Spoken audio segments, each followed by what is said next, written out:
1 second. Yo, what is up, friends, foes, members of the Omni Council? My name is Daimien Kamiya, and I am the Omni King, and I was having difficulties with Stream Deck.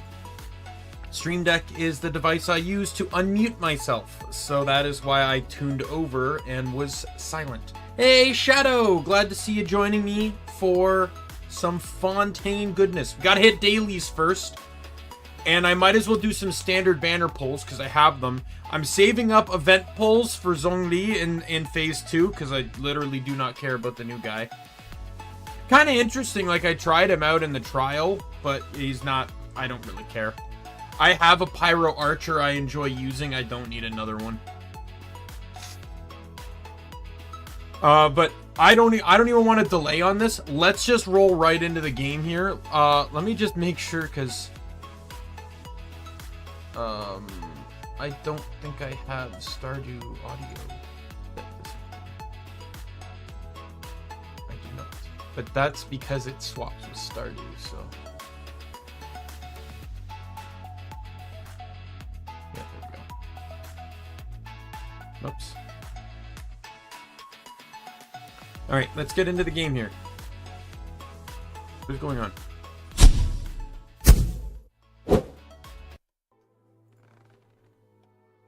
There we go. Alright, so first things first, I want to show some stuff off here. So I changed around my team layouts. I really like this, by the way. So this they changed this, the team comp screen, for 4.0. They all have poses, and the background is based on the region you're in, which is really cool. This was the team I was recently running, because these three were... I remember this team... Sorry. If you go back to the beginning of my time playing Genshin, you know, these three were part of my core team. The other one was Sucrose. And during that entire time, I kept raving about how much Diluc would benefit the team. So, I decided to run that comp. This last team comp here is mostly entirely just for whatever I need. It's utility. So if I'm farming for something, I run characters that are going to be better designated for that farming utility. This team I haven't really tried, but it's just a team comp that's there. I feel like it could work if I gave it a shot, but it's just kind of there to fill the slot. This is my Geo team. Basically to benefit Goro by having 3 Geos. Noelle's the primary DPS with Raiden's supporting with Electro. This is the only team I have that runs a repeat, as no one can really help this team like Raiden can. So she's the only one that I'm duping here. The moment someone better comes along though, or someone that can do it, I will switch. This team I've been using, this is my Heizo team. You got Chi-Chi as the healer, and Toma and Yellen as burst support. So they use their bursts to basically just blitz. So between her skill, his burst and her burst, and his main combo swirling like crazy, it is just a barrage of elemental attacks. This is my Klee team. Official Mika. Mika increases attack speed, and then these two kind of just benefit off of Klee. So Klee's the primary damage dealer in this team. Then I have this team. This team I've shown before. Tighnari's the primary damage dealer. I basically do skill, skill, skill, and then switch to Tighnari and use his skill and then just charge shot, charge shot, charge shot, because of the bow he has on top of passive skills. This is another team. You know, I mostly use Child, but Yoimiya is a good backup. Seiyu's the healer, but I can also go to her if I need some DPS. Some like DPS heals. And then Miko's the field support. This one's the Wanderer set. I wouldn't say this is perfect, but it's okay. You know, Farazan boosts his damage. I have C6 Bennett, so he, you know, like, but it doesn't affect Wanderer anyways. And then Layla's skills can be used fairly frequently and can work well with him. And this one's my primary team. I did have Dendro Traveler here. I don't know how Hydro Traveler is going to work. I haven't seen anything about Fontaine, really. I was just putting her here to see how much damage I would potentially lose when Zhongli comes and joins the team. Because this is the slot he's taking right here where Yunjin is. Because obviously I did lose on the Elemental Resonance because I was running a Sprawling Greenery. 50 Elemental Mastery, 30 when Bloom is triggered, and then an additional 20 when Hyper Bloom is triggered. And this is a very powerful Hyper Bloom team, so let's just pick one of these guys and we'll get dailies done. I think this is the team comp I wanted to run.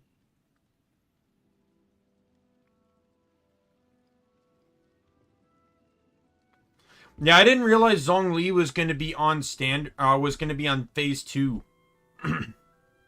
I thought it was going to be the new guy in Zhongli. But no, he's on phase 2. Alright, where's the dailies? Sumeru today.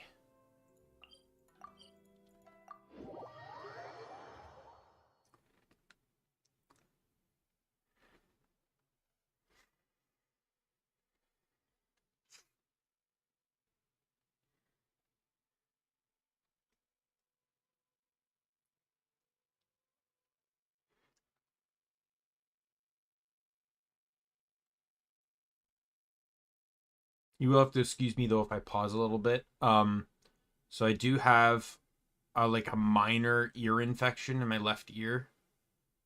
Thankfully, my headphones don't actually go in nor cover my ears, so I'm actually in a good spot with that. And there's a blister on my toe that hurts a lot too, so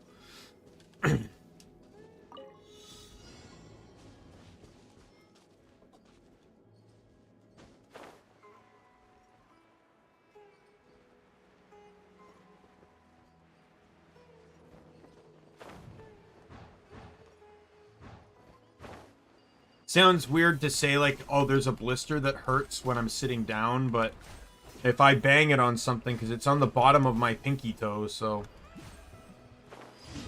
if I bang it on something, it's gonna hurt. It hurt walking home from work today, so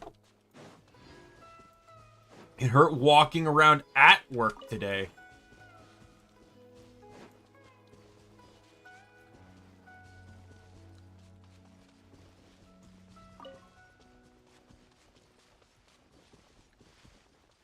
So, Shadow, how's your day been today?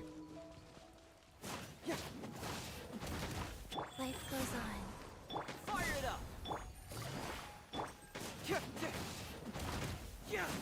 My feet have been getting blisters constantly. I don't know if it's my shoes or something, but like I have been popping blisters on my feet for over a month, which is weird. Because I did get new shoes. Don't get me wrong, I got new shoes. But the thing is, the blisters started forming before my new shoes. On my old shoes, which I was wearing for over a year. So I don't know how the sudden I started getting blisters wearing them. And you could argue, oh, it's because I'm walking around more. But at the same time, I didn't start getting blisters until like a couple months ago. But I've been doing this walk daily since February.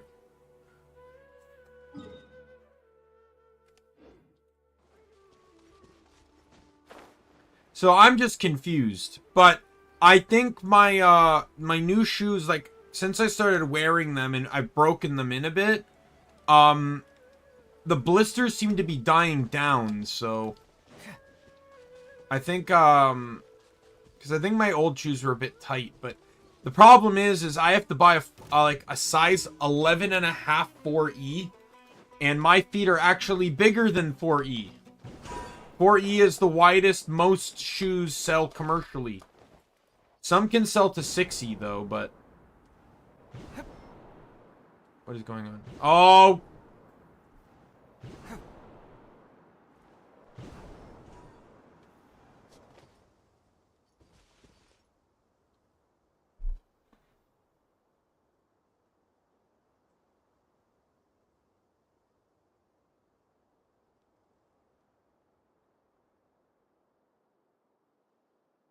Am I back? I have no idea what happened there. But I was saying that my shoes, so I have to wear an 11.5 4E. I landed on the mushroom, so shut up. But the problem is I'm not actually an 11.5. I'm probably closer to maybe a 10.5 or maybe an 11. I have to buy up because 4E isn't wide enough for my foot. I did learn, though, upon buying my shoes this time, that there are certain models of certain brands that actually can be made up to 6 feet. I generally get New Balance sneakers because, you know, they can fit the width I need. But apparently there's certain models in New Balance that can sell up to 6E. So, I may, if I can ever get my hands on a pair to try it out, I definitely want to do that just to try wider shoes. And then on top of that, I have to get insoles because I have high arches. So it's, you know, I can spend $200-300 on shoes really easily. That's why I only ever have one pair. I don't have that kind of money. Check this out. Quietly now. Get moving. Reverse.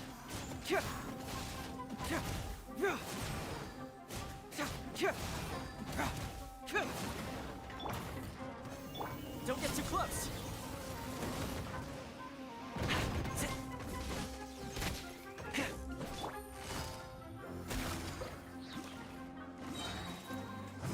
Let's go. Supporting fire.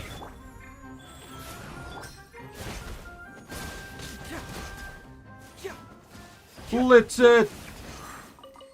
Is that all the dailies? Okay. But yeah, that's the combo I use. I built up the I've got a lot of energy recharge on Toma. I actually had to go, you know what kind of hell I had to go through for Toma here? Because I need his burst, I had to get an energy recharge spear, which are effectively like the most impossible things to get. And the thing is, you can craft one. I just needed the spear component to craft it, and I wasn't getting lucky fighting bosses. And I found out that I could still get one from the red tree, the frost-bearing tree. But I needed to get to tier 8. So I had to run around the entire, you know, mountain looking for things because I think I needed 13 more. But my God, was 13 more a hard thing to do. But I ended up finding them, cashed them in, got it, made the spear, and gave it to Toma. So he has, so he now has energy recharge. What's his energy recharge at? Energy recharge is 174.6. And Yellen has high energy recharge, 185. And then you don't. Well, you have some, I guess, but that's because she's a healer, right? You need healing, but I rarely use her burst heal, though. I usually kind of just let that sit.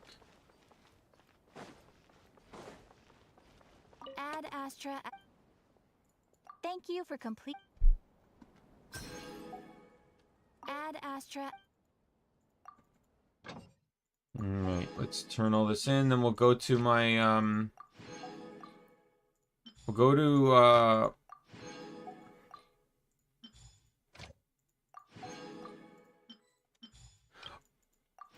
my, teapot to, get the stuff there. I learned, so the new 4-star, I'm not 100% sure on this, but I'm presuming she's free. She's like the Calais of Fontaine, where she's the free character you can get from Fontaine. And she finally answered the one prayer I was talking about, which was there were no free Animo characters. That's not really a problem if you want to factor in that, A, you know, the Traveler can just be your Animo. Yes, but your quote free Geo character is Noelle, who fucking sucks at overworld puzzles. She's terrible at them. She has awful cooldowns. She cannot run the puzzles. And even then, half the puzzles still require the boulder from the Traveler. So you end up still needing to switch to Geo. So you just end up losing an Animo character. Right? So I'm actually happy now that there's finally a free Animo character. Now all they need to do is get a Geo on the standard banner. Because that's the only thing that's missing now is effectively your free Geo 5-star. This realm is true. Heaven forbid there's 2 Pyros on the banner. And I should also point out, Fontaine is now out. And the 5-star banner and the standard banner doesn't have an Inazuma character on it either.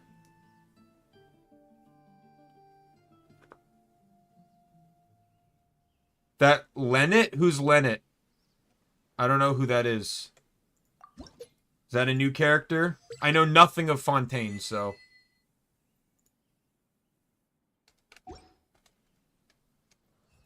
Koki, I don't know who that is. Like you're saying names, but I've literally not entered Fontaine yet.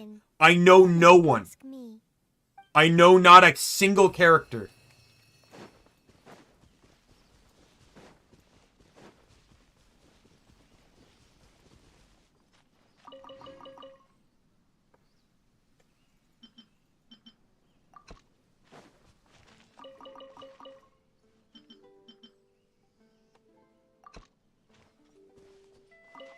Are you talking about the 5-star that's on banner right now? Electro Healer. Oh, Shinobu, you mean?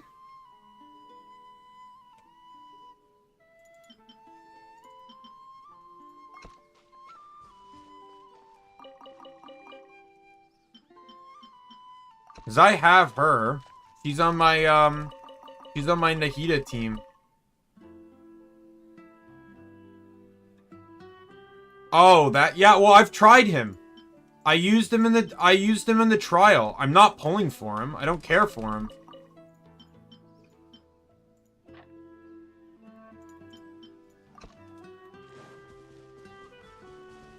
The free character? What do you mean the free character? She's a sword user though.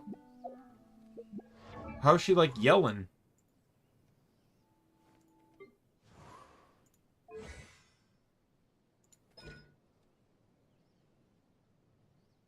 There's something in the air. Something that tells me a new case is brewing.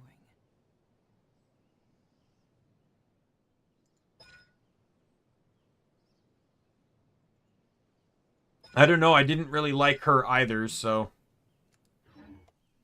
I don't care for her. I have enough fun Animo users anyways. Like I have Heizo, I have Wanderer, I have Seiyu.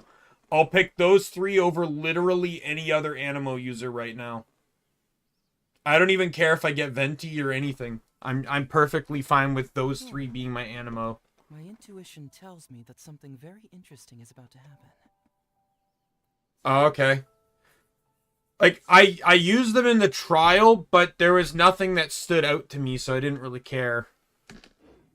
The 5-star's burst looked kind of cool, but it wasn't anything to write home about. Anyways, let's do standard wishes. I got 11. I've not done a 10 pull here for a while. Who did I get? What did I get? What's my 4-star?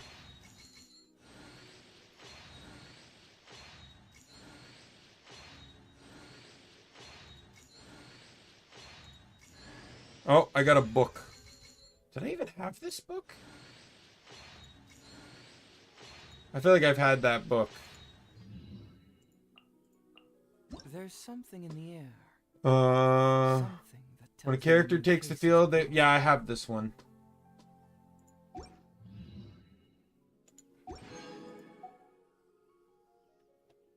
And then one more regular. Wouldn't that have been crazy if that was the 5-star?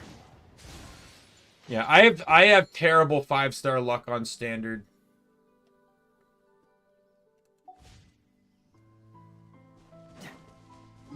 All my good luck goes into sadly all my good luck goes into the event banners.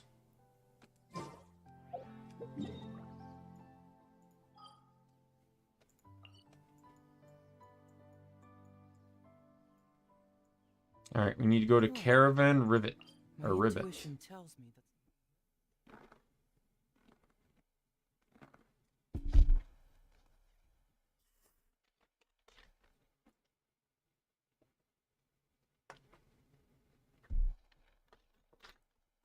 So I'm off from work tomorrow.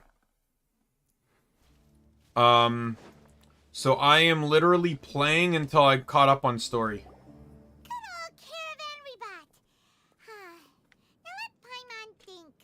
What were we up to the first time we came here? Oh, Paimon remembers. Nahita's consciousness had been trapped by the doctor, but we followed the clues she left behind to help her. Thank you, Paimon, for the random synopsis that we needed to remember where the plot was going.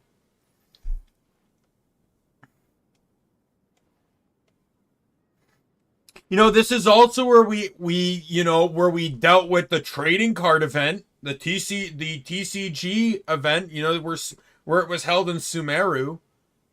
You know. Not that I particularly cared, but it gave me a pretty awesome bow. And it seems Sumeru is changing for the better now that Nahita's in charge, right? Paimon just hopes this peace will last a long time, and then Nahita won't have any more new problems to deal with. Yeah, guess you're right. We somehow always find ourselves right in the thick of it. Who knows what will happen next? Come to think of it, maybe it's all because of you. Maybe you're just a magnet for trouble. Magnet for trouble. That's the description of every protagonist in every game ever. Not even game, show, series, franchise, whatever. Main characters draw trouble. That, like, end of story. I was thinking that you might be the problem, Paimon. Well, obviously, like, Paimon's probably associated with the Heavenly Principles, so... Before Paimon ran into you, Paimon never ran into any trouble. At most, when she was super tired, Paimon got caught in some strange whirlpool and sucked out into sea. And even then, you fished Paimon out. Anyway... I have highlights on my channel of my event polls, and it makes my friends angry.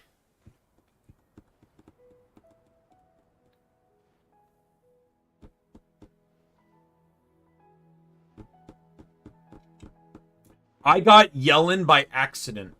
I was pulling for Ningguang. One pull, got Ningguang and Yellen.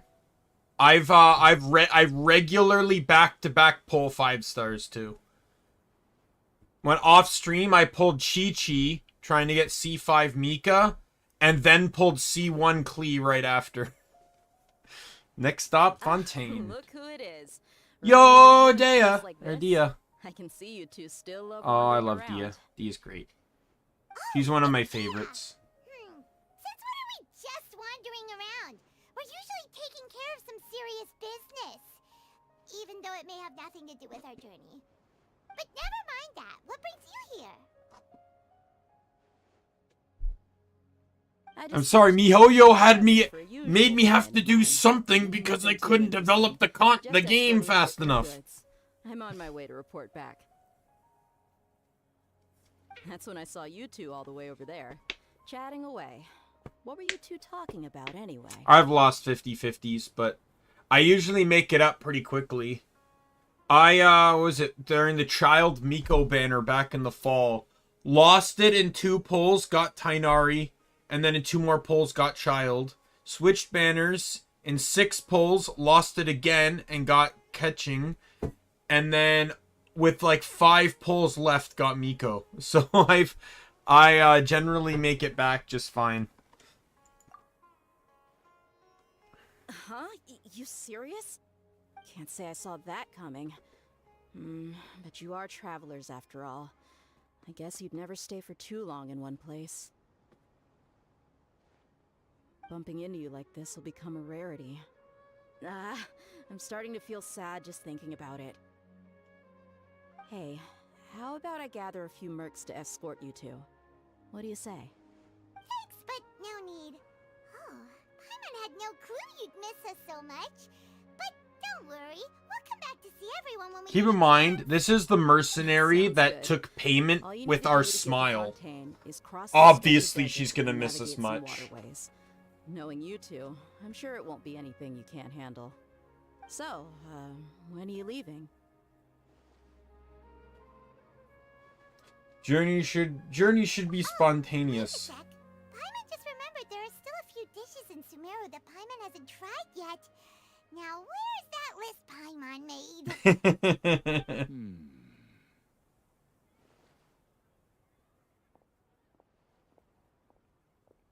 I see.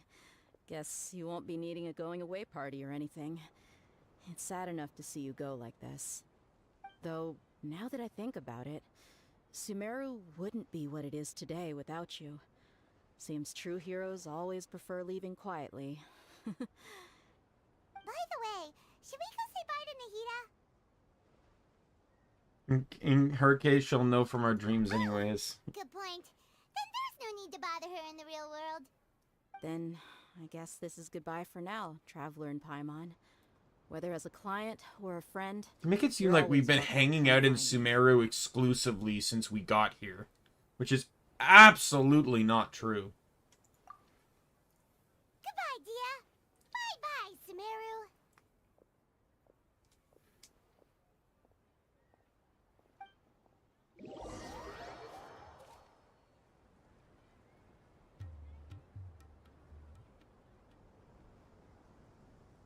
This is the one thing that surprised me, though, is I didn't think Fontaine would be behind the desert.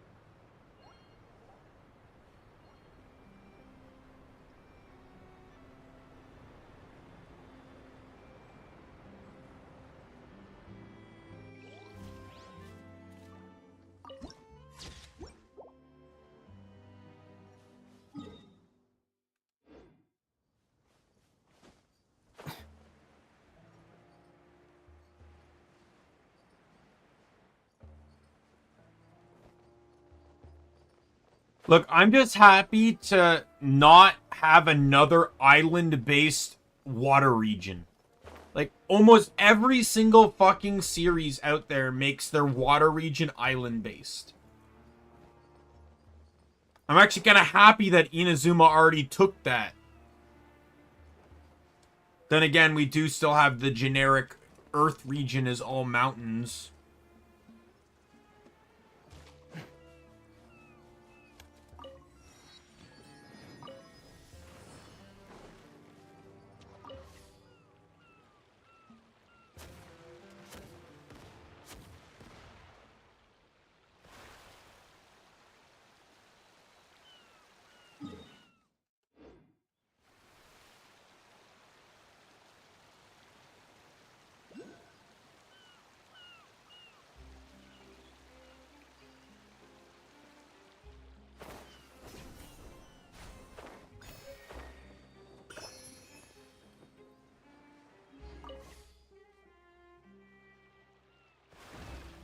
I thought something similar too. Like, I thought it was going to be...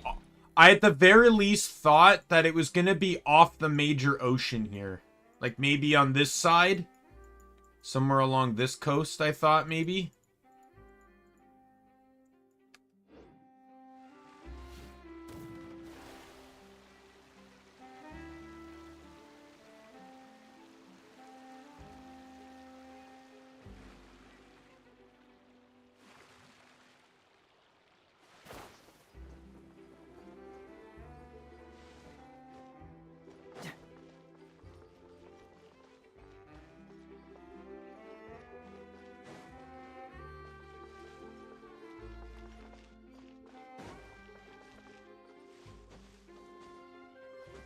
I hope so too. I wouldn't mind seeing a bigger Mondstadt.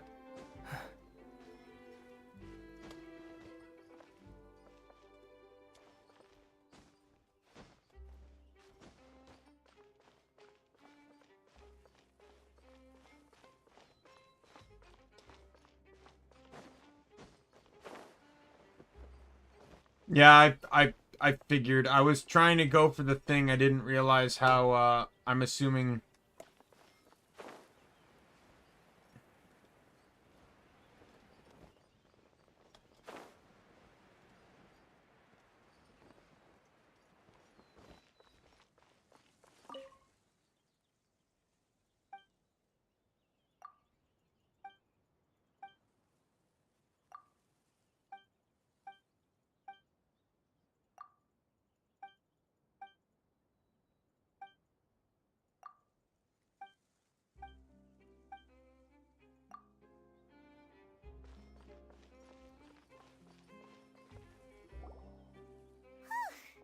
After crossing all that sand and water, we finally made it! Oh, this must be Hi, fun. Chloe, how are you? Wow! Everything looks so advanced in Fontaine. Paimon's heard that the industry here is extremely developed, and there are all kinds of unusual machines.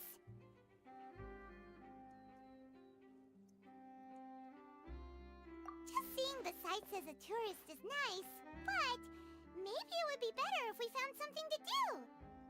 What do you think? Oh, I figured as much.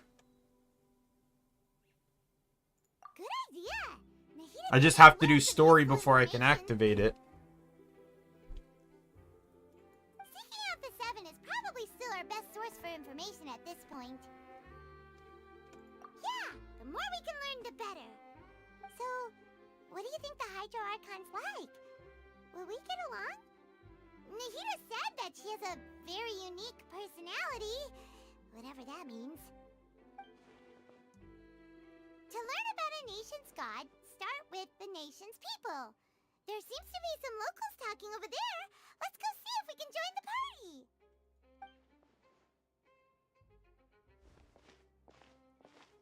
This is like an Ask introvert's me, nightmare. It's a tragedy how things ended for him. Clearly, he was a pretty decent person. Yeah, I didn't expect that kind of ending for him. I thought he would at least fight on a little longer for his family. I was expecting a sudden plot twist, but it's a pity that it never happened. Still, his story is quite the tearjerker.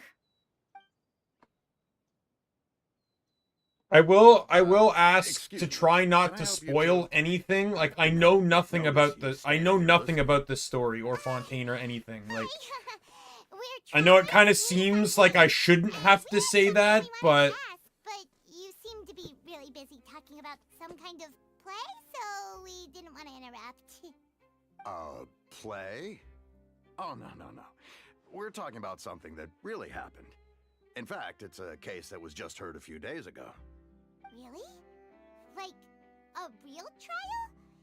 But the way you were talking about it and the words you used just now made it sound like some kind of story. Well, good tales are often based on true stories, aren't they? And what you see in reality may also be someone deliberately putting on an act while harboring ulterior motives. Whether something is true or not simply isn't that important. The main thing is whether the story being acted out on the stage is splendid enough. Oh, but it looks like you're not from around here. You probably don't know that the Fontaine Court of Justice is called the Opera Epiclese, or more commonly known as just the Opera House. But, shouldn't court cases be treated a little more seriously than that? Not to question Fontaine's way of doing things, it's just that putting someone on trial is usually a very serious thing. No worries. Other visitors to Fontaine have wondered the same thing. You could say that we just don't want to waste the moving stories behind those cases. And as for your worries about whether the cases are treated with due reverence, we have the absolutely just and honorable Chief Justice Neuvillette, as well as the Oratrice. oh, that sounds like a playable character. A machine created by the Archon.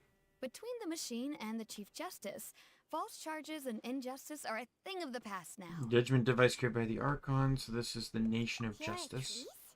Is it some kind of machine? So is this where One Piece takes place? You know, with all the various subjective concepts of justice? Wait, I almost forgot to ask you our question. Do you know what we should do if we want to meet the Hydro Archon? Oh, that's easy. Just go to the Opera House. Lady Farina practically lives there. You could definitely say it's her biggest passion. I think what they mean is that they wish to speak with the Archon personally. In that case, I'm afraid it's going to be a tad more difficult. You'll have to make an appointment well in advance, and it'll depend on whether or not she has any I didn't see the time trailer available. either. Huh. Is the Hydro Archon super busy taking care of official stuff? Wait, didn't you say that she's always at the Opera House? No. Lady Farina seldom takes an interest with the nation's affairs. The reason it's difficult to make an appointment is simply because she's incredibly popular. That's right. After all, she is the Archon. Though she may tend to get a little dramatic from time to time, people can't get enough of her. Huh. First time Paimon's ever heard of an Archon being described that way before. Wait! Paimon gets now! The Hydro Archon is kinda like a big celebrity here, right? Yeah, I suppose you could say that. Perhaps you could even say our mascot. Hang on. This is still Fontaine's Archon you're talking about. You should show some more respect. Yes, you're right. I guess I should at least try to be a little more respectful in front of visitors. Otherwise, I might get arrested and find myself face to face with Monsieur Neuvillette. Come on. Sure, there's a lot of laws here, but nobody's going to be arrested for saying something disrespectful about the Hydro Archon. Seems like people of Fontaine really like the Hydro Archon, but don't appear to revere her. Alright, I think we get it. Thank you! At least we now know that we can find the Hydro Archon at the Opera House. But who knows how long making an appointment will take? Guess we could have a look around the city in the meantime. Hey! What are you looking over there for? There's a girl over there. She's been standing alone for quite some time. Huh. Maybe something's the matter. She isn't going to jump into the water, is she? Maybe we better go check on her.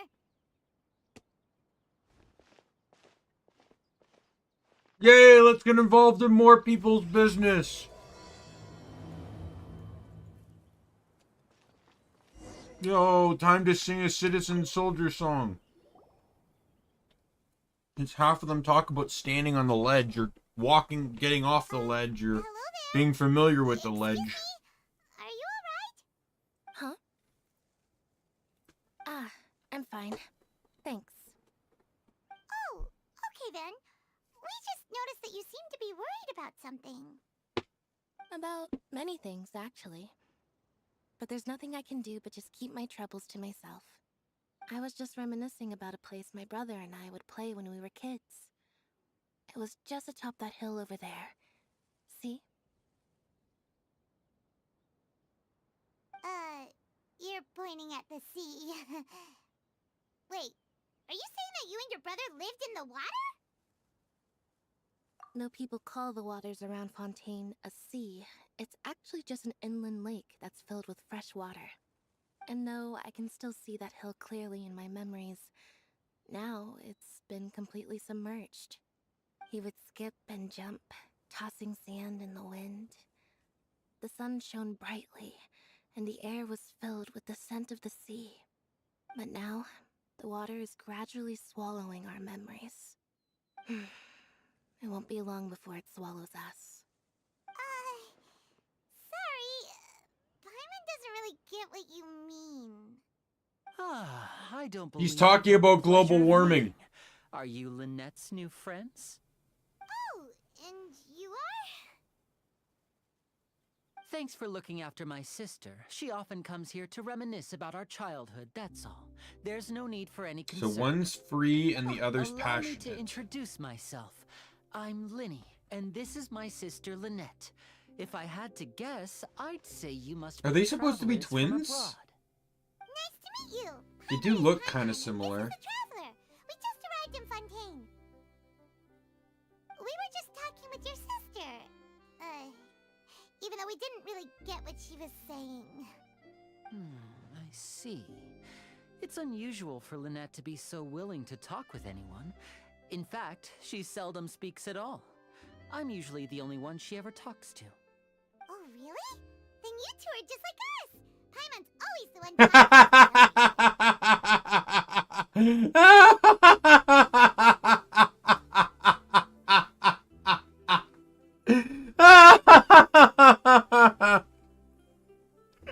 I love that, like, poke at the fourth wall. She didn't actually break the fourth wall, but she's definitely making jabs in that direction. Because you always steal all my lines. So that's how you think it is? I also think my brother can be too talkative at times. Seems you were right, Paimon. We are quite similar. So, what did Lynette mean just now when she said that the water is engulfing your memories? And that it won't be long before it engulfs you too? The ice caps are melting. Oh, that. It's from a prophecy that's been circulating in Fontaine for some time now. Oh, yay, so now we know I what the suppose plot's gonna prophecy center isn't around. exactly the right word, because that implies a certain amount of uncertainty. There's no doubt about what's happening in Fontaine now. Oh, what's happening in Where Fontaine? to begin?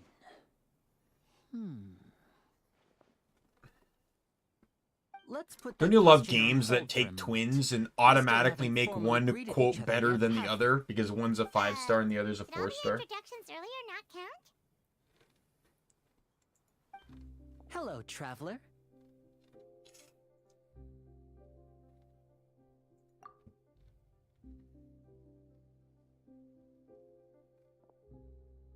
And hello, Paimon. Hey! Why didn't Paimon get a handshake? You're not poking fun at Paimon, are you? Please, don't take offense. Just consider it a sort of etiquette we have here in Fontaine. He when touched her making new back. Did he put friends. like a kick me You should sign? remember it. It might prove useful. Oh, alright then. Well, Paimon's just happy to have a local friend now. By the way, we were just getting ready to go to Nope. the Opera House to meet the Hydro Archon. Would you be able to show us the way? So you're going to see Lady Farina? No problem at all. In fact, I was planning to go to the Opera House later myself. I'll gladly take you once I finish things here. Please follow me.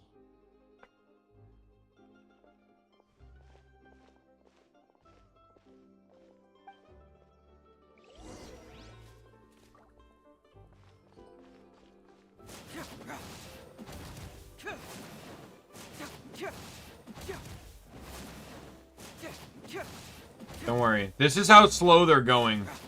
I can literally combo my way and still outpace them. You said you were going to see Lady Farina? Well, it seems Lady Farina has come to see you.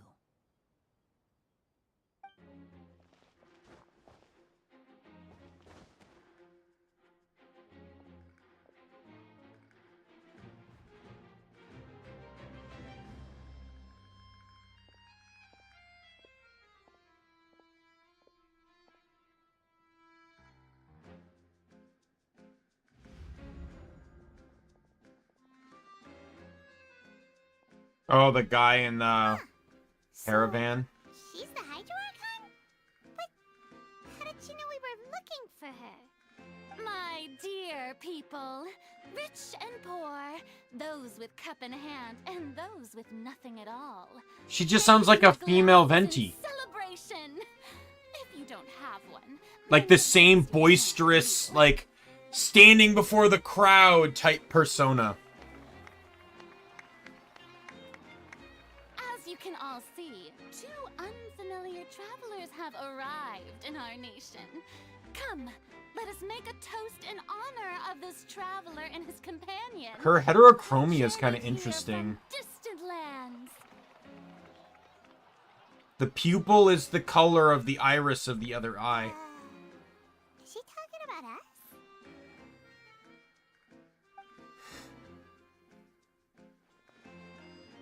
It's a figure of speech. I've long heard of the turmoil and chaos you left in your wake as you visited other nations. But I welcome you nevertheless. No, I have come to receive you personally. Fear is for insignificant cowards. I am a god, and I will never entertain the notion of such meaningless wariness. You can be rest assured, I see clearly your sincerity. Of course, seeking an audience with me is the most sensible thing to do. It will allow you to truly behold my power and witness my authority. Intelligent people always gather under the correct banner. I, Focalor, hereby welcome you to the nation of Hydro and acknowledge the value and significance of your trip. Now, you may rejoice in this. I mean, the outcome is easy enough. I still can't believe it. Feels like we've only been here for a few minutes. But the Hydro Archon's entrance was, how should Paimon describe it? A little over the top? Miss Hydro Archon? How did you know we were coming? I see. As Outlanders, you inevitably lack even some of the most basic understanding. Don't forget that even the gods can be divided into the mediocre and the excellent. I suppose it's only natural for you to be awestruck by my abilities. You had best stop and consider. Do you really have the noble qualities and etiquette necessary to communicate with a god? All it takes is a flick of my finger for me to know everything about you. Whoa. Talk about sounding high and mighty. Feels like she can't get over herself. Oh? What's with these looks? Perhaps the welcoming ceremony still isn't enough? What else should I say then? Is she waiting for us to start? Yeah, she is very bratty. Wow, I didn't expect to see Lady Farina here. What a surprise! Wait, does this mean they're the legendary blonde traveler? How did I not notice before? Hey, what's all the commotion? Sort of someone that's been in like the center spotlight for so long that it's like that's who they are now. Traveler, the one all those stories are about. Lady Farina came here to personally see him. Oh, I bet this is going to be the duel of the century. Ooh, I've got to see this. I knew Lady Farina would never disappoint.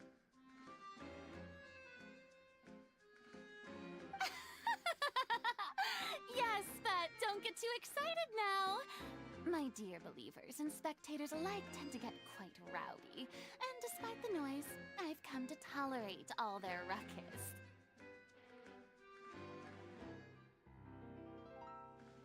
You may consider this my reward to all of you.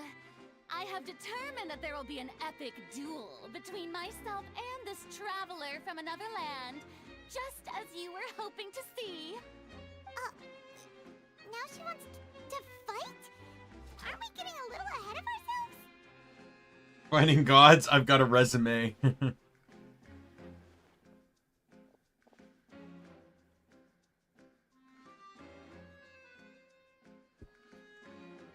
Yeah. Are you not afraid?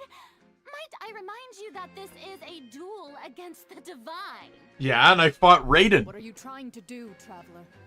Provoking a god in front of her people? Stand down, Clorend. I admire his bravery. Few have the courage to draw their sword against a god. He is obviously a true warrior. Unfortunately, people nowadays only crave to be thrilled, and a mere duel will not slake their thirst for excitement. Huh. Yeah, she's right. Just a duel wouldn't be all that interesting. On Araneus, criminals are always requesting duels to defend their honor. I'm getting a bit old, to tell the truth. You see. Then, as the god of Oh, Duel in right. court? Now that'll be worth seeing. Right. This is Fontaine, after all. Such a grand opera house, it would be a pity not to use it. Why do you care so much about the crowd's reactions? Seems you've spent a little too much time in the opera house. Besides, how exactly do you plan to have a duel in court? You mean you're going to put us on trial? And we haven't committed any crimes. We're literally just arrived here. Oh, we have reason to put you on trial. It's obvious, isn't it? According to Fontaine law, no one is permitted to release any flying objects within Fontaine city limits during the first 3 days of each month. You are clearly guilty of violating this law, no? Oh, so that's what they've done wrong. That's Our Lady Farina. No one knows the laws of Fontaine like she does. You call that obvious? What kind of law is that? Wait, flying object? You mean Paimon? Precisely! Now, if you two have no objections, then in the name of the Hydro Archon, I order your arrest. My apologies, Lady Farina. I don't mean to spoil the fun, but if you would allow me to interject, I don't think that Paimon here meets the definition of a flying object. You tell her, Linny! Finally someone who's not crazy. How could anyone call Paimon a flying object? Ah, great magician Linny, my beloved citizen. I'll permit you to object, but how exactly do you plan to prove your claim? As a magician who just rained on your parade, I naturally should shoulder the responsibility of saving the show. So, with such an audience gathered here, allow me to perform a trick for everyone.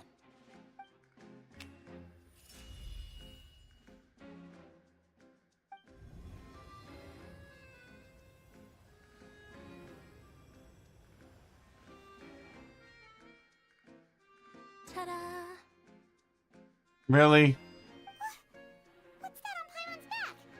Hey, when did you do that? Oh, is that why he touched her back in his hand? He had planned for this from the beginning?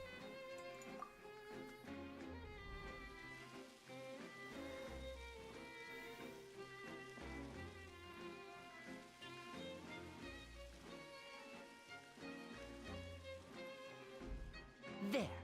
As you can all clearly see, Paimon should be classified as, well, something like a balloon. This rope has been in the traveler's hand all along. It was just that no one could see it before. Huh? You call that magic? You've got to be joking. I thought it was pretty good. Nice one. Huh. I'm not sure what to think. It seems Lady Farina's charges no longer hold water. I just simply say that flying object would define something that's not living. Because otherwise you're gonna penalize the birds for flying? Like, so bullshit. Amusing. Very amusing, Linny. Just the sort of unexpected twist that I enjoy. With you here, today's performance can finally be called complete. Performance? You see all this as a performance? In which case, consider the matter of your trial resolved. The god of justice will not bring charges against an innocent person. But when there are valid grounds, I will not only judge travelers from abroad, but even the gods of other lands. And depending on the god, you'll get the shit beaten out of you. Opera house, Like, I don't know what her power level is, but I do know that both A and Zhongli could probably beat the shit out of her.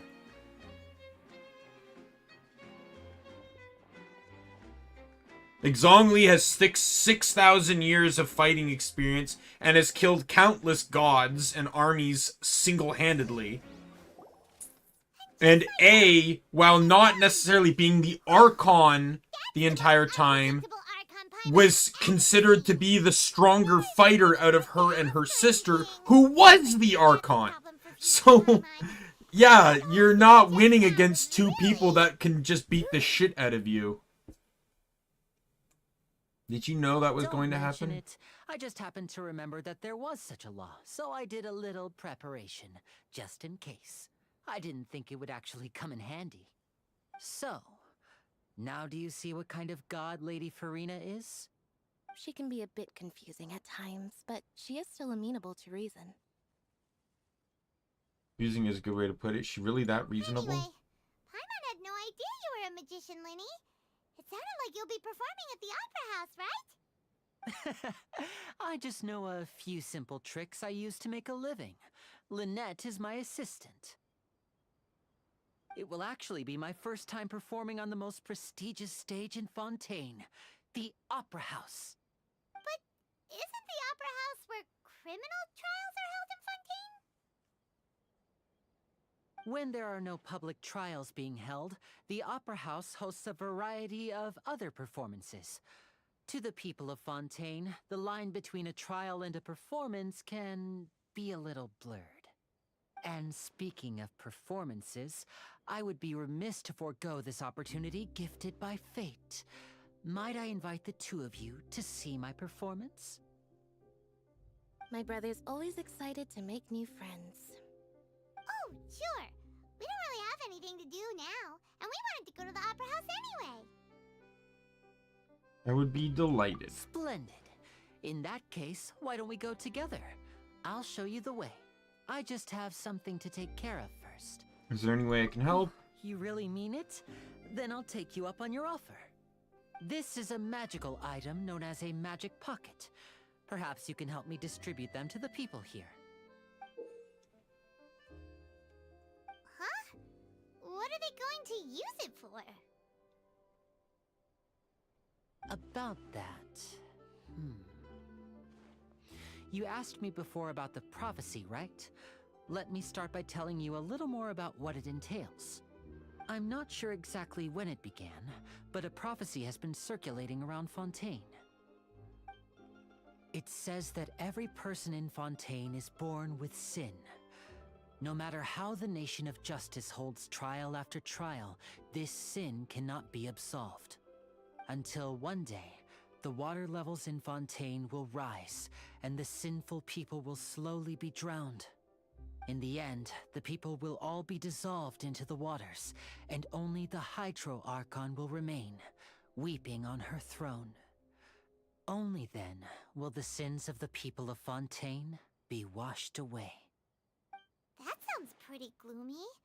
Why are people in Fontaine born with sin? What is that supposed to mean? There are lots of guesses. Some say that the ancestors of Fontaine stole the power of the seas and stirred its wrath. Others say that the people of Fontaine never heeded the first Hydro Archon's warnings and offended Celestia. But here in Fontaine, evidence is what matters. There hasn't been concrete evidence for any of these claims, so they can only be regarded as conjecture. If even the people in Fontaine don't know what sin they committed, wouldn't it be better just to ignore the prophecy completely? Why bother feeling guilty all the time? That's exactly what the people did at first. But in the last few years, the water levels in Fontaine have actually started rising. Now the water is gulfing the memories. Many places have already been completely submerged, and now lie beneath the sea. Many people carry on with their lives as before and shrug it off as a natural phenomenon. But my family and I think that the people of Fontaine shouldn't ignore the possibility, which would end up sentencing them to death. We hope that at least the people who reside near the waterfront can move away before it's too late. So, we've started distributing magic pockets to them. As a magical item, these magic pockets have astonishing capacity. I'm sure they will come in handy when people are moving their belongings. Oh, Paimon gets it! It's like preparing for a rainy day! But this is more than a bit of rain. Perhaps only absolute power could ever contend with such a catastrophe. But who knows? We're just tiny specks in the grand scheme of things. Now, if you'd like to help, then please give these magic pockets to anyone nearby. Be sure to convince them to take it, regardless of what they say.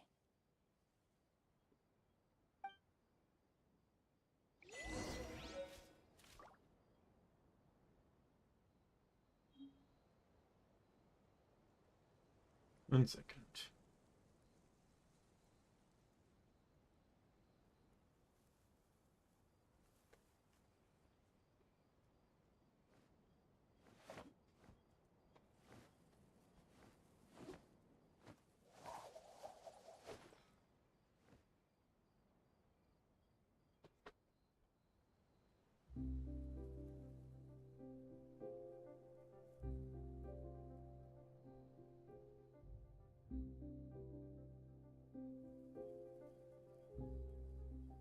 All right.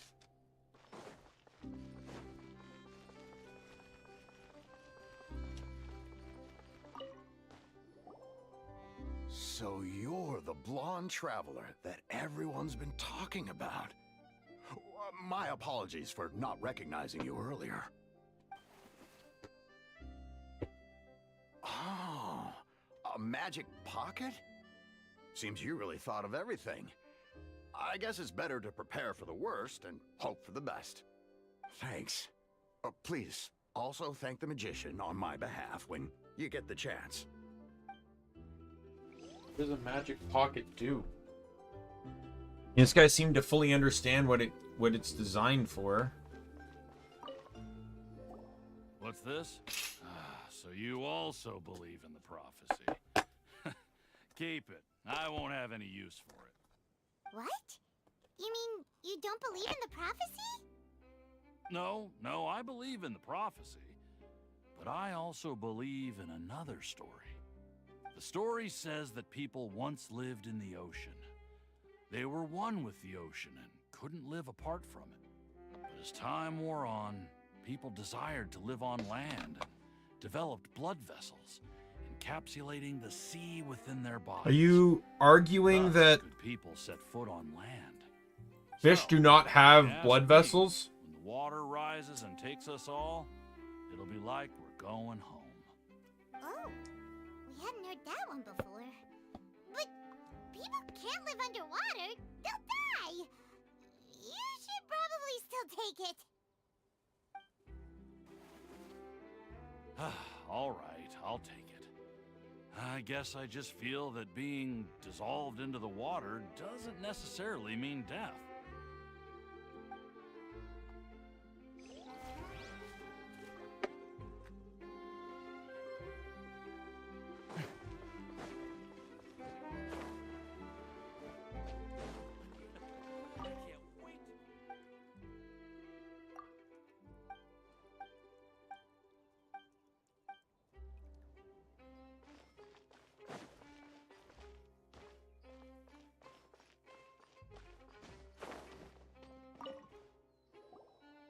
Huh? I don't want that thing. Way I see it, if the prophecy's true, it's still gonna be a long time before the water can cover everything. Life is all about living in the moment. What use is there in worrying about the future all the time? We'll cross that bridge when we get to it. You should still take it. You never know when it'll come in handy. Oh, all right, fine. Thanks. It's just that if I start moving, that means I've already given up on the life I have now. I'd really rather not.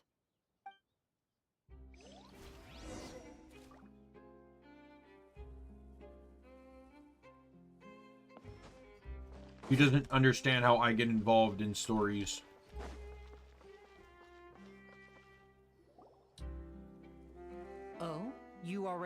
out all of the magic pockets? That was fast. So, what did people have to say? I bet you heard some, interesting... So, Shadow. Venti's appearing in an event in Fontaine, right?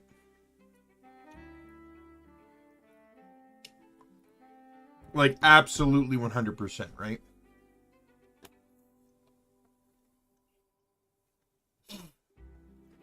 Like, these two are gonna meet.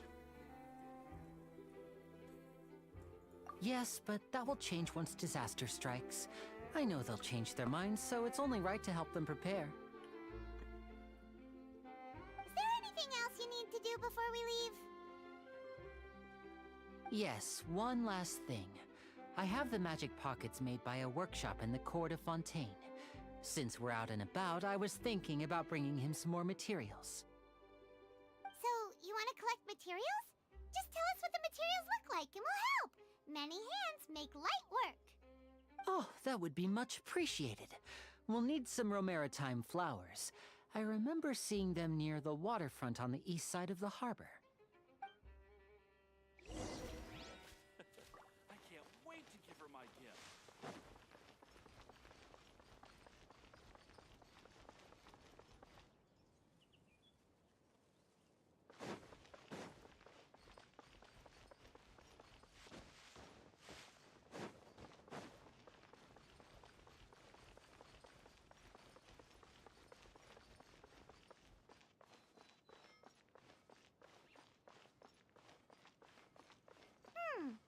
It seems we have to use Hydro to collect Romaritime flowers.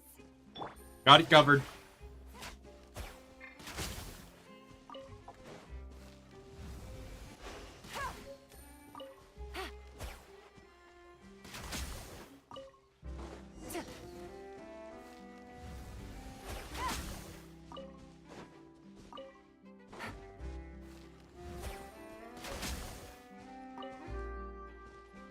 He already has, technically speaking, Take it easy. the tea and coffee event. He traveled to Mondstadt. So that you could serve him a tea in D-Luke's bar. You made quick work of that. I can tell you're an experienced traveler. I've also finished collecting a few here. Maybe next time. He didn't you'll interact help with me too. anyone from the region, but he was No, technically in wait. D-Luke's I'm bar. in power saving mode today.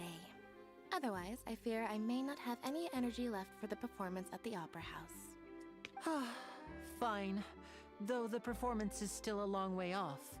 Now that we're finished here, we should get ready to head back to the court of Fontaine. So, we're going to the court of Fontaine before we head to the Opera House? Good. Paimon wants a tour of Fontaine's largest city and try...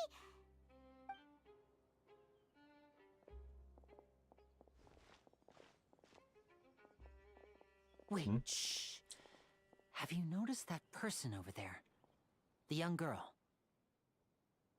Huh? What's wrong with her? Paimon didn't notice anything.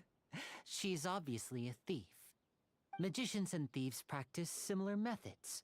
We divert attention, and a distracted audience is one that won't discover what you're really doing. Watch her movements carefully.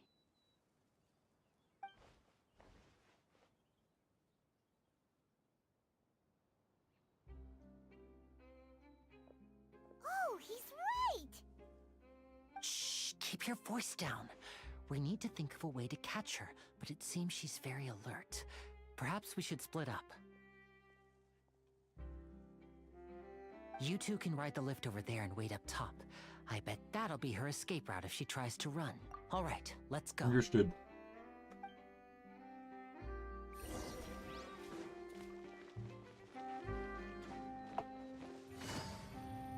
Let's run fast.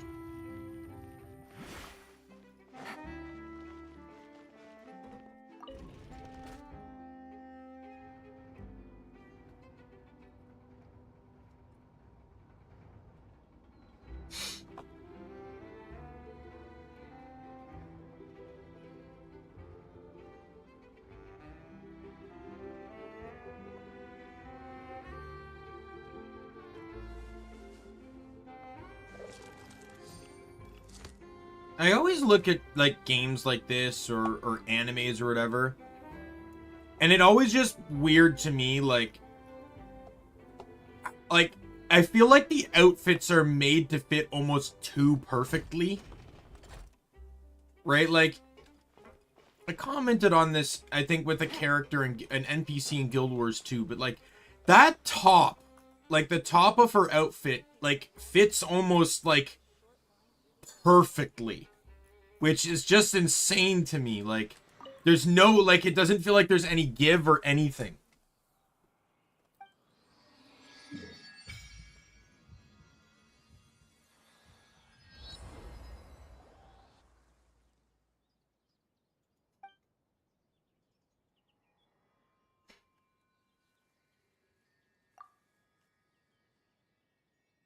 Water is speaking to me. I promise I'm gonna believe you. If you crack jokes like that, you must be fine. I mean, humid, maybe it's because all the hydro energy that was released. Thinks. Heard that in Fontaine you can use elemental. Oh, we're lonely going underwater alone.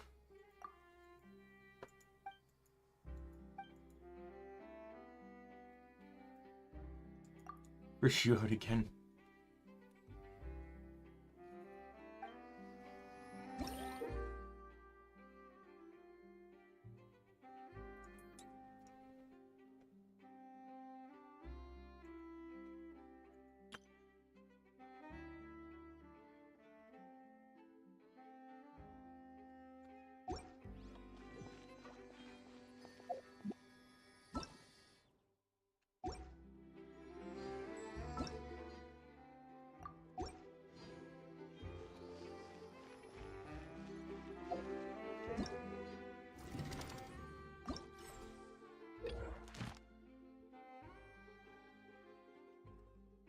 In Relic Records, creations of the hibernation, you'll need to gather a certain type of collectibles recommended. Okay.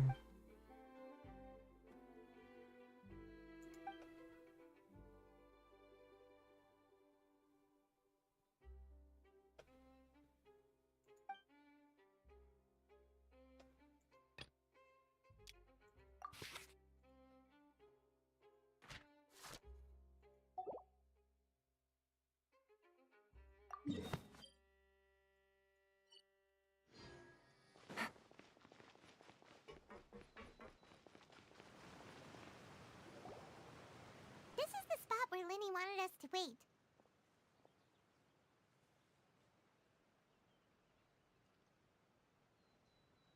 Oh, look! Isn't that her?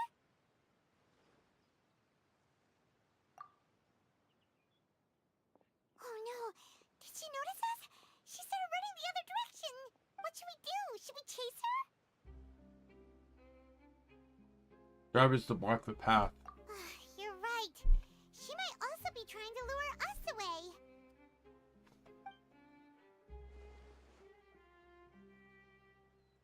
Nothing's happened for a while now. Paimon wonders if Linny caught the thief. Yeah, let's go.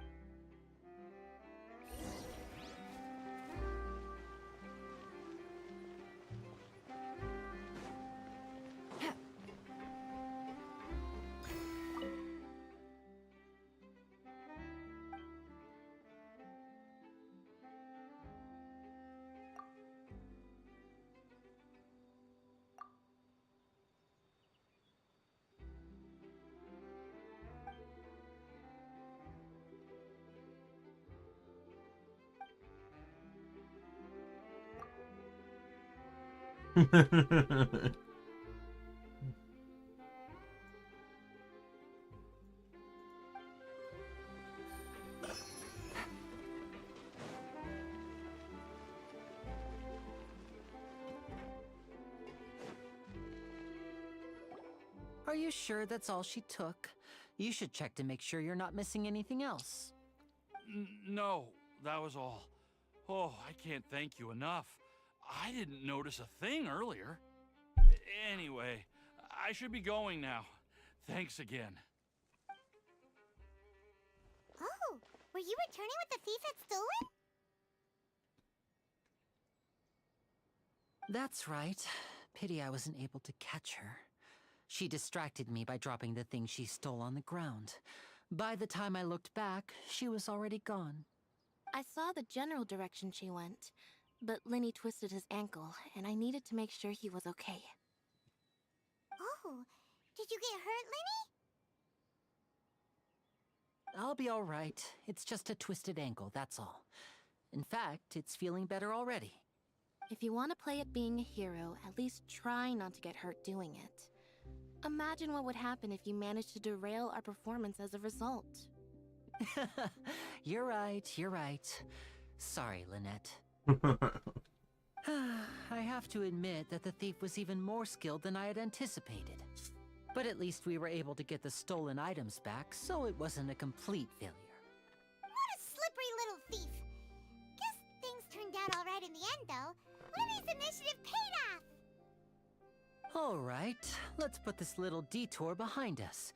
We should go to the court of Fontaine now.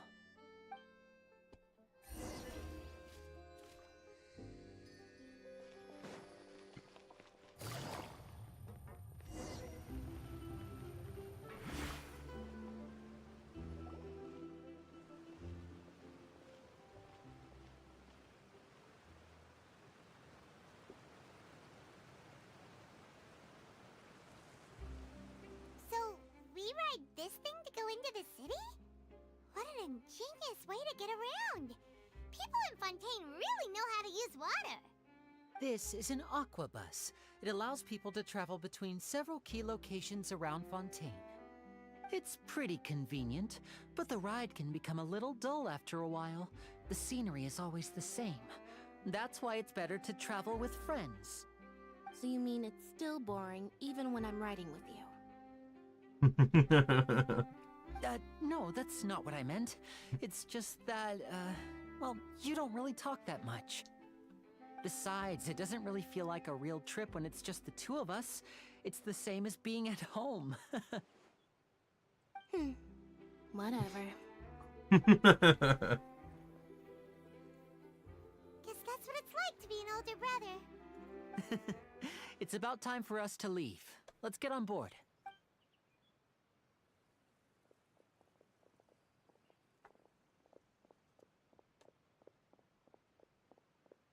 Oh, look who it is.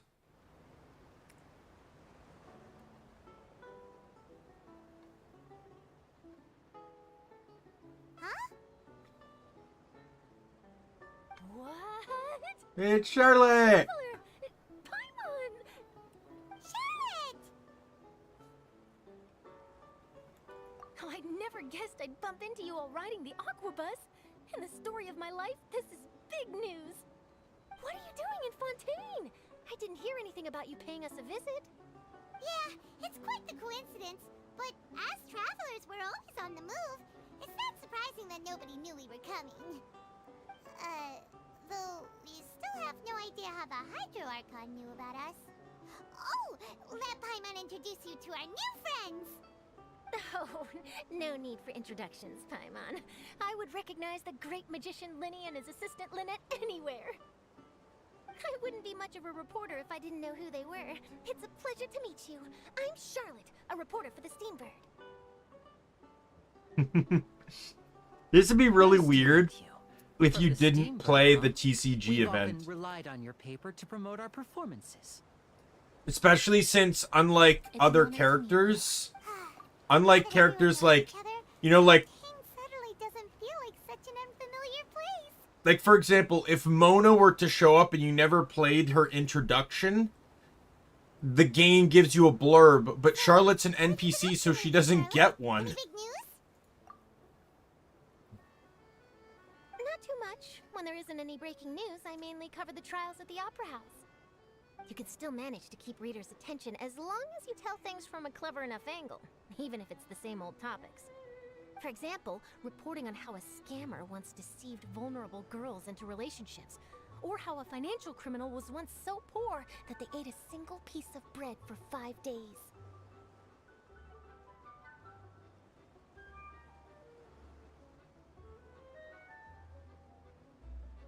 Kind of the news you're after. Right. Seems you know me pretty well. What I'm really after is exclusive, sensational news pieces that could shake the country. These smaller stories are a waste of my talents. Oh, I just remembered. I've been following a case lately. Well, a series of cases, actually. You mean the serial disappearances of young women case? That's right! These stories are the talk of the town right now, and it's probably the most mysterious case we've ever seen. If I'm the first with a draft ready to publish when the case is finally cracked, and it's the headline story in the Steambird, oh, when that happens, I bet all the other reporters will shed tears of envy. I've already gathered all kinds of materials.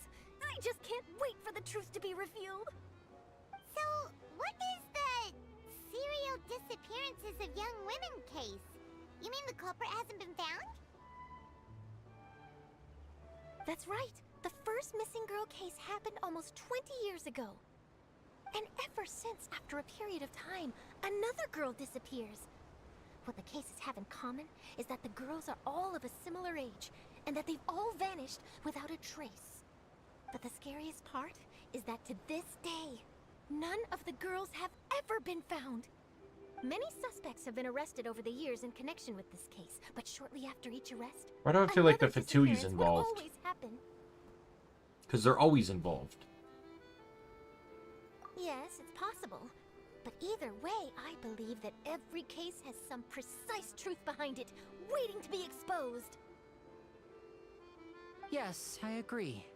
And at the very least, the family of those missing girls deserves some sort of explanation. I just imagined for a second what I would do if Lynette were to suddenly disappear. I'd pay any price to get her back, and then find a way to track down the culprit. Please don't imagine that, Lenny.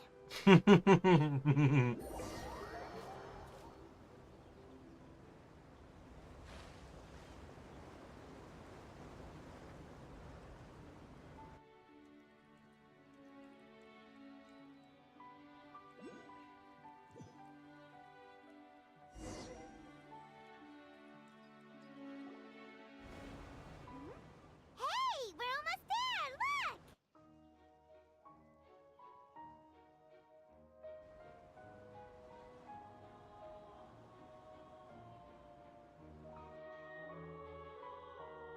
Always makes me wonder how Paimon is still flying in this thing. Like, did she anchor herself or what? Like, she's levitating, but standing still. So how is she keeping up with the train? Or with the aquabus?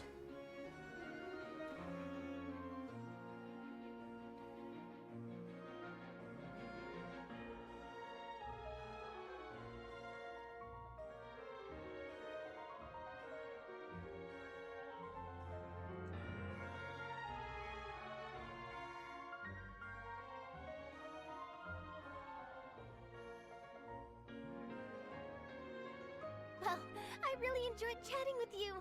Life should be full of pleasant little surprises like this. Yeah, us as well. The ride went by too quickly. Ah, I have an interview to get to. I should get going before I'm late. Okay, Paimon hopes we can chat again soon, Charlotte. See ya! Bye now. Oh, be sure to stop by and see me at the Steambird when you have time. What a tough job. Always running around and interviewing everyone. Well, where should we go now? If you don't mind, how about we stop by my home first? Besides, I still have all the materials we collected. Sure, we wouldn't mind at all. This city is so huge, Paimon wouldn't know where to start anyway.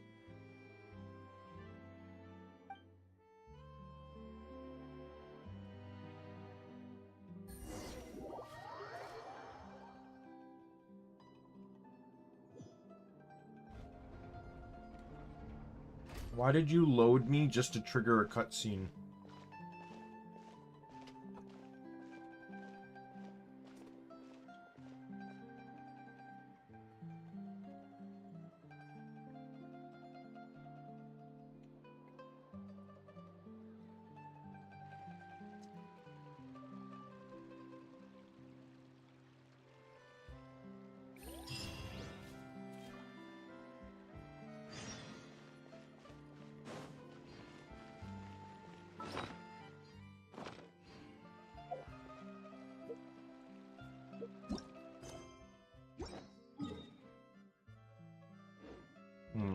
let's go trigger the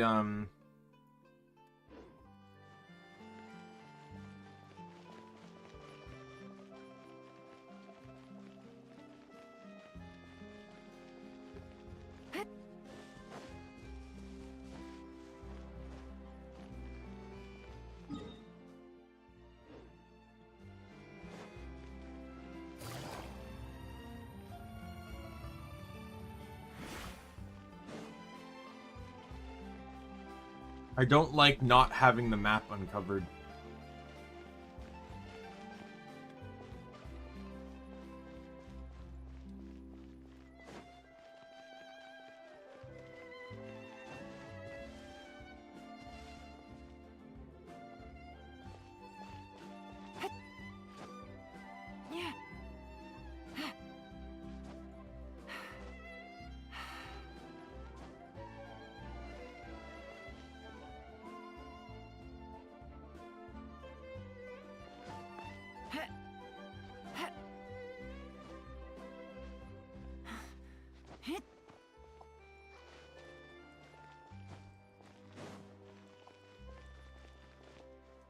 Take it easy.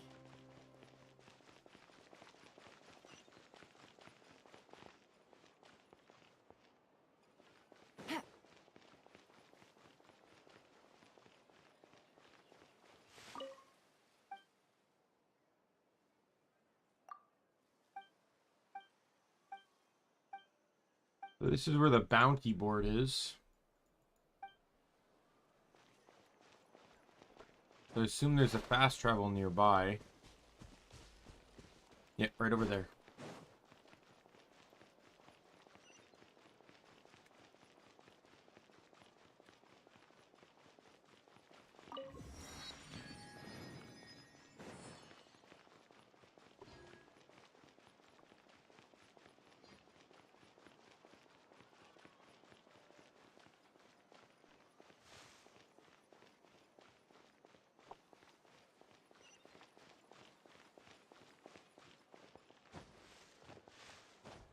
All right.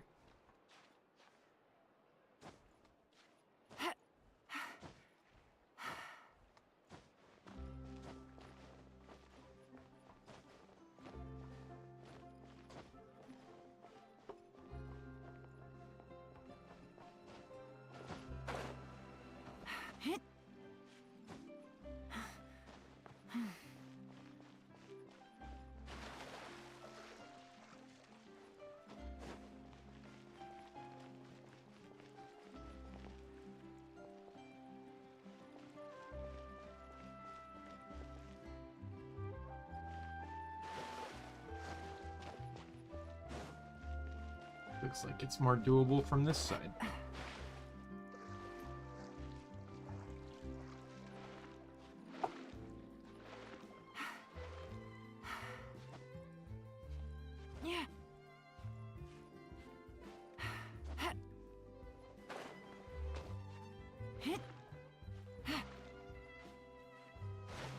I'm gonna drown.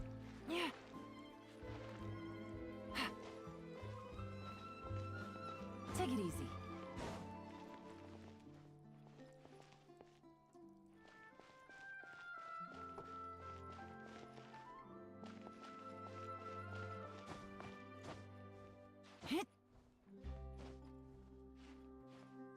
What am I doing? Come on. Come on. Really?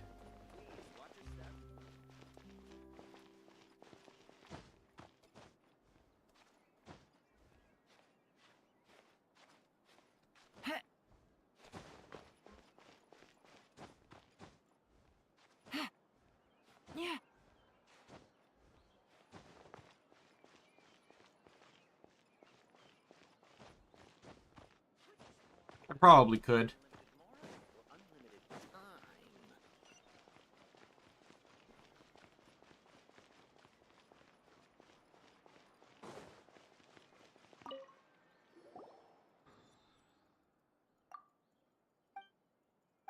Yay, more voiceless dialogue that I'm gonna spam click through because I don't read this shit.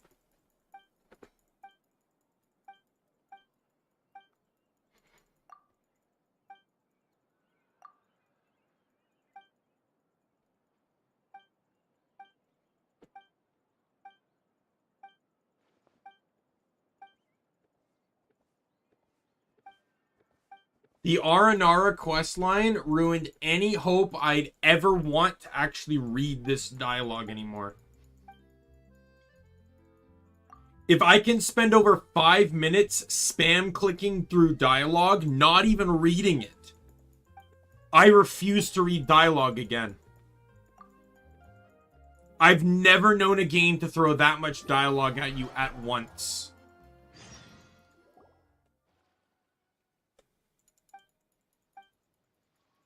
Where did you take me?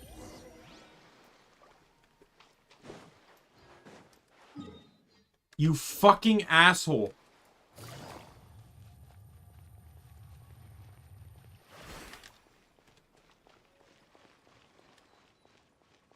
You fucker! Are you fucking kidding me?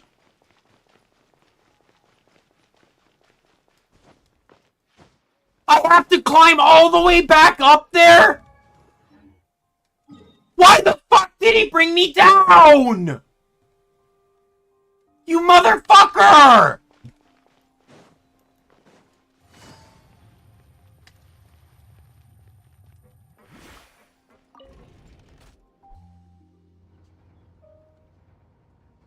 There's an elevator, but like, what the fuck? Just tell me to meet you at the lakefront like every other fucking quest does.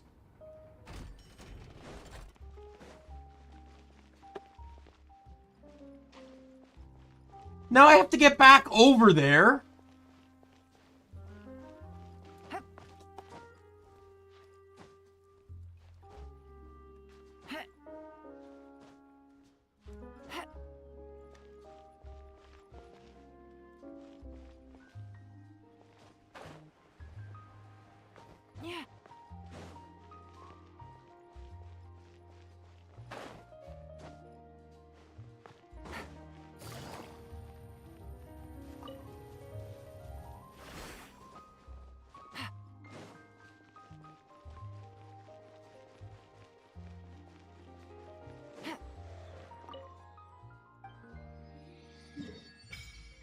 Oh my god, there's so many waypoints!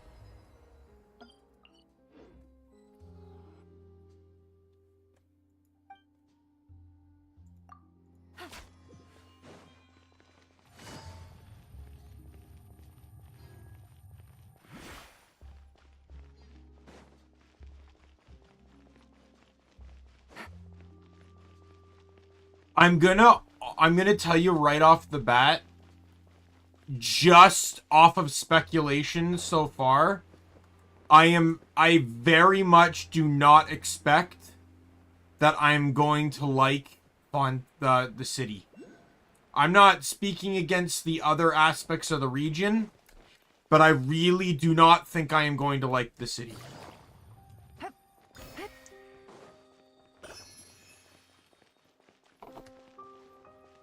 Because I think there's going to be too much verticality, and and just getting around is going to be a pain in the ass.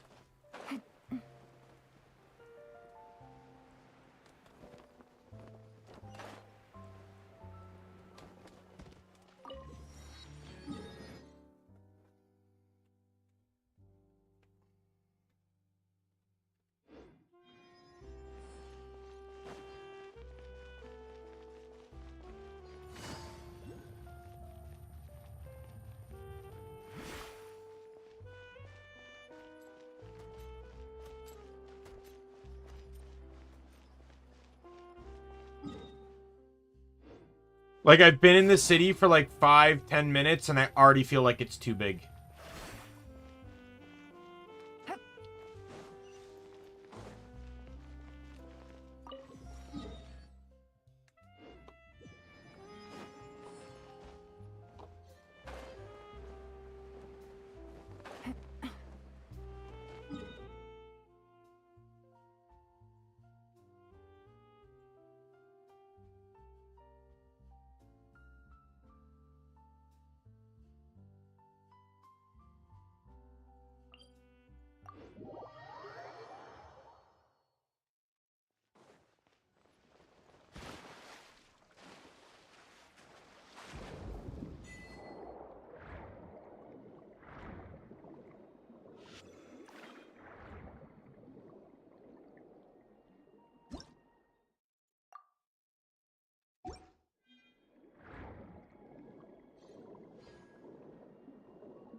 I didn't ask for this information when I already knew it.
Hey, look, another voiceless dialogue quest that I'm gonna completely ignore again. Let me click faster.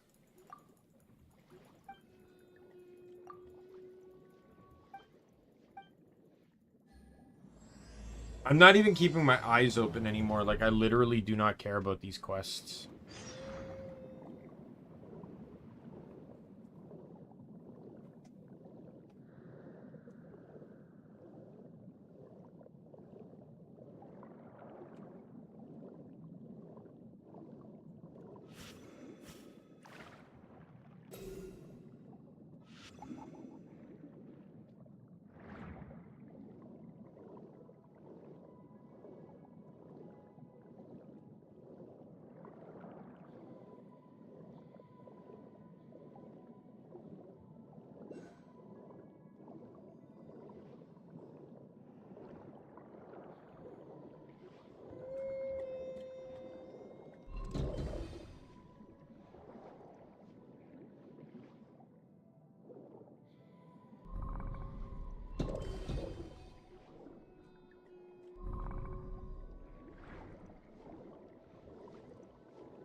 You mind, like, activating the bloody fucking waypoint, please? Thank you.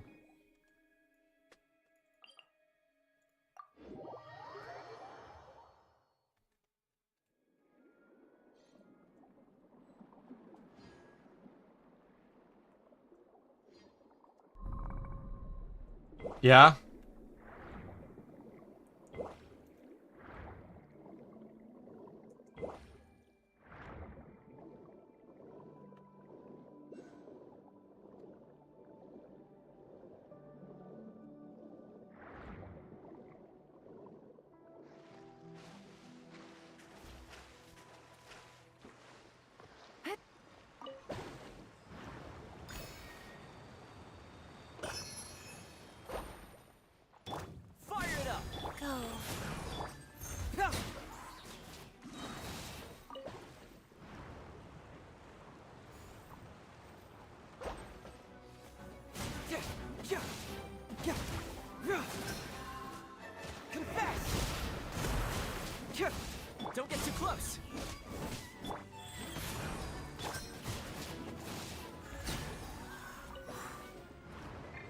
Where is this going? Yeah, yeah, fire it up. Here's backup. Orders given. Orders received. Yeah, yeah. Bring it on. Yeah, yeah, cyclone. Yeah, yeah. Yeah.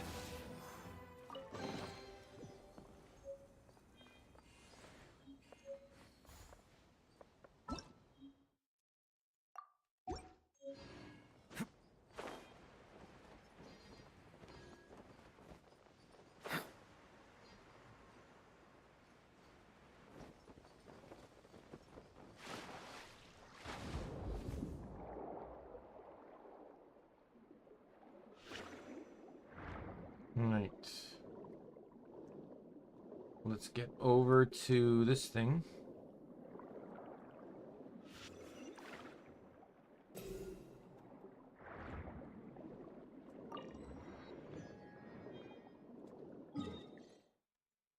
Right. I still got a ton more things to get, but I want to uncover this other map. Like, I'm not continuing story until I have every waypoint. That's just how I want to go for it.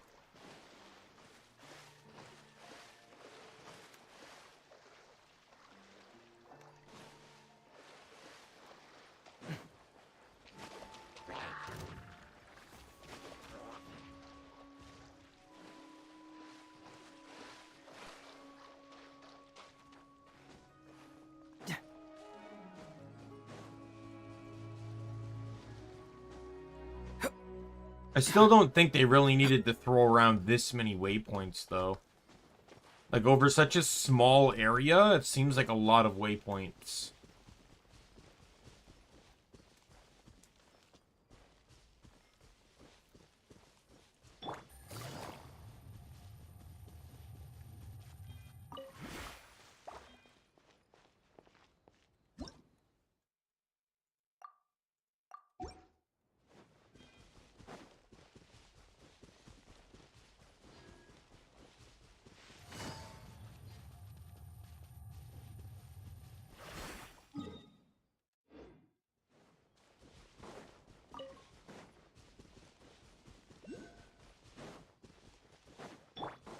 Don't get too close.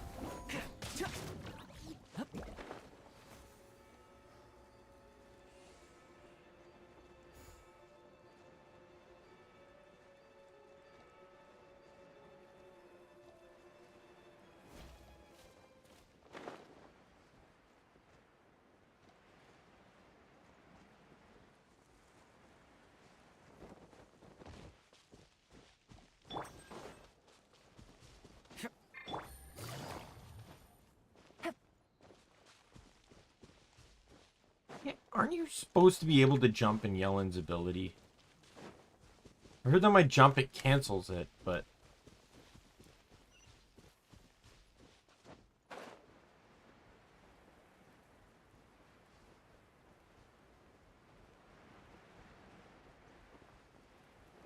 Not falling for this shit again. Let me get this thing first.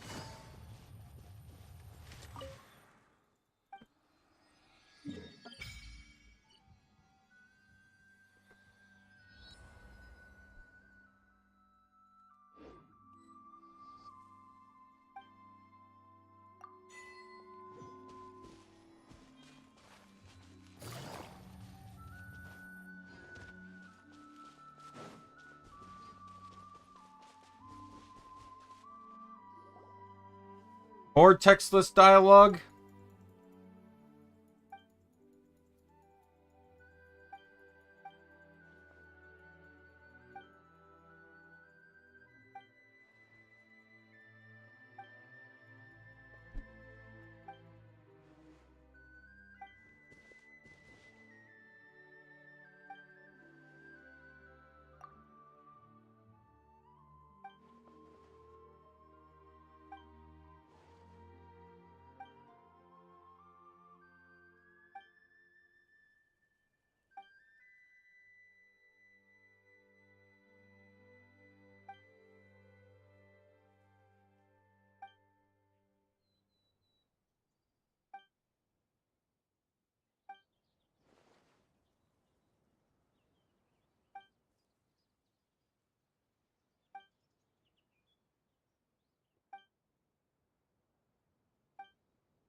Here comes the catch. Fire it up.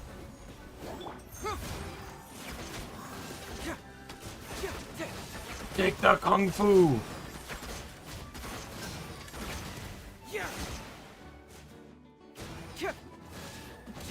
Goodbye. Busted.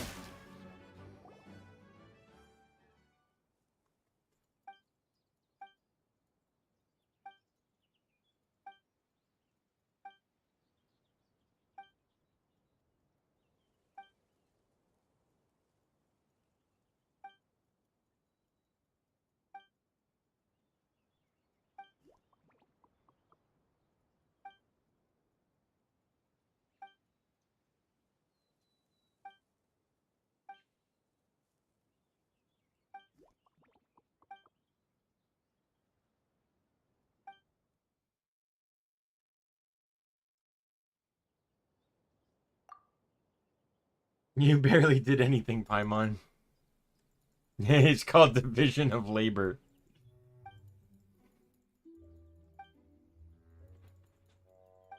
This is, I think, the third world quest or something. Like, I don't know. I don't even know what's what anymore. All I know is it's a lot of dialogue I don't want to read because it's gonna be insanely long.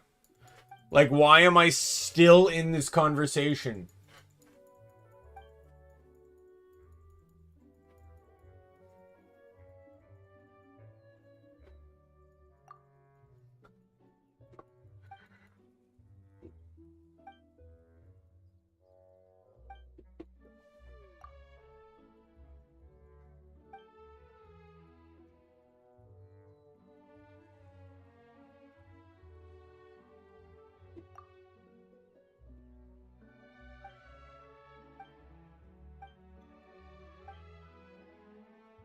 I do not care. I do not care. I do not care. I really wish there was a skipped dialogue.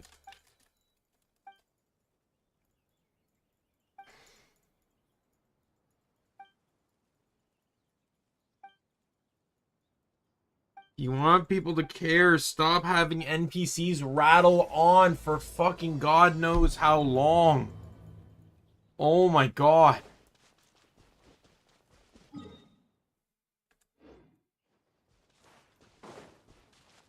Take it easy.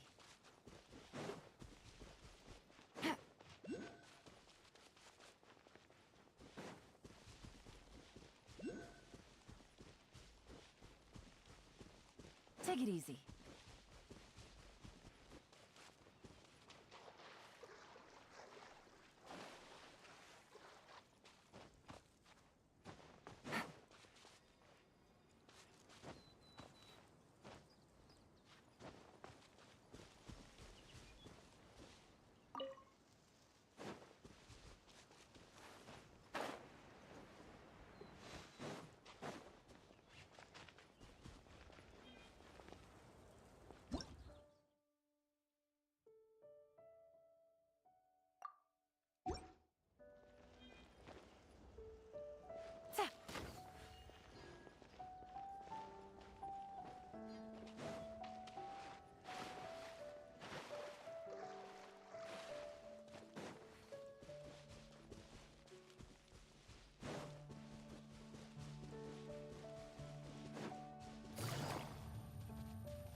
Here.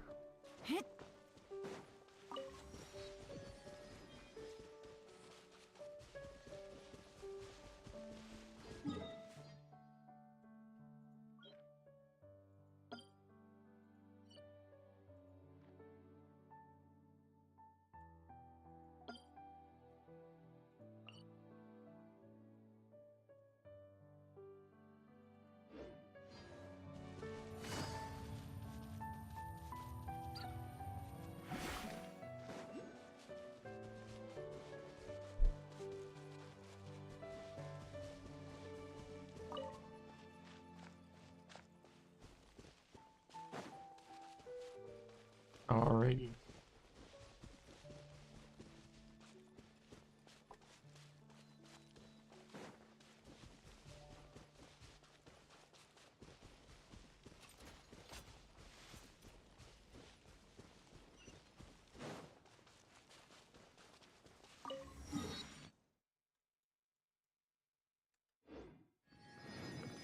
Take it easy.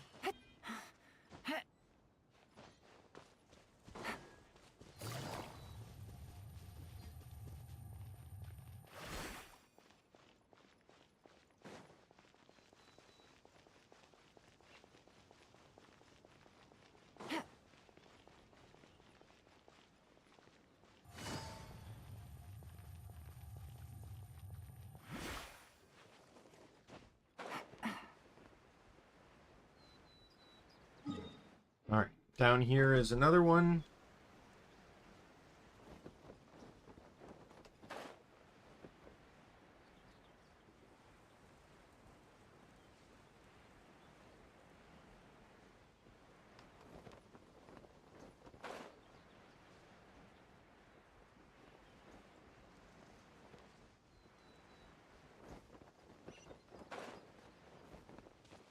Okay, that one's active.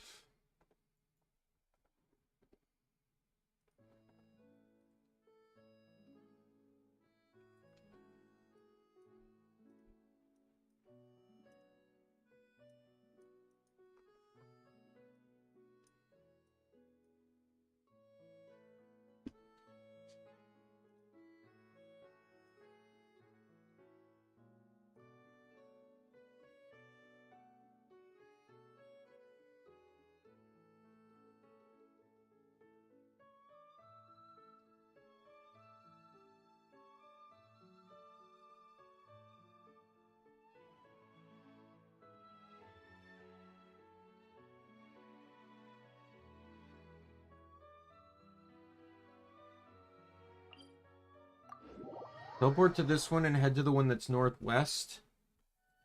Take it easy. I think we'll head to this one over here.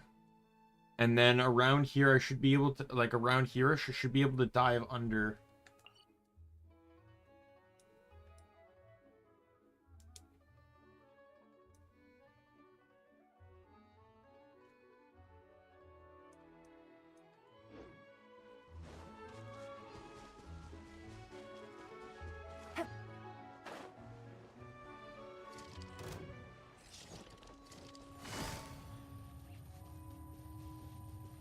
Gotcha.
Oh, I think I see. Never mind.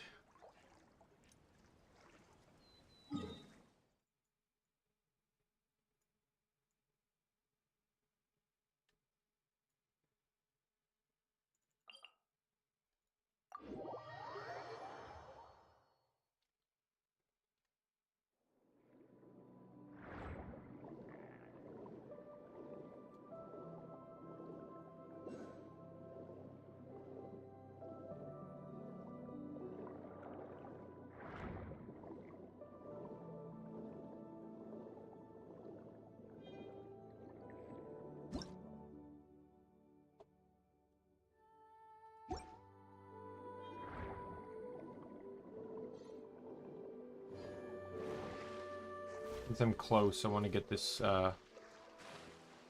POI over here. Not POI, waypoint.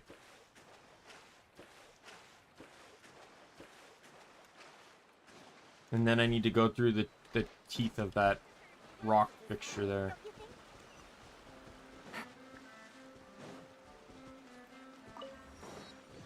Take it easy.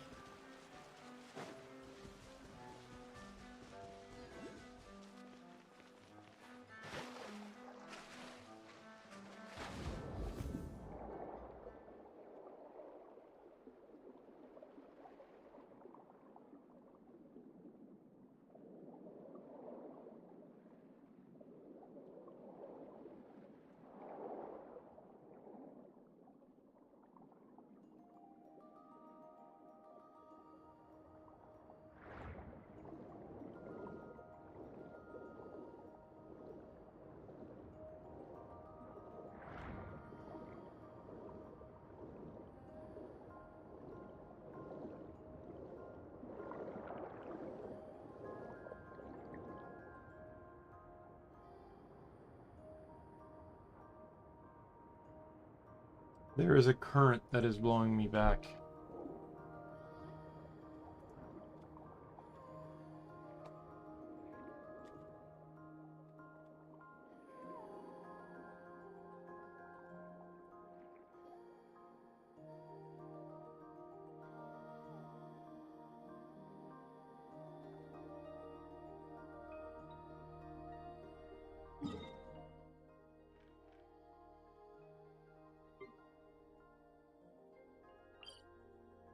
I have to do this quest.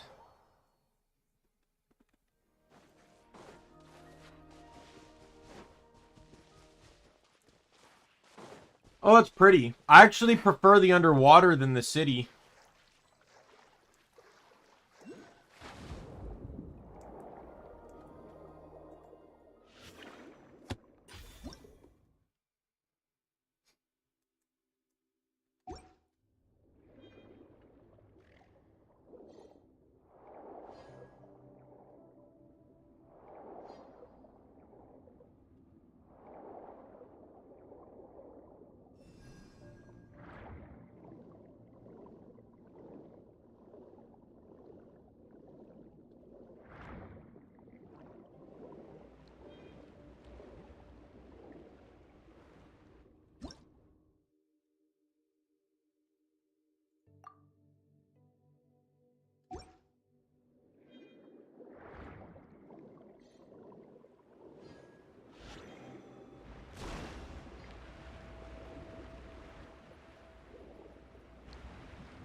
It's a very weird puzzle.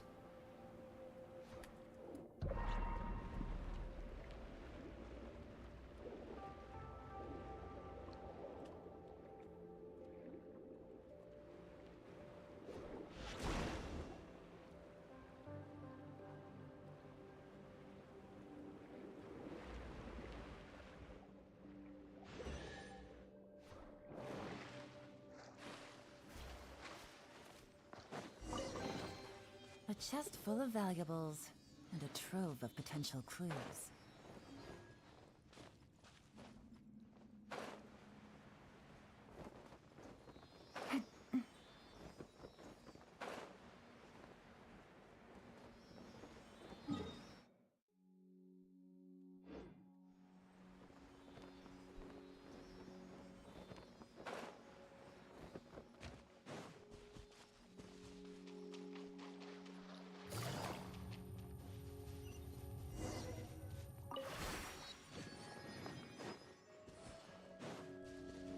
Take it easy.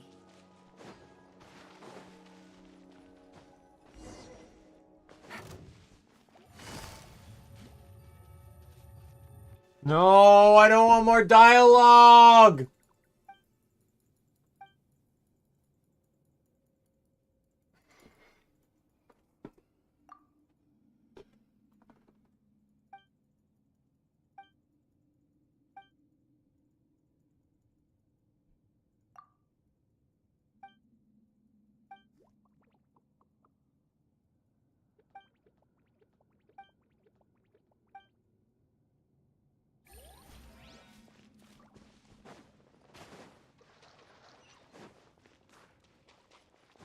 I just want the waypoints. Don't talk to me.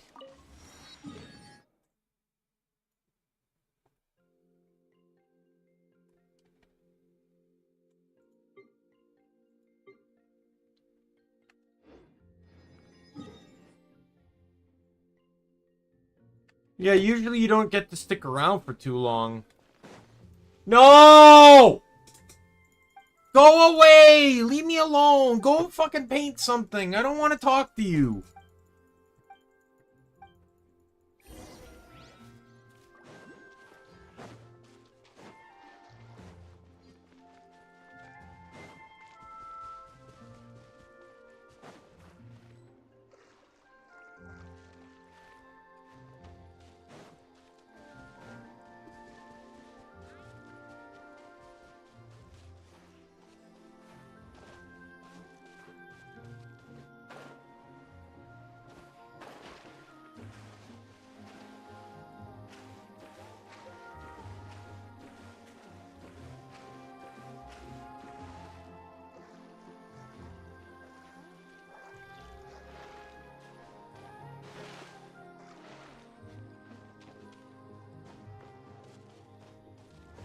Pretty much, yeah.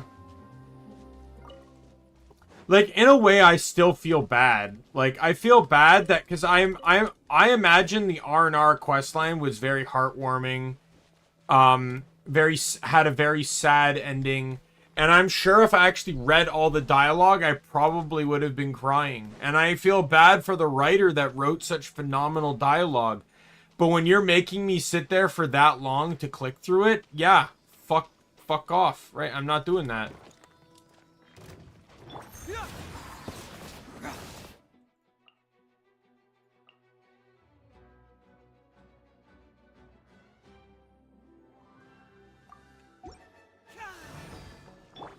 Quietly now. Don't get too close. Go.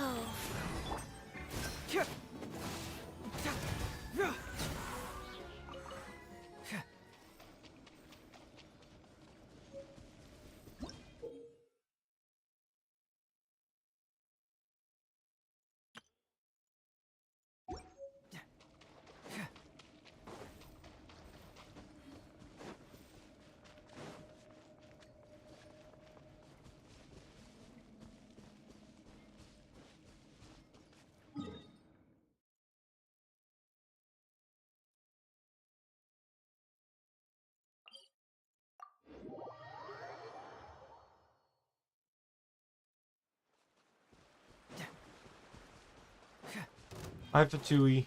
Bye, Fatui.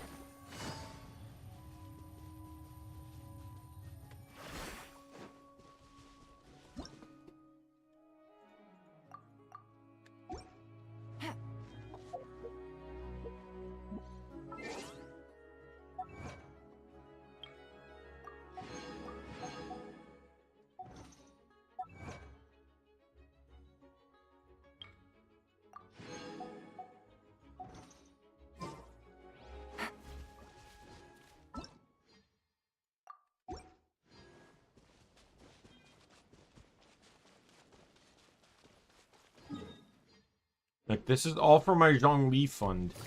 I gotta get as many primos as I can. That doesn't involve farming chests.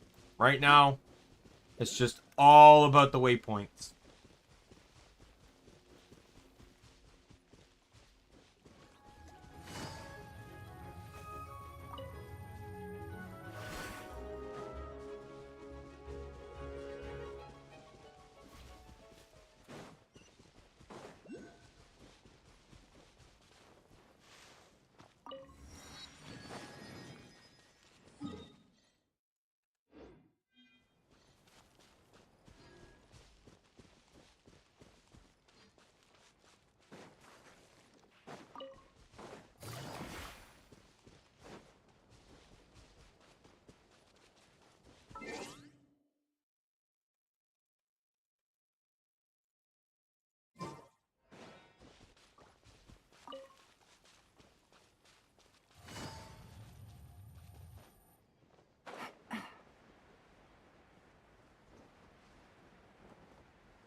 I don't even remember if I got anything good from it outside of the primos, to be fair. But all I know is it just took so long to click through that I don't bother reading any dialogue if it's not voiced.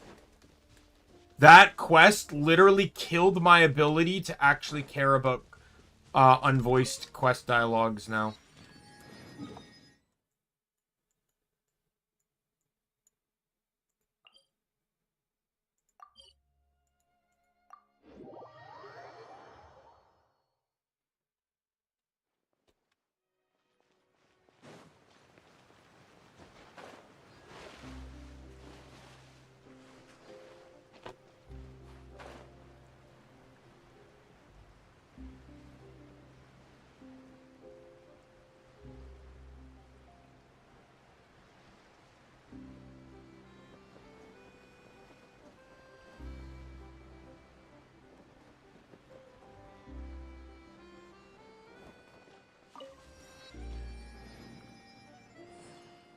I tried to care at the beginning for that quest line, and it cost me 15 minutes.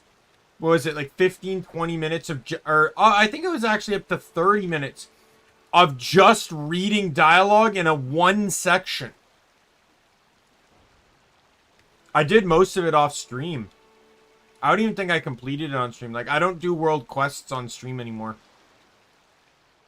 because they're not voiced. I pretty much only do character story or Archon story on stream. I don't even do, I don't even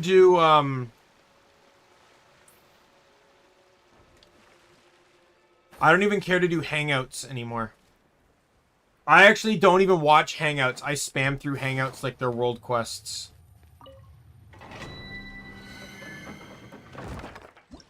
Yeah, that character definitely seems like something to look for. Take it easy. It's the same thing with Nahida. I didn't necessarily care about getting Nahida. I just wanted a catalyst of every element. And Cryo's the only one missing now, so I have one of every other element, so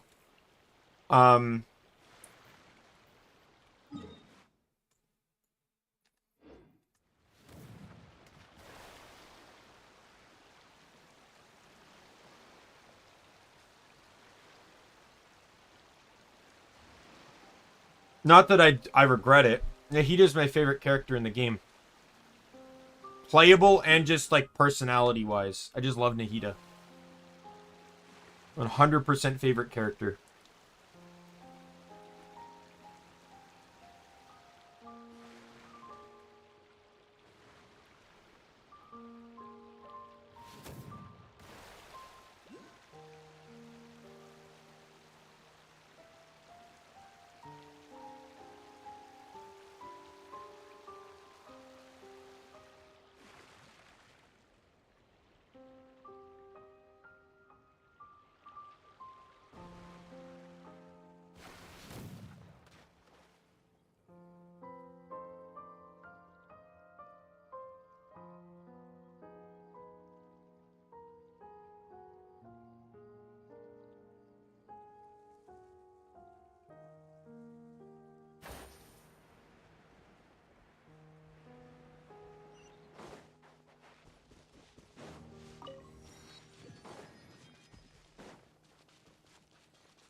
I imagine this takes me to the boss.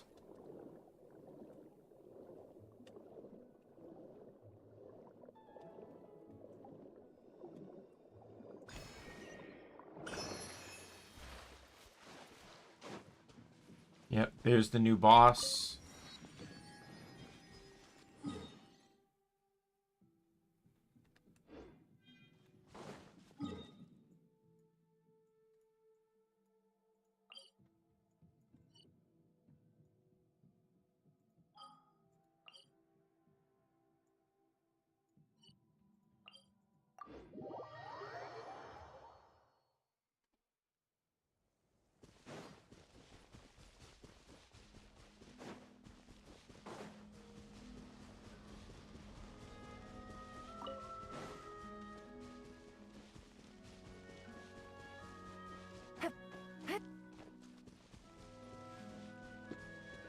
It does. You do have to do it to uncover all the waypoints in Sumeru, though. There's the R&R questline. What is it? It's this area here, Old Venerana, and this area up here, Venerana. Those two areas are permanently covered unless you do the R&R questline.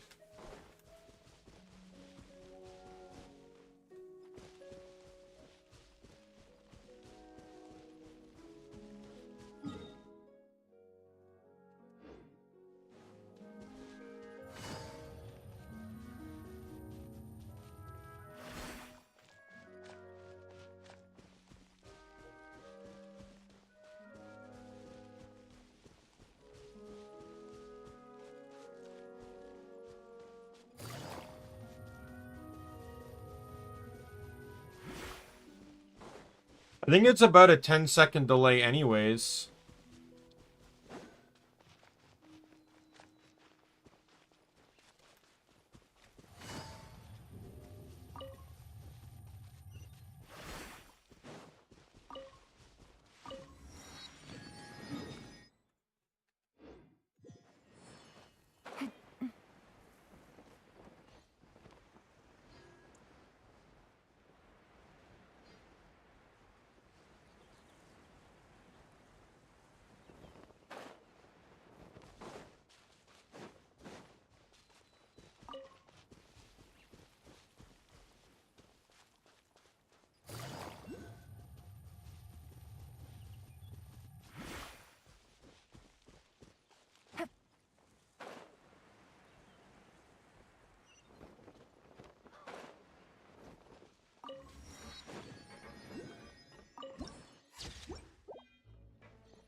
Double check to see if that dungeon is down here.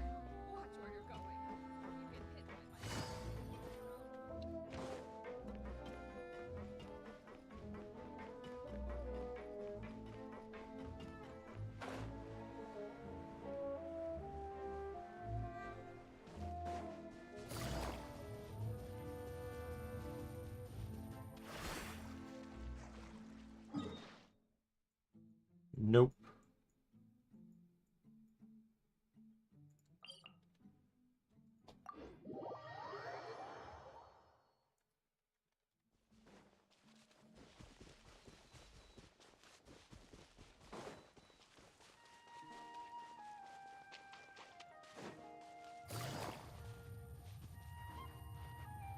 Might as well get in. My boat's gonna be faster.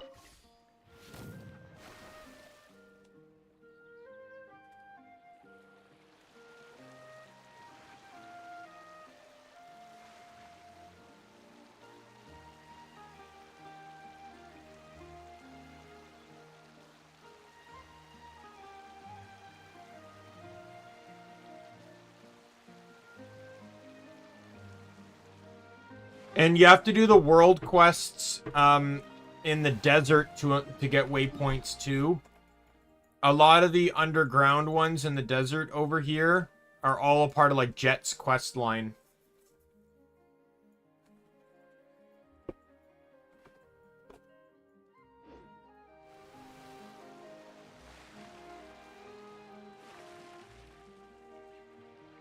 Maybe it's internet issues, because I did disconnect from stream entirely earlier. At the beginning of the stream, maybe it's just internet issues. I don't know.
Right, well, hopefully that works.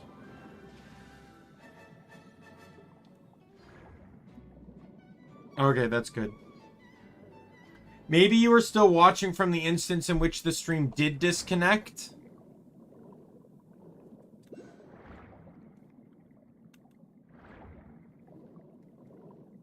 And that's why you were still lagged behind.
Let me go get that dungeon.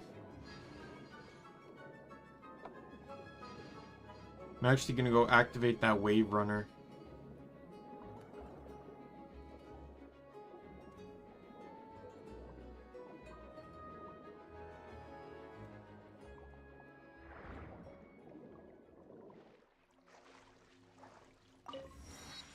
Wave rider, whatever.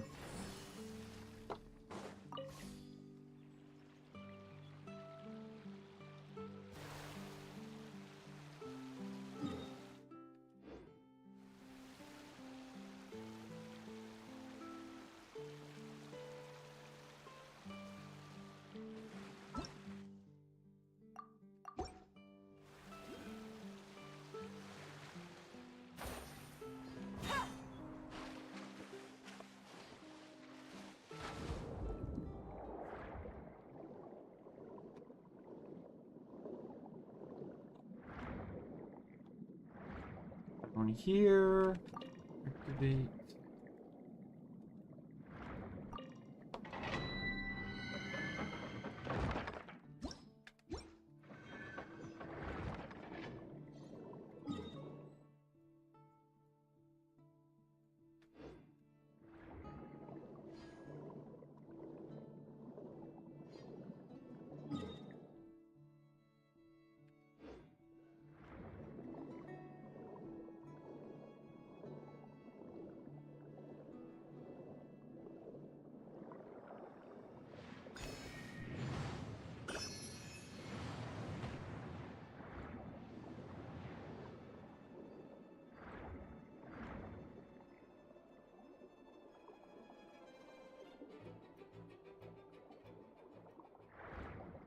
Guys didn't really do a good job protecting that thing, did you?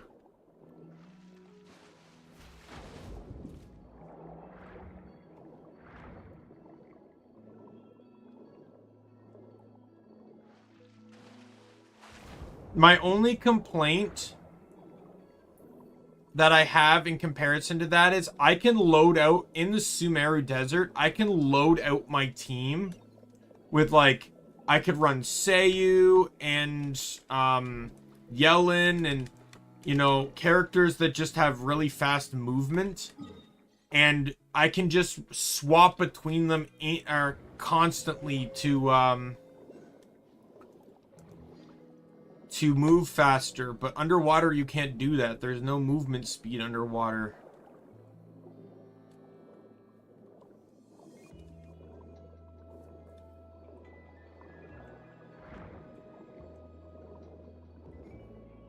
I bet you anything that's with the things upgrade, though, is your stamina underwater.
There we go.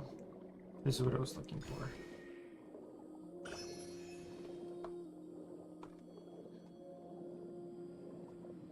I see.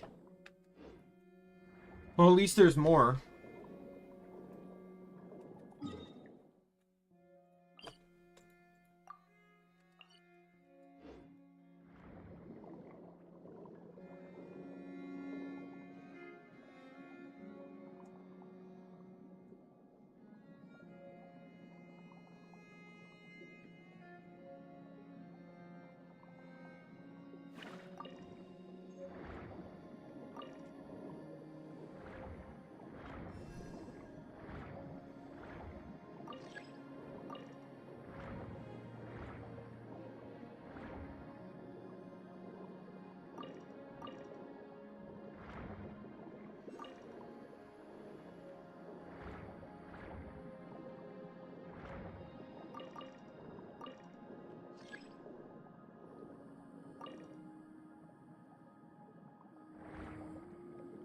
The stamina is killing me here.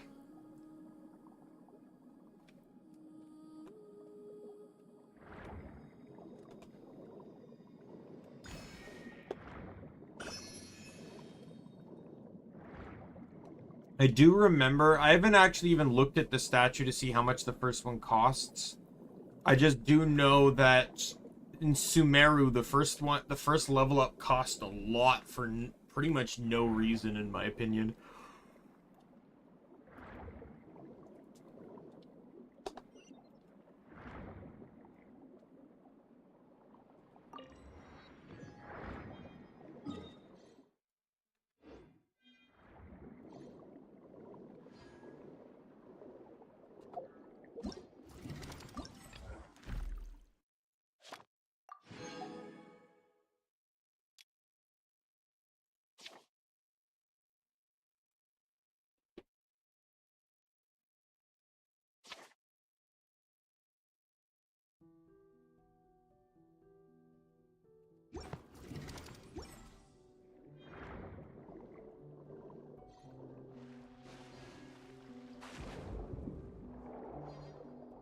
I just remember you needed like 20 to level up the first time in Sumeru.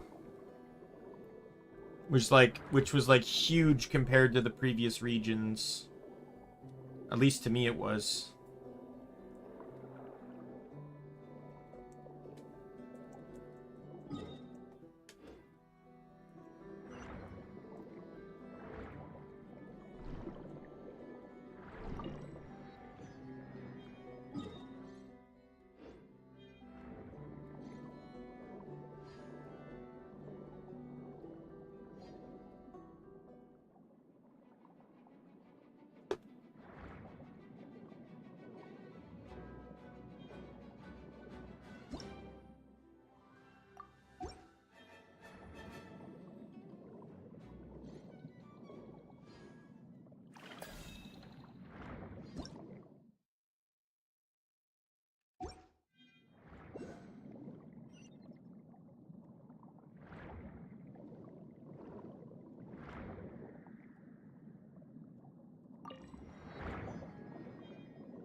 Okay.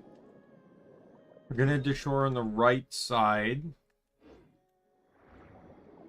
Because I can teleport back to the left side to get the waypoints. I do like how you can't drown in Fontaine. That's rather nice. Like, when my stamina depletes, I'll just go back to normal pace. Like, thank God they were at least that considerate.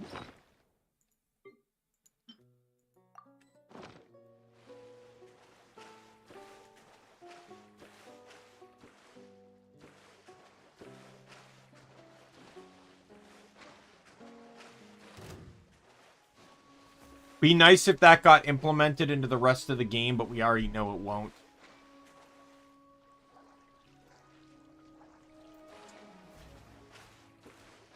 You only get to learn to swim in one area of the world. Every other water we may as well have eaten a devil fruit.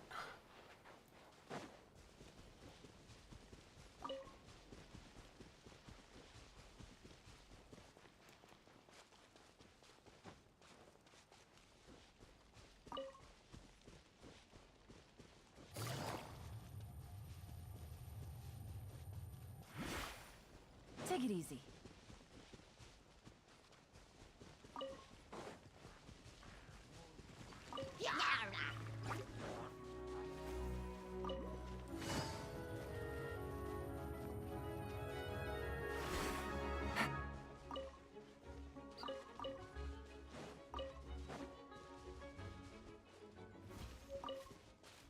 There it is.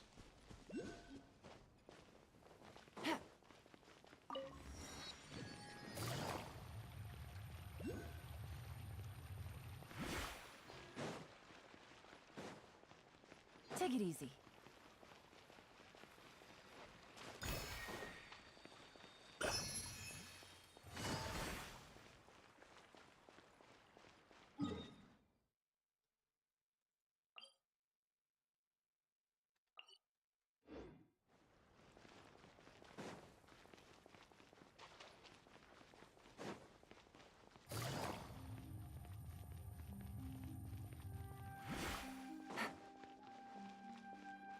Take it easy.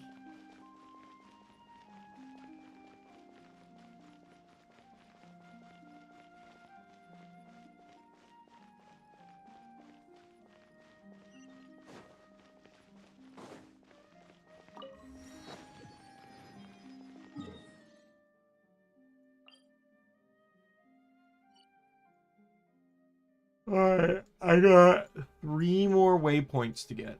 All these one and the dungeon.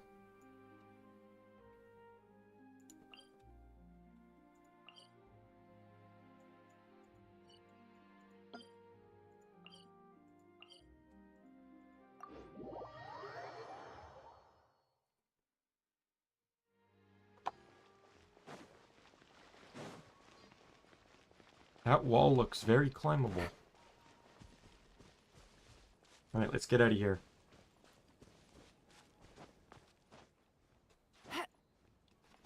Once I get these 3, I want to finish up the event that's going on right now because I needed to get Fontaine's quest line going to start it. It's just a few fights I need to do and stuff and gathering, and then we'll just pick up the story until we finish it, and then that'll probably be the end of the stream right there.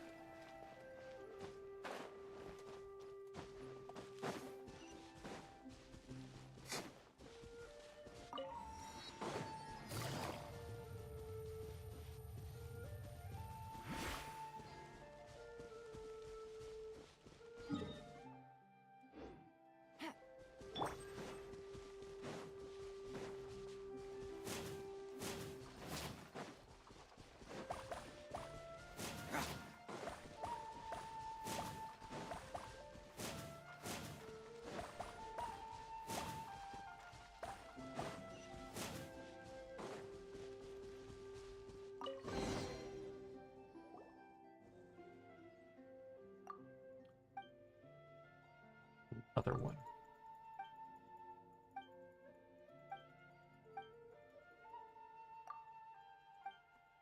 I didn't come here to talk to an easel.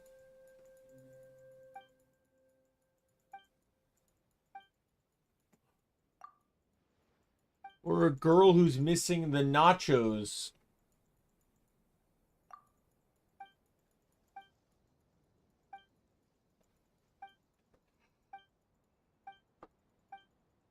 Every time one of these starts, a little of me dies. I'm not even kidding. That is literally how much the R&R questline has scarred me. I am literally afraid of getting into non-voice dialogue. I avoid it like the plague.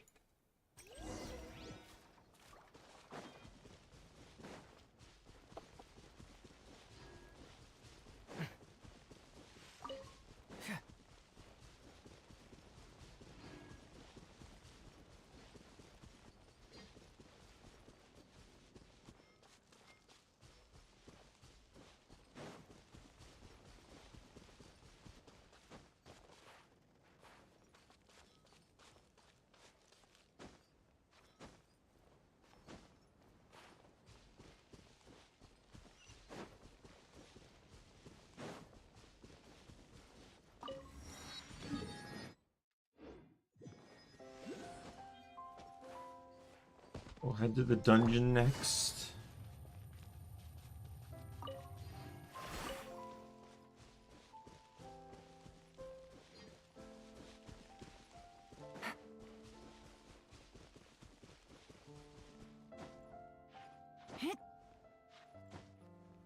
Yeah.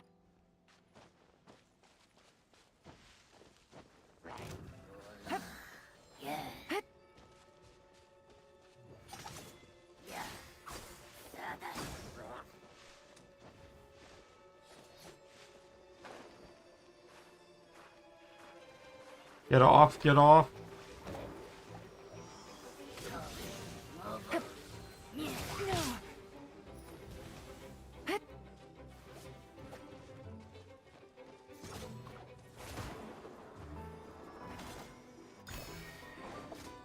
Alright, you want to pick a fight now?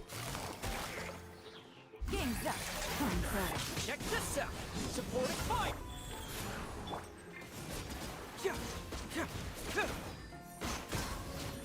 Bring it on. You can't fool me.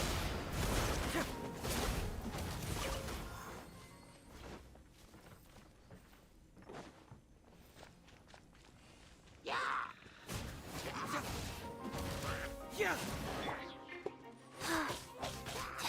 Fire it up.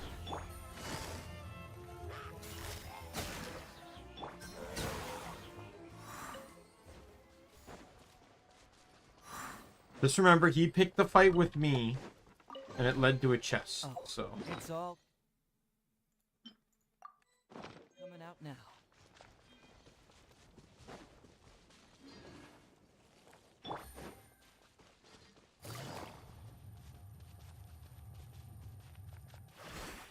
Take it easy.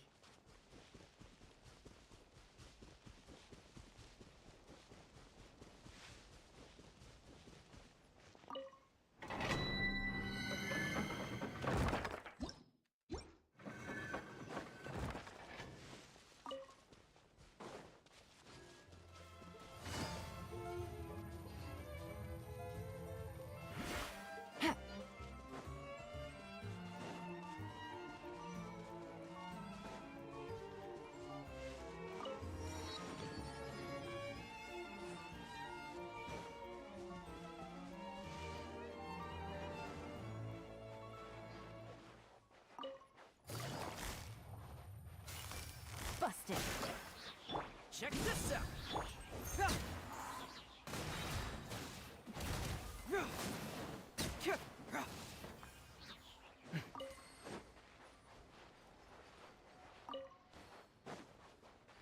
Yep. They actually seem to be not bad in this area so far.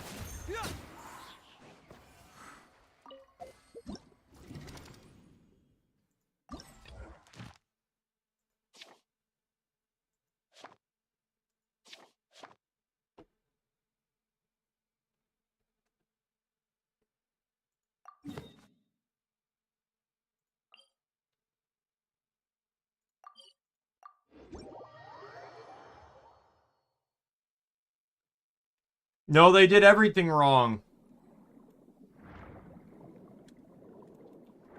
They're a part of the event. I have to kill them for the event.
Let me change up teams here for a sec.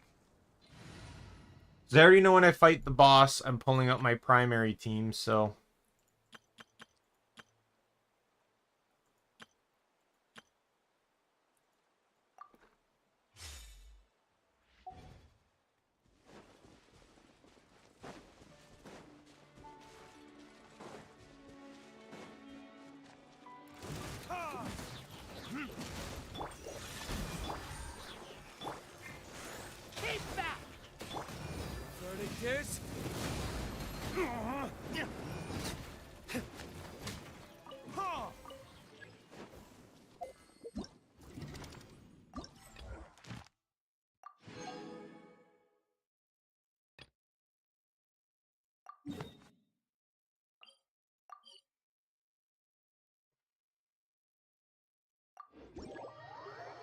Well, yeah, but I got Child a while ago. Child's actually really fun to use. I'll switch to him.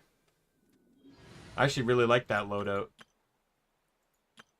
There's a bow that you can get. The bow you get from doing, What's it switches?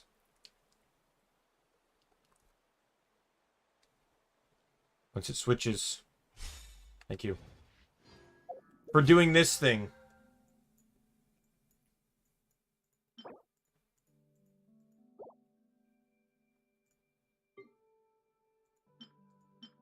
Oh, there's more weapons now? They add in more? But this bow here. This bow is really good on Child. Like, super good. So they're all still crit rate weapons. Damage dealt by elemental skill and elemental burst is increased by 16%.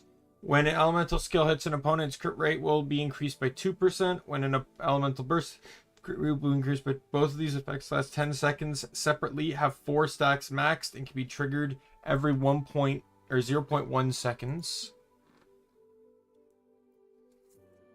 Attack will be increased by 16% for 15 seconds after being affected by Pyro. This effect can be triggered once every 12 seconds. All elemental damage bonus will be increased by 12% 15 seconds after being affected by Hydro, Cryo, Electro, or Dendro. This effect, okay. When not on the field for more than 5 seconds, max HP will increase by 32% and Elemental Mastery will increase by 40%. These effects will be cancelled after the wielder has been on the field for 10 seconds. This would act, I know, like, this almost sounds kind of broken for certain characters. Like Kokomi, for example, right? Where it's like, you get the crit, like where someone who's like sub DPS but uses HP, where basically you switch to the field and instantly, get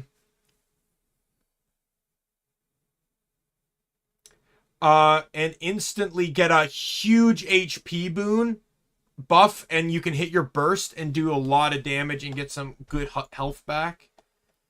After charge attack hits an opponent, The Sunfire Arrow will descend upon the opponent, dealing 60% attack damage and applying the Heart Searer effect to the opponent, damaged by said arrow for 10 seconds. Opponents affected by Heart Seer take 28% more charged attack damage from the wielder. Sunfire Arrow can be triggered once every 10 seconds. When there are at least 3 different elemental types in your party, elemental mastery will be increased by 120. That's actually like really good. I'm absolutely going to get that spear. The focus sounds pretty decent too. I guess the sword's not bad either. I don't know how I feel about the great sword or the bow yet specifically, but I'll probably get one of each.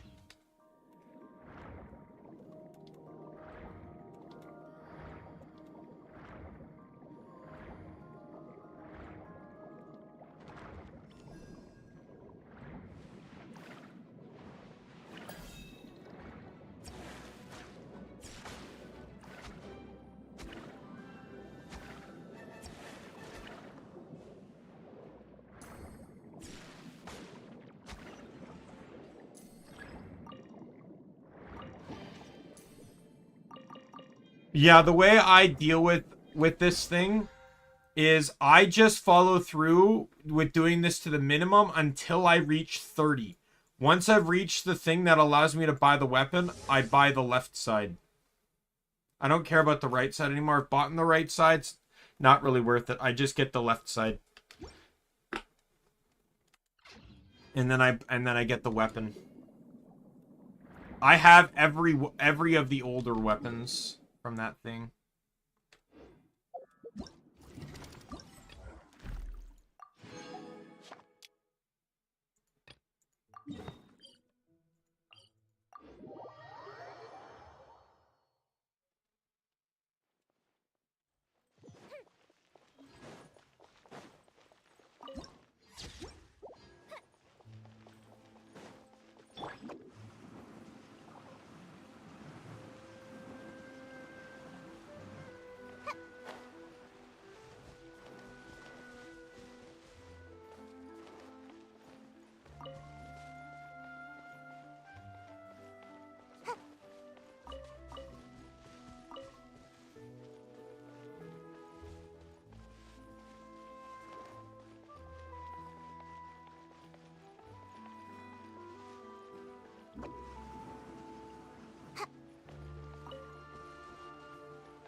Right now, right here, emerge.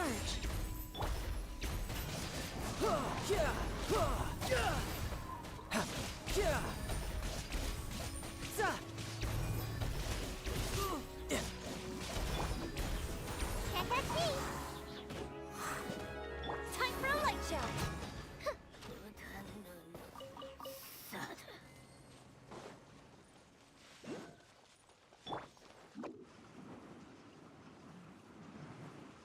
And away I go.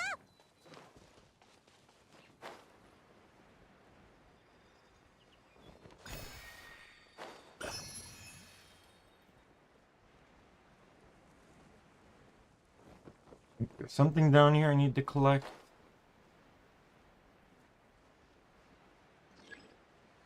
I see it. Whatever this thing is.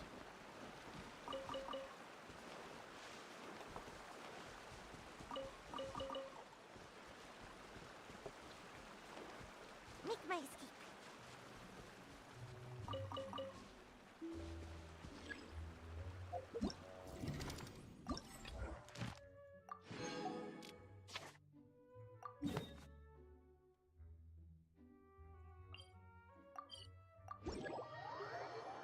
That was the wrong one, right? Yep.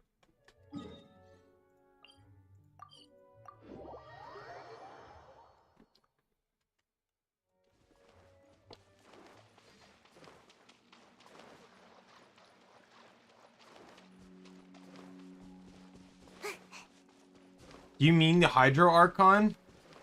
I feel like I've already forgotten her name.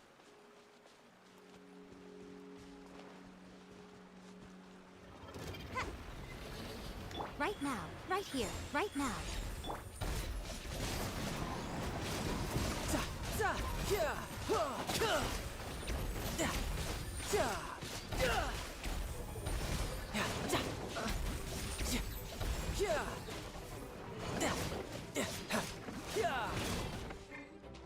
Come on out!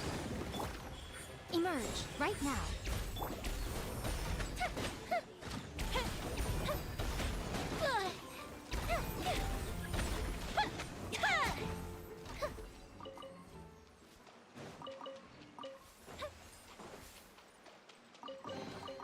Ooh, will we find any firework materials in here?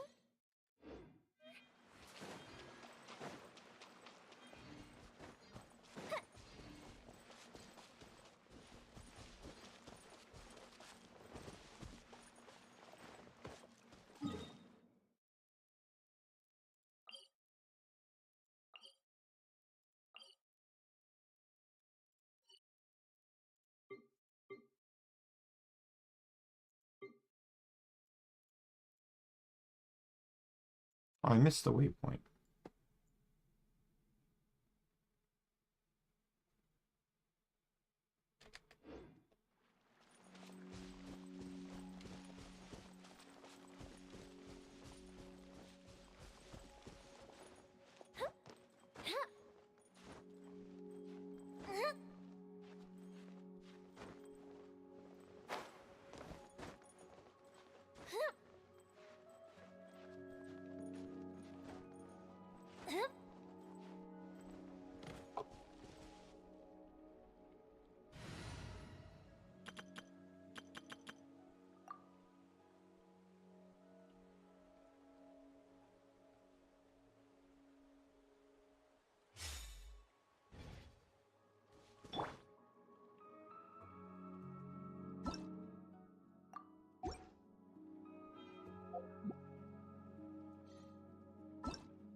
Oh, Kirara's broken.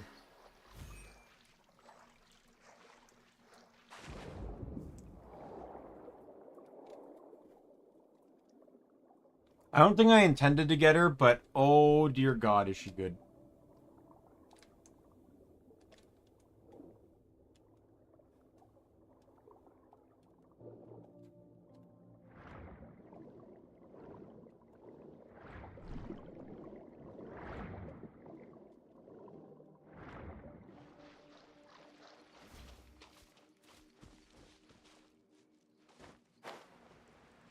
And I just realized I can't even go that way.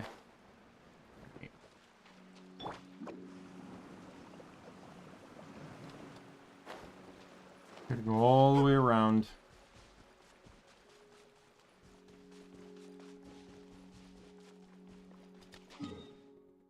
Or at least I can teleport to here.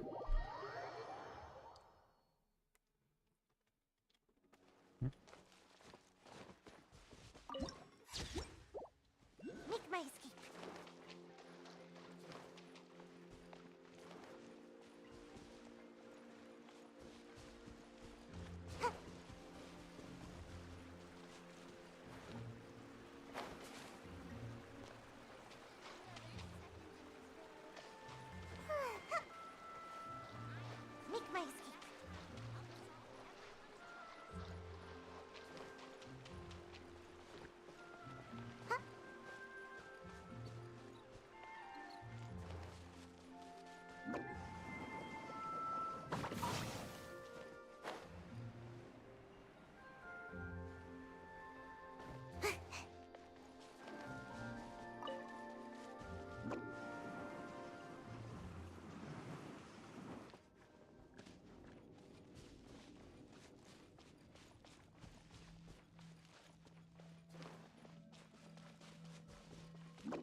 It didn't matter, he wasn't even underground anyways.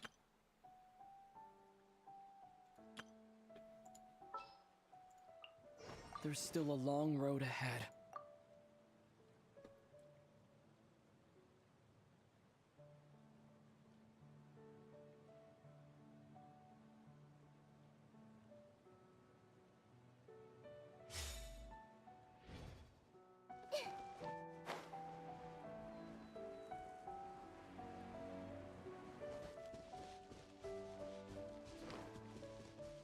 I see everything. Stand with me.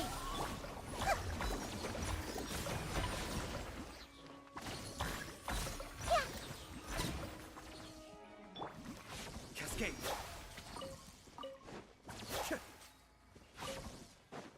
I have plenty of accidental C1s. My accidental C1 Klee as well.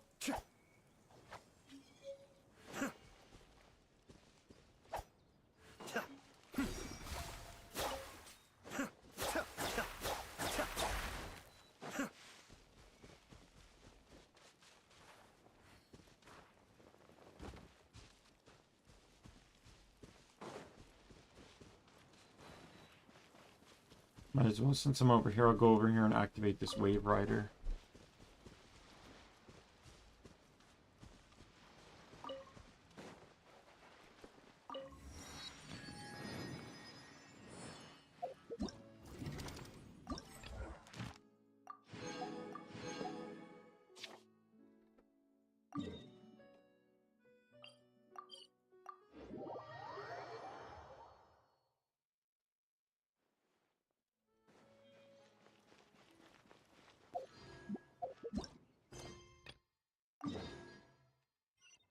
I did miss a waypoint, by the way.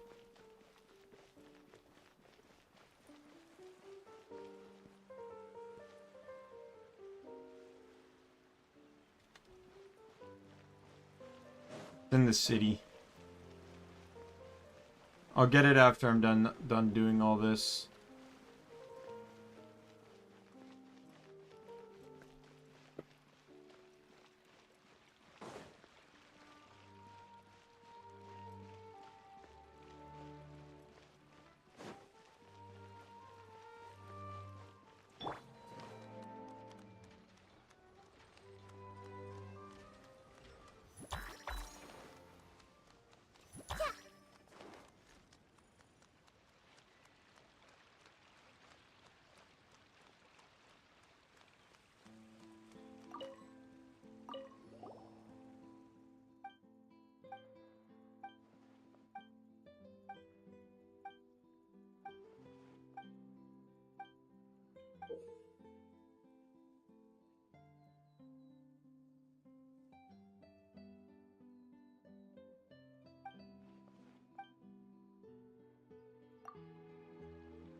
Cascade.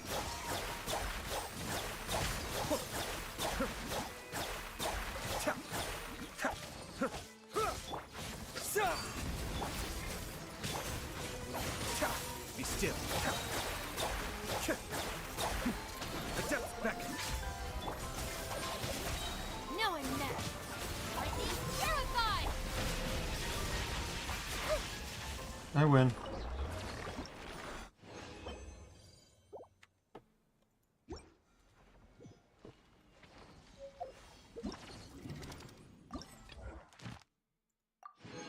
I just have to do the other fight.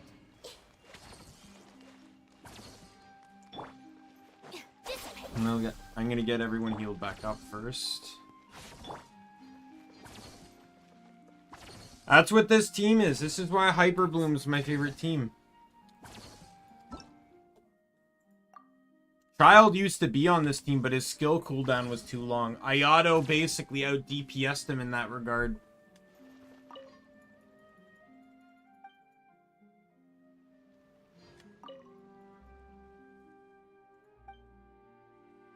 Oh, right. I gotta wait. I got bosses on cooldown.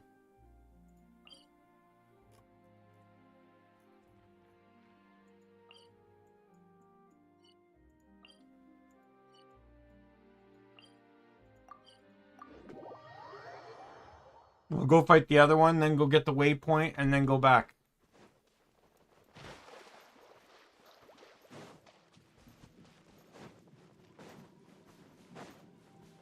Bond is strong. Grow, grow, grow. Make yourselves a room.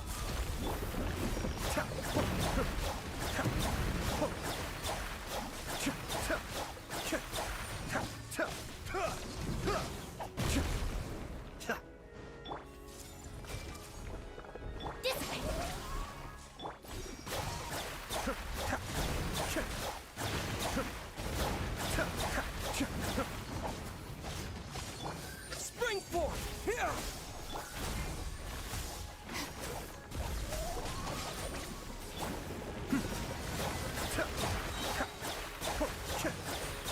Kamisato Arc. Suiyu!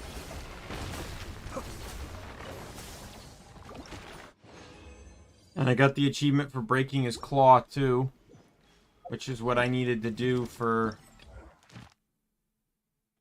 both of these. Or breaking his helmet, whatever I had to break.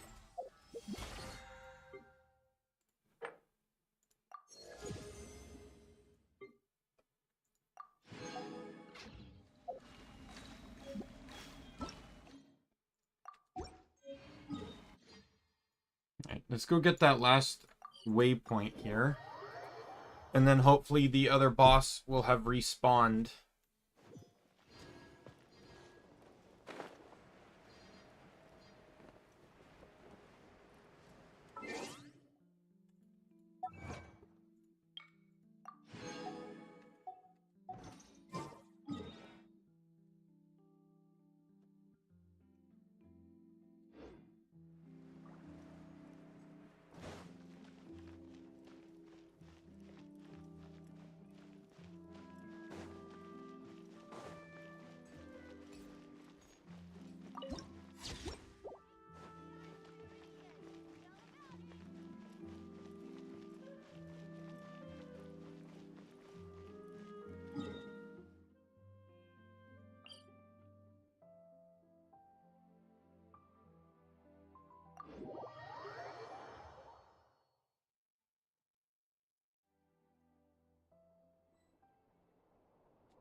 Wow, you have to go far away for this one.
Yeah, that should be every waypoint within this area. I'm surprised I didn't get an achievement.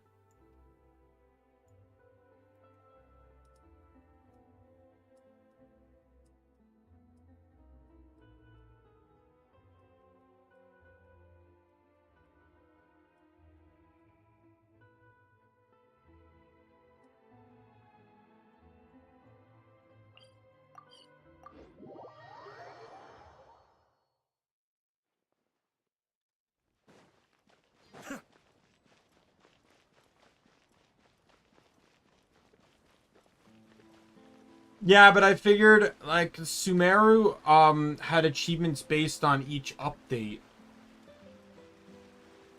So I was wondering if it was going to be like that.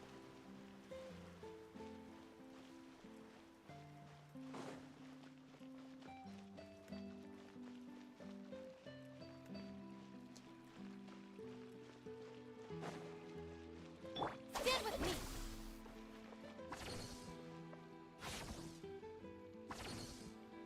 The more data samples, the better.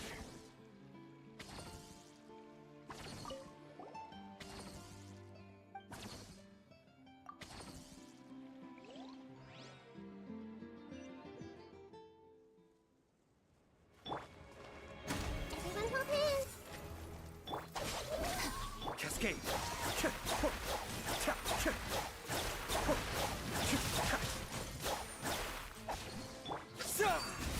Out of my way. Let's play turn a little. Sharing my knowledge. Our bond is strong.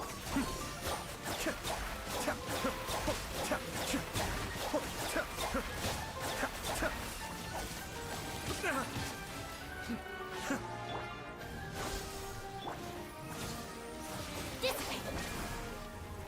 Hey.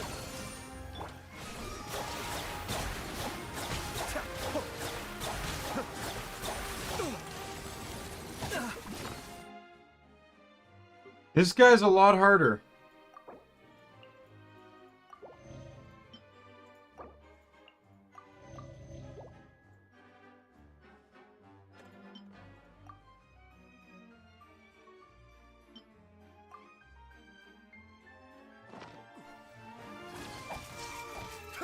Scatter!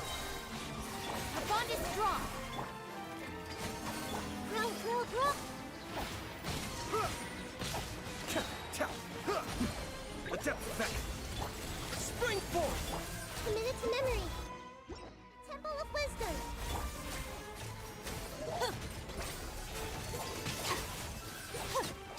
I'll settle this.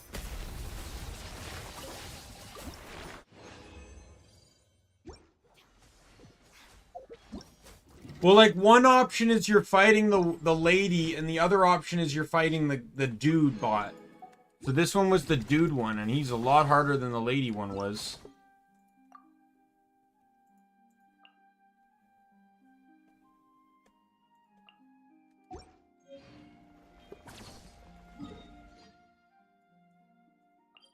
All right.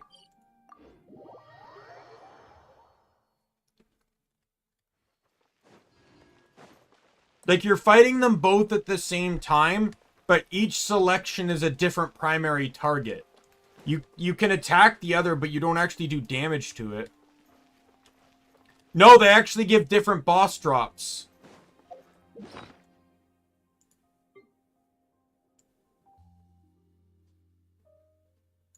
One of which, the first one gave this one, the second one gave this one.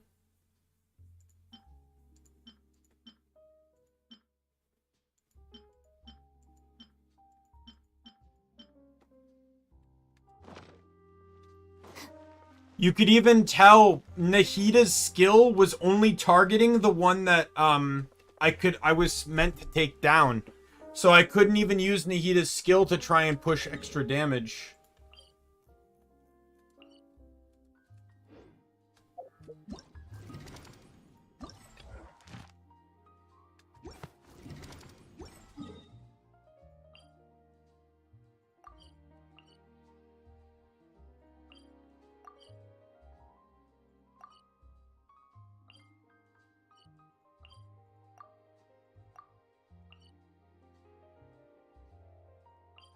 Stop pinging!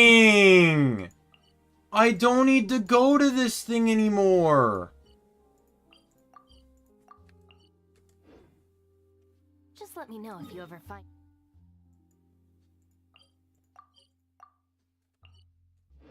yourself in a pinch. Thank God.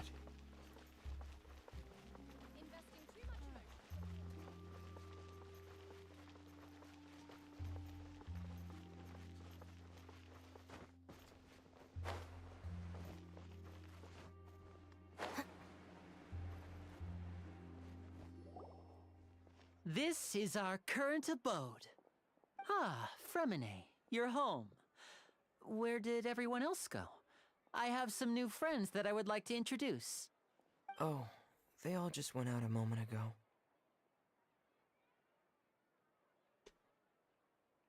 I see. Everyone is getting busier now that Father will be returning soon. I suppose that can't be helped. Allow me to introduce you to my little brother, Fremine. He is a phenomenal diver. Hello. Nice to meet you. Paimon is Paimon, and this is the Traveler. Oh, you sound very proud to have a diver as a brother, Linny. What a talented family.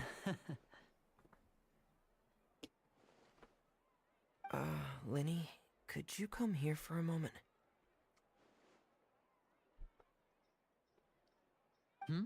What is it, Fremine? Do you have something to tell me? It's alright, you go ahead.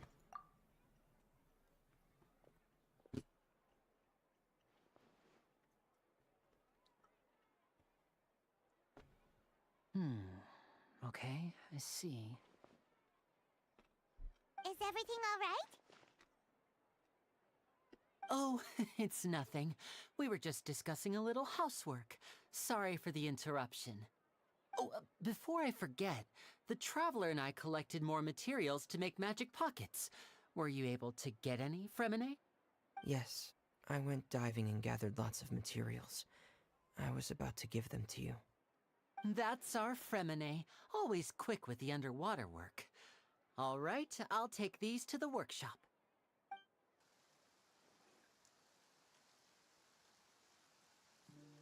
Rain.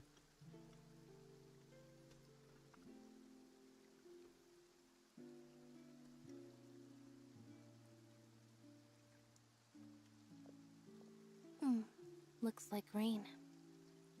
Oh, you're right. But wasn't it clear and sunny just a moment ago? Fontaine's weather sure is weird. I'm afraid that's just how it is here. It often rains on days where there are trials being held in the Opera House, but don't worry, it'll clear up soon enough.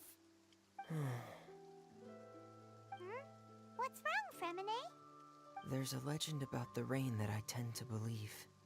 It's said that a dragon of water once resided in Fontaine.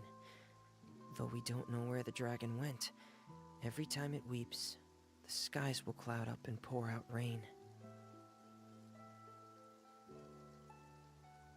When I was a child, my mother told me that if I wanted to go outside and play, I should yell toward the sky at the top of my lungs. Hydro Dragon! Hydro Dragon! Don't cry! If it's an elemental dragon, then having the power to make it rain wouldn't be very unusual. Let Paimon try something. Hydro Dragon! Hydro Dragon! Don't cry!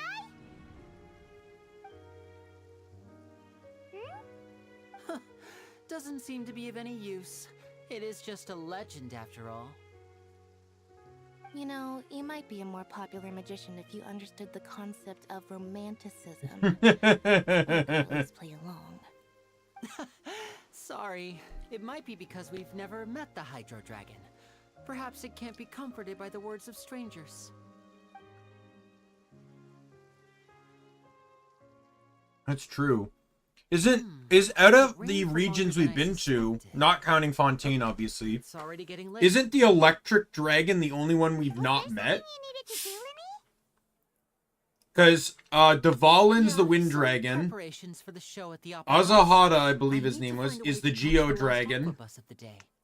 On the day of the performance, And then just a ride pep, the aqua bus or to whatever the his island name of was, is the Berenice. Dendro I'll dragon. have Lynette meet you at the fountain in front of the Opera I don't think House. we met the Electro dragon.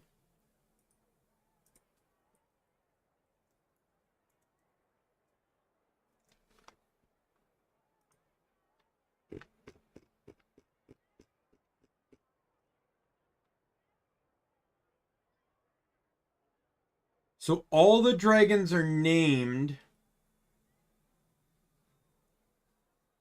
but it doesn't list a dragon for either.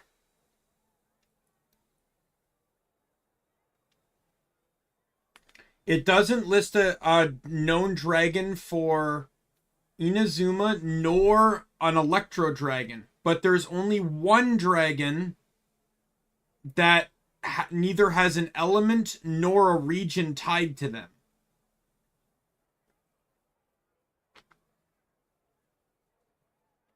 But there's also no dragon listed for fire, nor the fire country, so... Well, the one dragon that's listed under question mark and region unknown was killed by the Heavenly Principles, and that was Nobelung. It was killed in the war with the Heavenly Principles.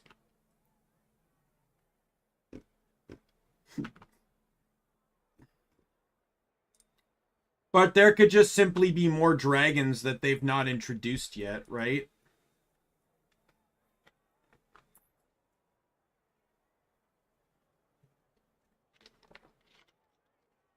Like, this is just the list of known dragons, not the list of all dragons. Oh, are you leaving now? What is it, Fremine? I'm in a hurry. Oh, I get it. You feel nervous delivering the materials for the magic pockets, is that it?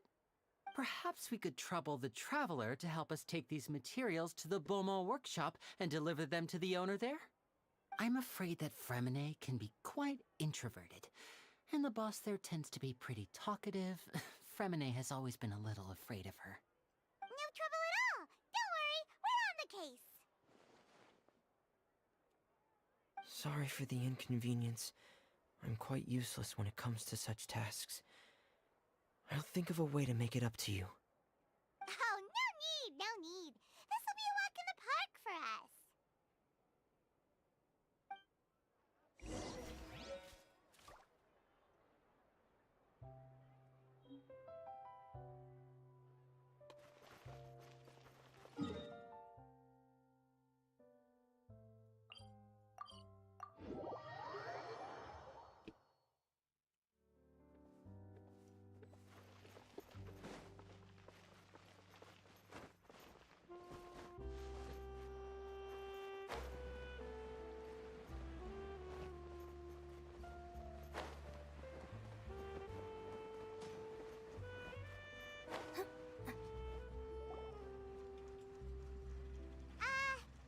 Hello? Is there anyone here? Oh, hello there. New customers? Looking to buy, or do you need something made? Or perhaps you're just looking for a chat with me. Deliver some materials. Here they are. They're for making... what were they called again? Ah, these must be for magic pockets. I could tell right away. I've already made several orders worth now. No need. They've already prepaid several batches worth. When they told me what they'd be using them for, I even offered them a discount. But they insisted on paying the full amount, saying that I had a business to run.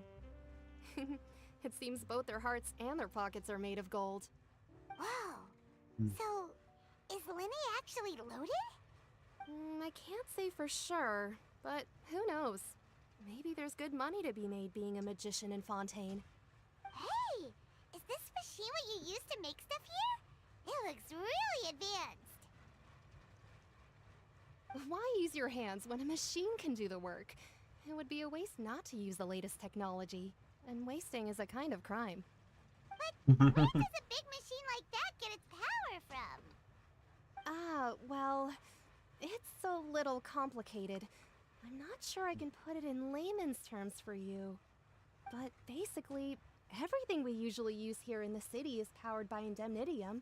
It's a type of energy that's produced from trials. Huh? How can trials produce energy?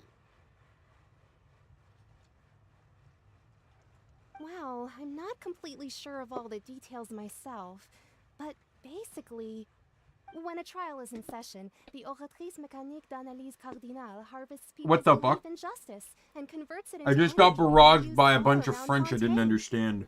So that's what its other function is? Paimon heard that the Oratrice was created by the Archon to make judgments. But Paimon still doesn't get it. How could something unreliable like people's beliefs be turned into a stable power source for these machines? You know, I've been kind of thinking as this has been playing out that the plot involving each nation seems to be something that is going against the nation's ideals in some way. So, for example, the Mondstadt story sought you to free Dvalin from someone else's control, right? Since Venti is freedom, you're fighting against control. And I'm still trying to piece together what Lioa was, because trying to think of what the opposite of contracts are. I feel like that would be like underhandedness, which I guess is technically true, because Child was basically playing us the entire time. So so maybe there's that. Like, I don't know. In Inazuma, you're fighting eternity with change, which in itself is an eternal concept. And in Sumeru, you're fighting for, like, basically it's the city of wisdom, but knowledge was being controlled in a way. And, you know, you're basically fighting to allow people to, you know, get their own desires for knowledge and information back, including, you know, Nahida's, like, freeing Nahida is the symbolism of allowing for people to be free thinkers, right? So if that type of pattern continues, in which the plot is fighting against the concept of the region, then this one is likely, since justice is the theme, it's likely to go towards corruption, I presume. Does that make sense, Shadow? What I'm yammering on about?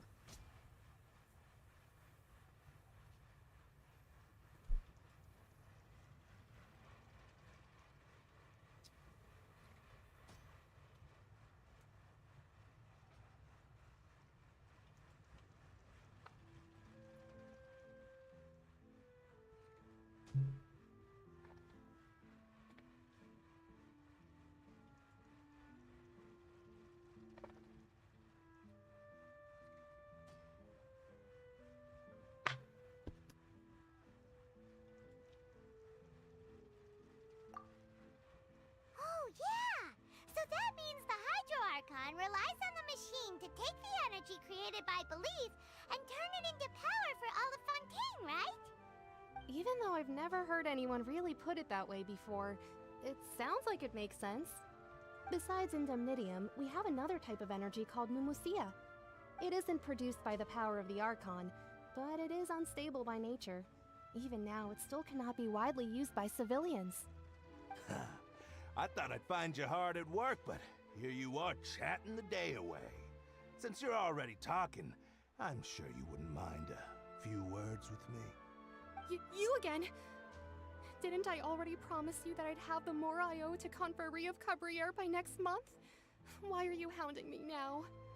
Yeah, but how do we know that you won't go running off by the end of this month? I want 50% today. Wait, no, 70%. Huh? You... Seems business isn't so great for the workshop.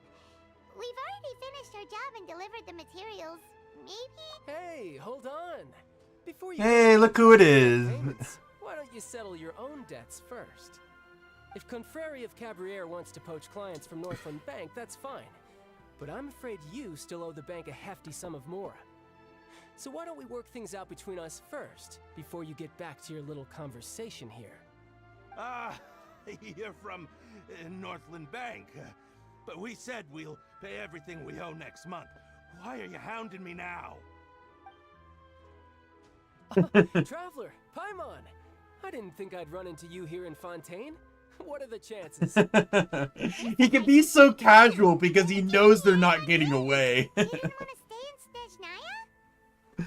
Like, I just love that idea. It's like, Child knows that he can be so casual with these guys because he knows they're not getting away. You seem to run into a lot of a lot of friends today. Long story short, I've already been in Fontaine for some time now, and honestly, things have been pretty boring. But it seems that fate brought our paths together today. Not only will I have some good friends here now, but ones who always seem to find trouble. Either way you look at it, it seems things are going to get a lot more interesting now. Pretty sure we'd want to avoid anything that you'd find interesting. Besides, our trip here has gone pretty well so far. Right, Traveler? I think we've weathered enough storms for now. Hey, you, Northland Bank boy. Aren't you forgetting something? Don't interrupt. It's not often I run into the Traveler like this. Why don't you wait for me over there for a while? You kidding? Aren't you the one looking for us? You really expect us to sit and twiddle our thumbs while you catch up with your friends? Listen to me, boy. If you want your Mora, fine. Why don't you come? Oh my god, he did not. Hey, I just said not to interrupt. Oh, by the way, Traveler, the last time I took Tonya and Tusser ice fishing, Tusser said... Hey! That's way over the line! All right, boys, let's see who has to pay up now! Can you at least let me finish one sentence? Fine. Though the bank told me not to get rough with our clients. You're the ones who started it. This is an act of self-defense. You two will have to be my witnesses, okay? Go ahead, they're all yours. Sure, this won't take long. Fade to black. Oh. You're mine. Shouldn't let your guard down.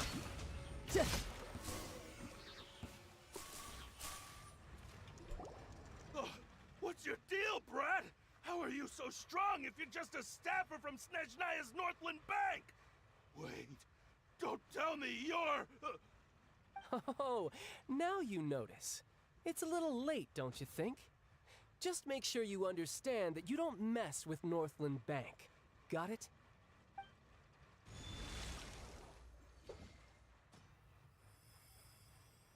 Huh? Now's my chance! No, it's not. Do you really think you can still beat him? Huh. That was weird. You feeling alright? I'm not sure. It's as if I suddenly lost control of my hydro powers when I needed them. Maybe there's something wrong with my vision? Strange. How could that happen? First time Paimon's ever heard of someone losing control of their vision. Never mind. It doesn't matter. If I want to stay sharp, I shouldn't be relying too much on my vision anyway. Besides, I always have my delusion in case I need it. Better not use your delusion too often. Fontaine, child. And don't say it's work for Northland Bank. Well, I guess it's because I've been in a bad mood lately. Huh? What kind of reason is that? Wait, since when do you feel down about anything? I don't know. Maybe I still have a lot to learn about myself. But recently, there seems to be some sort of restless power stirring inside of me. And I don't know why, but every now and then I feel like I'm in a terrible mood. Maybe you losing control of your vision just now is connected with that power you're feeling inside. That is a possibility. You have any idea I where it can't came remember from? if I ever mentioned it before, but when I was 14, I fell into some unknown abyss. It was during that time I learned nearly all of my abilities. The fandom believes if anyone's to die in this game, it's Child, but people have cited that the Genshin team specifically said they don't want ghosts walking amongst the world. And she was always very strict. So they won't kill off any character that's playable. One time, I asked her why she was willing to take me on as an apprentice. from what I could make of her answer, it was because I had awakened it, and traces of it remained on me. She said that all my combat training would be useful in the future. But what is it? What did you awaken? She never explained that, but my guess is that it's related to a dream I saw when I had just fallen into that abyss. In my dream, I was in the deepest depths of the sea, and the boundless seabed was all around me. But in front of me appeared a whale that was so massive, I felt like I couldn't breathe. A whale? Oh, that sounds familiar! When we fought against you before, you summoned a huge whale that seemed to leap at us. Is that the one? That's just an abstract form of a whale that I create using my elemental powers. It takes that shape because the scene I dreamt of the whale has always been stuck in my mind. I'll never forget it. So you used the whale as inspiration for one of your moves? Huh. Seems a little twisted. He's connected to your incidents so in the why don't abyss. you just go ask your master? Maybe she knows the answer. You make it sound so easy.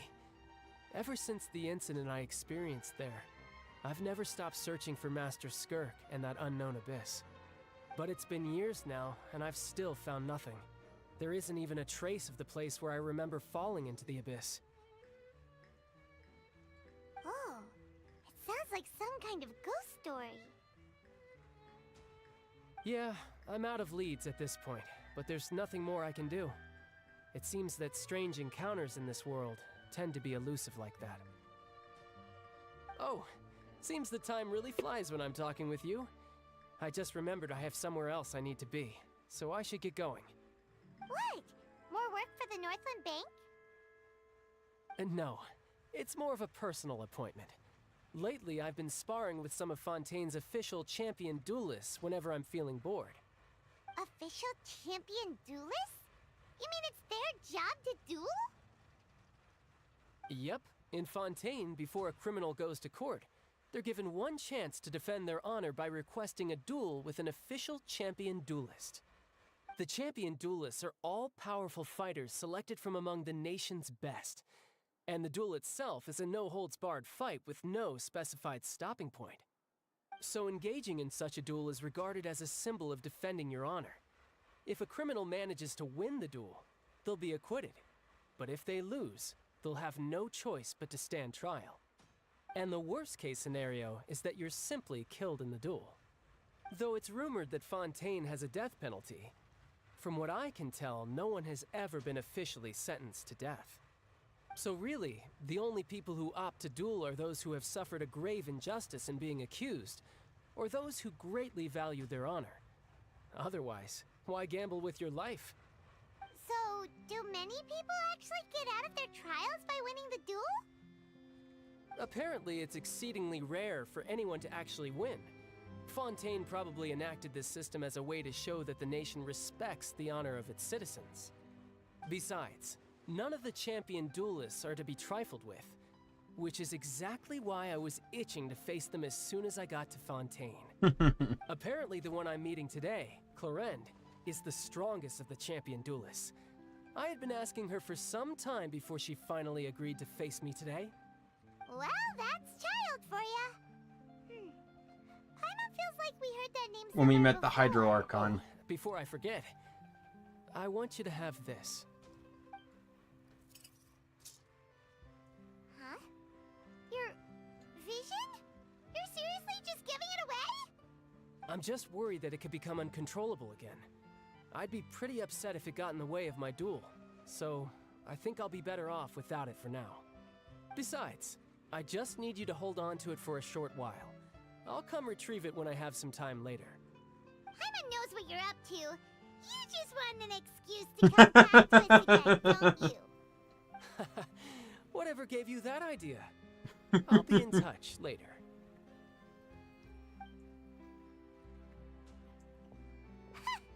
That sneaky guy. He said he's been feeling down lately, but he seemed the same as ever to Paimon.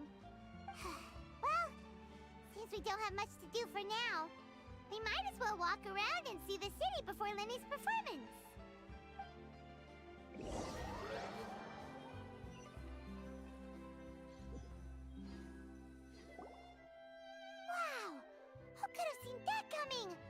reporter who was barely around for most of the story was the murderer all along! Hey, don't blurt it out, Paimon. Paimon was just surprised, that's all. Never thought I would see the day where Paimon would enjoy reading. Mystery novels here are amazing! The whodunits here in Fontaine are a lot different than the light novels you see from Yai Publishing House.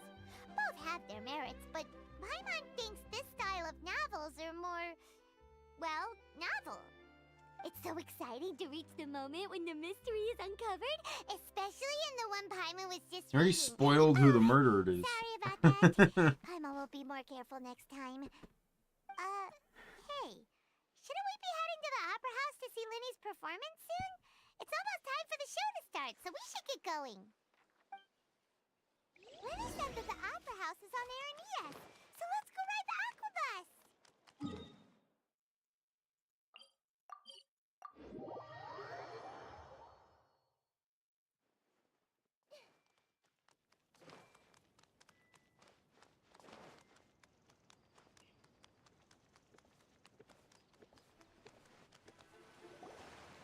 Whoa! Now this is fancy! The Opera Epiclese. What a place to hold a performance! No wonder Linny and Lynette were looking forward to it. Huh. Looks like there's a lot of people standing around the fountain up ahead. Oh, Archon, please bless us with a bright and healthy child. We pray. I don't know why you always feel the need to ask so much. I'll be happy as long as our child is healthy and lives a peaceful life. I guess if they're our kid, then there's no doubt they'll turn out smart. Maybe this is one of the customs in Fontaine. There sure are a lot of couples here. Vache. What's wrong? Vache. Vache. No, Paimon didn't say anything. Welcome to the Fountain of Lucine. All the water flowing through Fontaine converges here. It's customary for newlyweds to come here and wish for children. Lynette! You scared Paimon! When did you get here? Lenny asked me to wait here for you, remember?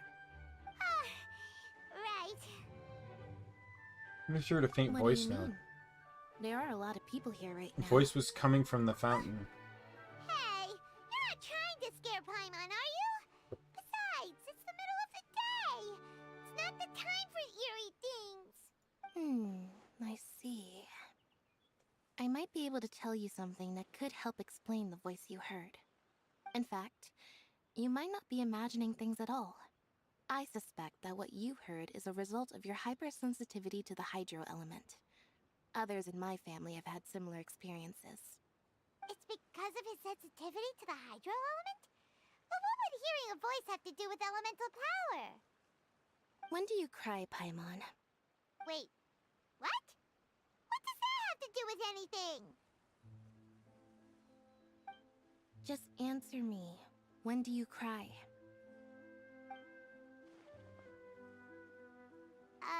When Paimon's really sad? Oh, and when Paimon's super happy. Oh, and also when Paimon's really, really scared. Extreme emotion. Then you should understand that tears contain your most intense emotions. Like I just mentioned, the Fountain of Lucine is where all the flowing water in Fontaine converges. Even the tears that fall to the ground will eventually gather here. So maybe what you heard was the intense emotion coming from someone's tears. I'm not sure whether to buy that. What did the voice say? Seemed to call it someone's name. If you were hearing their emotions, then Paimon wonders what happened to them. Rather than worrying about them, we should worry about my brother first. Don't let that calm look of his fool you. He tends to get pretty nervous just before a performance. So chatting with Linny might help him relax a little before he goes on stage. Oh, right. That makes sense. Let's go in and see Linny.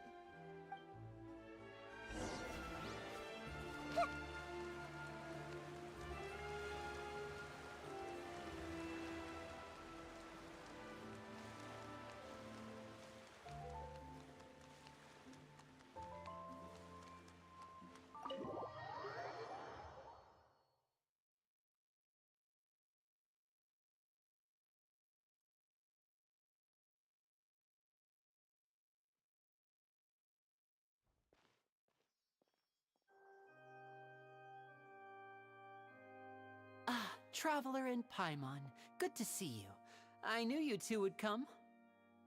Are you kidding? We wouldn't miss it for the world. We've been looking forward to it. I can tell, judging by how early you've arrived. But you're actually right on time. The audience still hasn't started entering the venue yet, which means now is the perfect chance for us to take you to the best seats in the house. Wait just a moment, I'll fetch the tickets.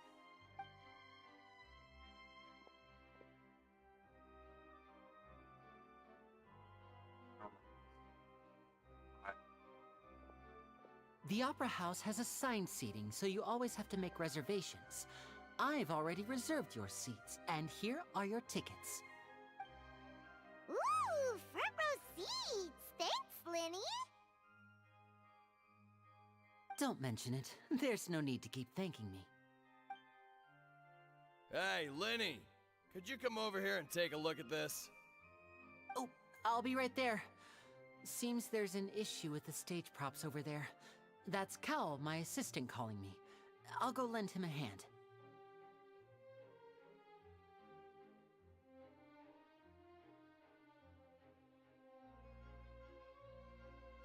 I'm having issues on my...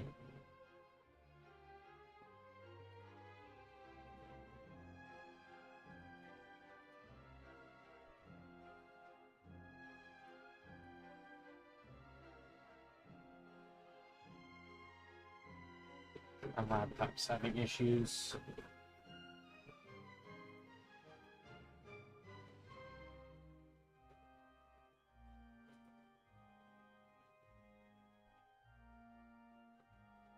I went to look something up on Steam and it crashed. But it crashed in a way where it wouldn't reopen.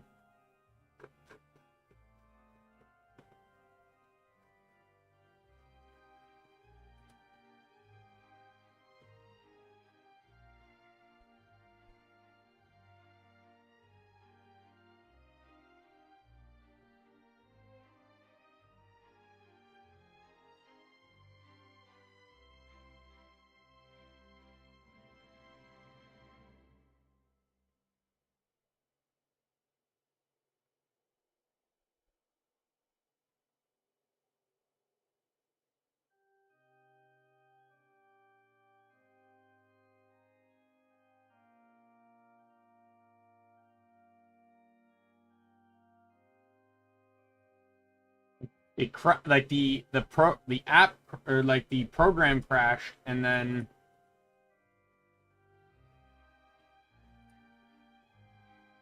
it wouldn't reopen, like it was like locked or something.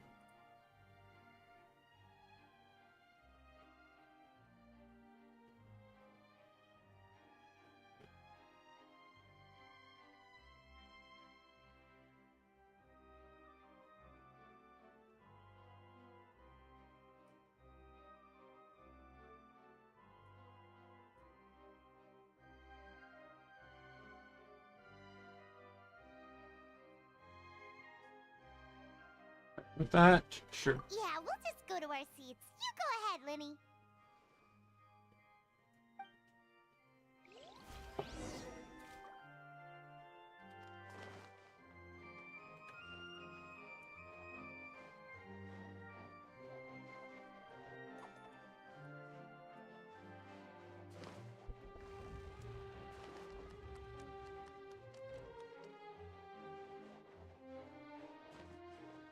Oh god.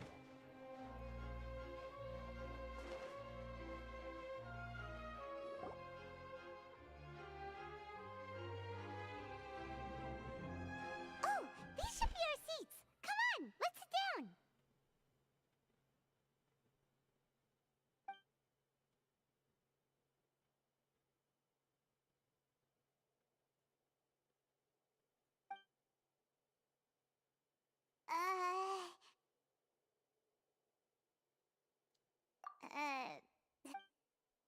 Hey, Traveler. Maybe we should strike up a conversation. Isn't that usually your job? Excuse me, I did not realize you felt awkward.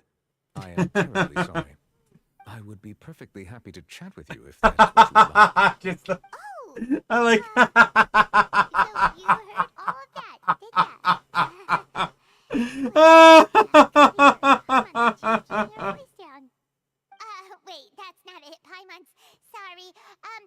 Paimon's the one who was being rude, talking under her breath like that. Oh, Paimon's got it. You're also here early and sitting in the front.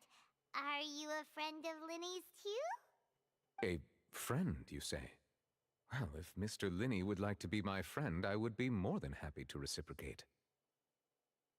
Oh, so you're not friends with Linny then. Oh, this is good. Nice to meet you. Paimon is Paimon, and this is the Traveler. We just arrived in Fontaine. It is an honor to meet you two. I have heard of your deeds across Tevat. And as required by proper etiquette, I will— Oh, Monsieur Nervillet! What an honor it is to have you here to see my show!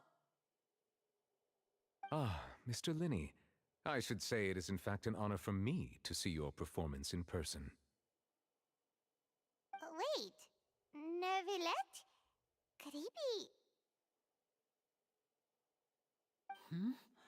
I saw you all chatting just now, but it seems you still don't know who Monsieur Nervillet is. Allow me to introduce you to Fontaine's Chief Justice. That seat is always reserved for him. It wouldn't be too much to say that he's the symbol of justice and honesty here in Fontaine. Whoa! Sorry for being so rude just now. Paimon had no idea you were such an important person. No offense taken. Being Chief Justice is merely what I do for work. Nearly every person has their usual reserved seat, so I'm not so special, really. And by the way, I should probably let you know, even though I would prefer not to, there's someone sitting up there in the VIP seats that has been striking a pose for quite a while now. I believe she is trying to give you a most elegant and impressive first impression. So I think you should take notice of her sooner rather than later. Otherwise she may become flustered.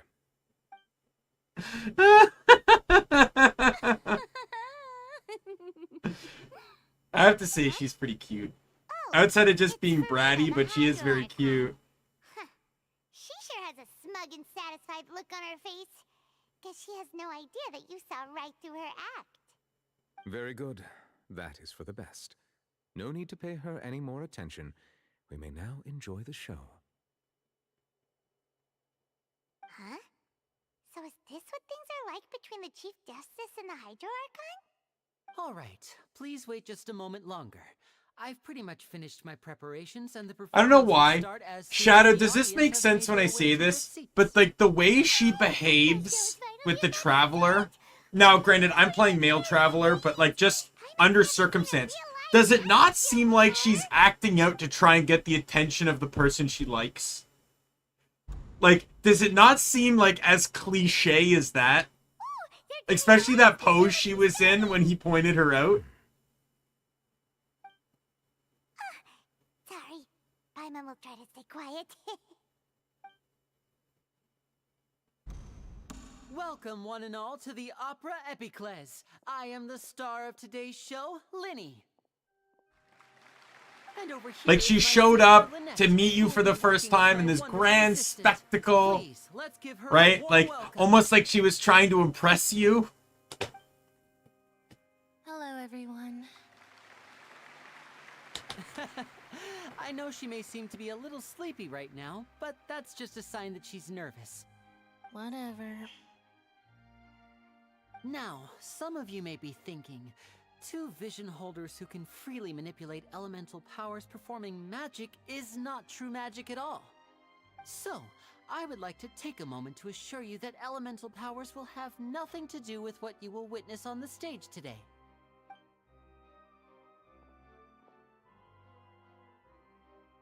Both Lynette and myself have removed our visions for the show. That way, even the gods won't be able to help us. Oh, good point. That's what makes the show real magic.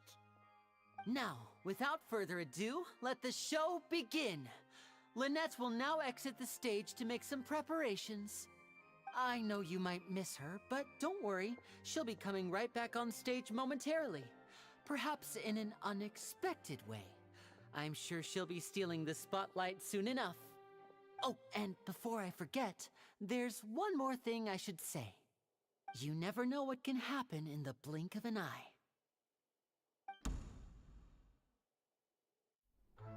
A magician's greatest skill is making things disappear or appear. The possibilities are endless. Yeah.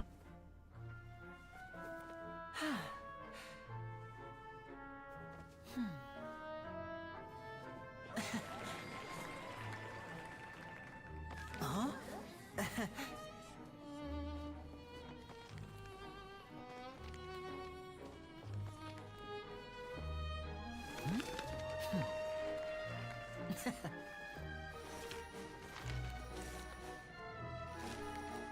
But this isn't what you came for.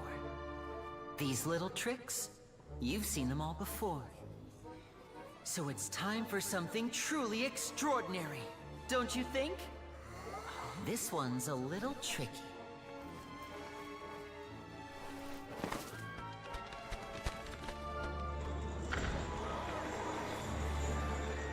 Using this water tank, I shall make my sister vanish completely, right before your very eyes. How does this go wrong?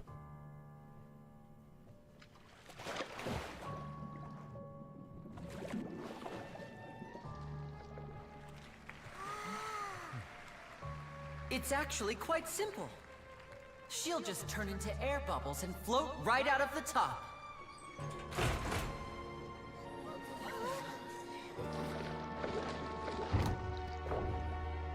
Oh no! I told them to check all the props carefully. With the lid on, even air can't escape. An amateur magician would be getting very nervous right around now. Luckily, it's me on stage, so let me show you what a true virtuoso can do. Yeah.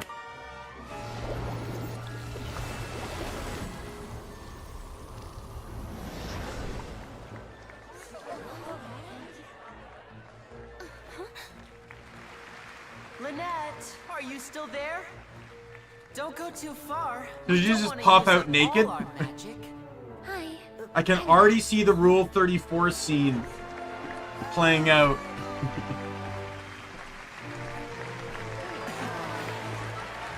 That's what the fan artists are gonna do. She comes back on stage naked.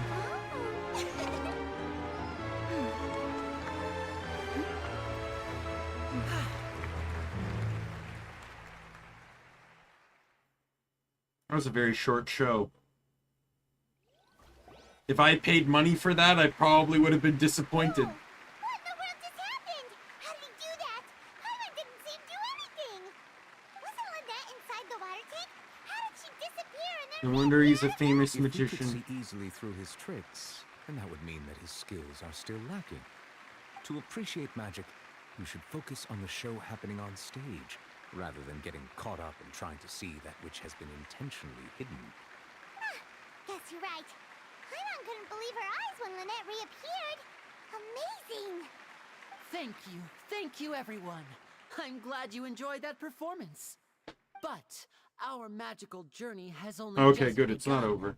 I've prepared I'm still waiting even for it to go more wrong, though. astonishing surprises for everyone here. The magic of transformation and disappearance can go far beyond what you've just seen. I'm sure many of you are thinking that escaping the water tank was impressive enough, but Lynette is still my assistant after all. In which case, I have ample time to make all necessary preparations. So, for my next trick, I will require the participation of one lucky audience member. Please, if my assistants could bring out the magical boxes now. There are 2 boxes and only 2 boxes. One is here and one is there in the aisle among the audience. I'm sure many of our clever audience members have already guessed our next magic trick. A swap!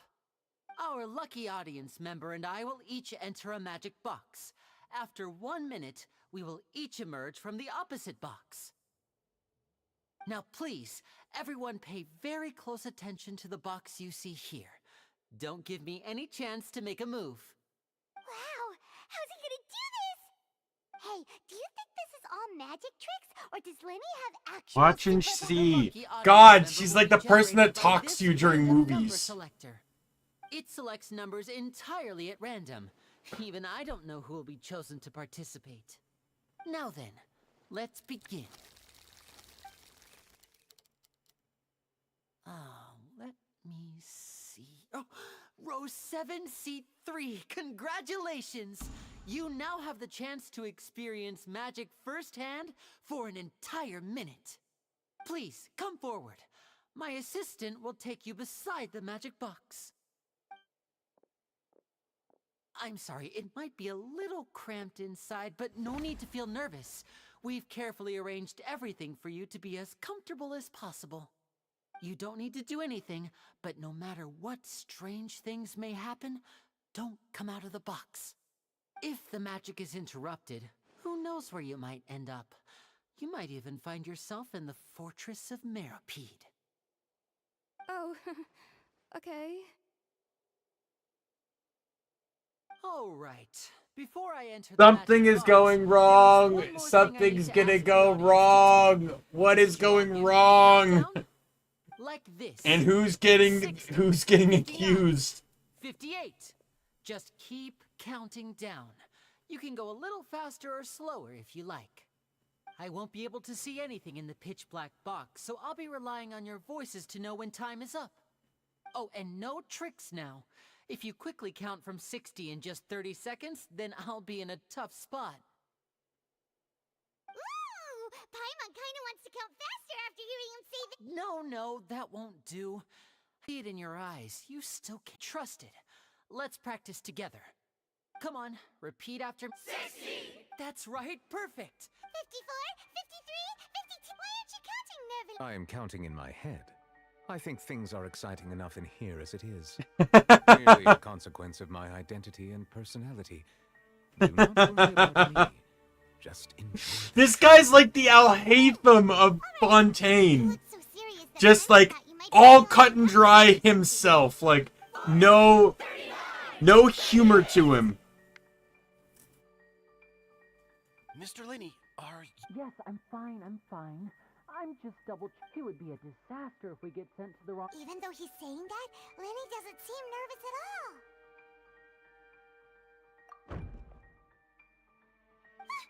What was that noise? Did you hear it too? Not sure.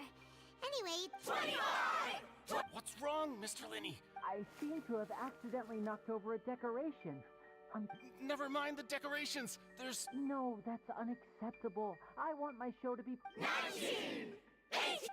It seems things aren't quite going as planned. It feels like you're all starting to count faster, but that's all right. 10 seconds and change. 10! Almost there now.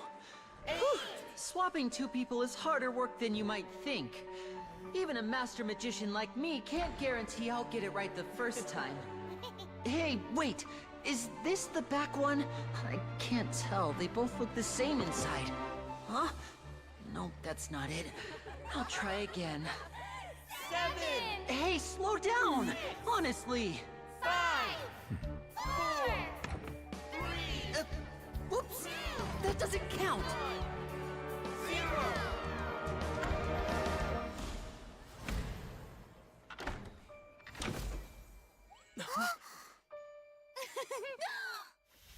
Ta-da!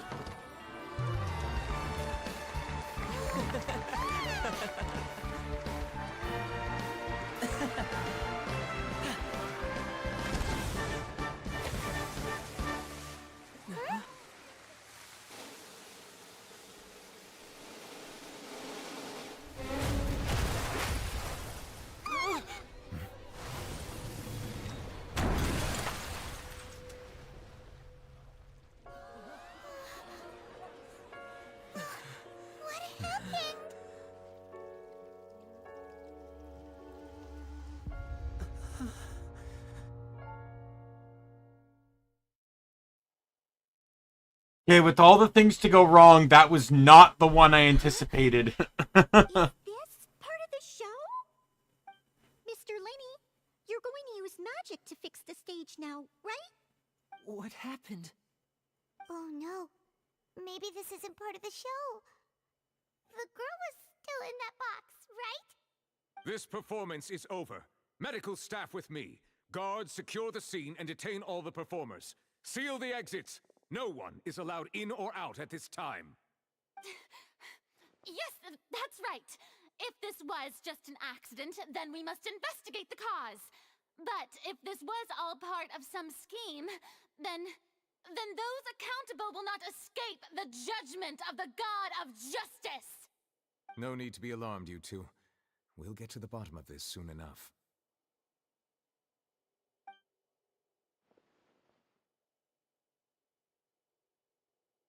Unfortunately, the person who is in the magic box has been pronounced dead. His name was Cowell, one of the assistants in Linny's magic troupe. Apparently, the fireworks on stage ignited the ropes that were suspending the water tank, which then caused the tank to fall onto the stage. As of now, we are still not sure why we found Cowell in the box, rather than the guest from the audience. And after an initial search of the area, the guards have confirmed that the girl is nowhere to be found. It appears that this incident was not merely some mishap with the performance. And there are many indications that it is connected with the case of the serial disappearances of young women. The serial disappearances case? That's the case that Charlotte mentioned before.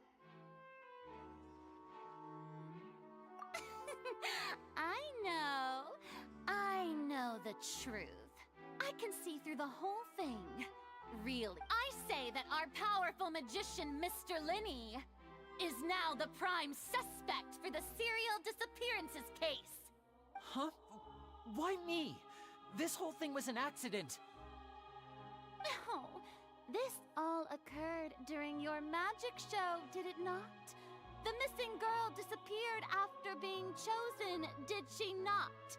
The deceased is one of your assistants, is he not? Now that I think about it, that whole speech about magicians making things disappear was nothing more than a provocation, a bald-faced challenge. Hey, Sonic. That can't be right. How can Linny do this? He was in the box on the stage the entire time. We can even hear his voice. Besides, before the show, he told us that he would like to catch the criminal behind the disappearances. He couldn't possibly mean catching himself. He's a suspect Save at most. discussion for a later time, please. Lady Farina, may I Oh, hey, assume that Viper. your comments just now constitute an accusation against Mr. Linny and his associates, and that you are pressing charges? I just think that he... Well, I think it's... She really doesn't know what she's doing. ...to talk about formally pressing charges. But what Lady Farina said just now makes perfect sense. Looks like she's gonna personally deliver justice. A kidnapping and murder carried out under the cover of a... I mean, of course, my dear people. That's right. I mean you, traveler. You'll support Linny, won't you?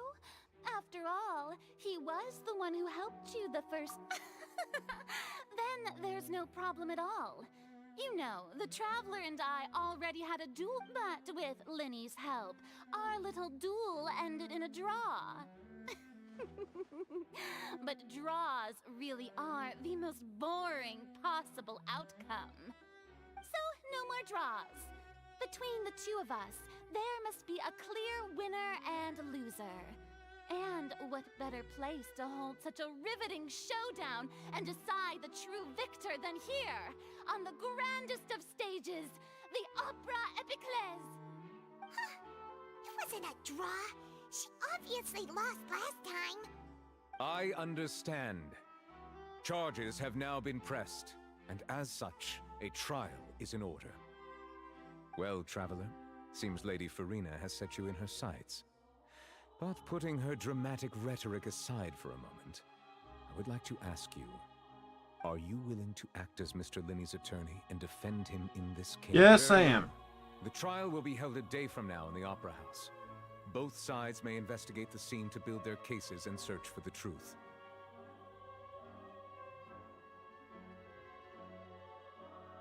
Linny and his troop are all potential suspects. Here's the thing. I like her, but this scene alone has shown that she doesn't fully understand what she's doing. Her words have more weight than she's consciously aware of half the time. She likes being a public figure, but doesn't fully always understand the grasp the weight of her words have. She's just basically immature.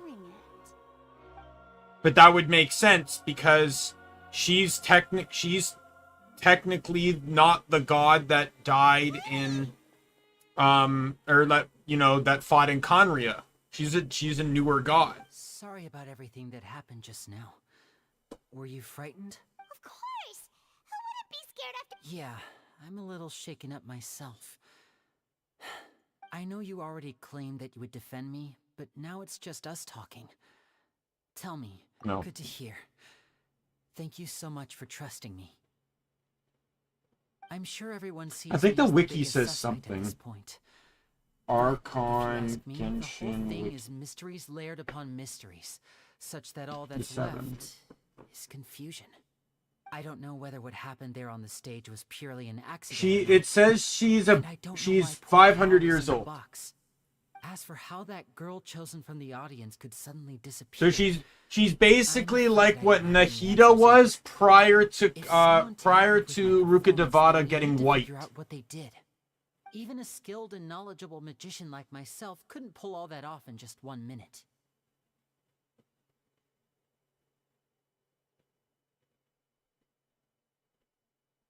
So she was probably born shortly after Conria fell.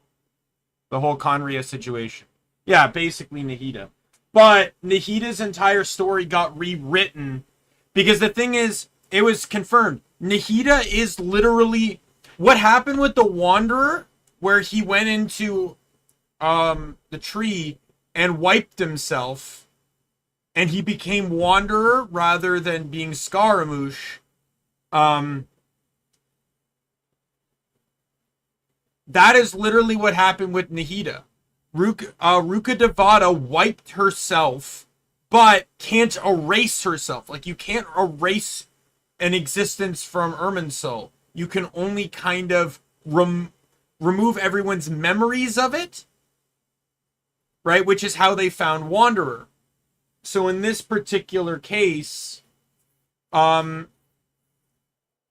Nahida is literally Ruka Devada, and when Ruka Devada finally faded completely, getting rid of forbidden knowledge and everything, Nahida basically took the role as if she was Ruka Devada the whole time.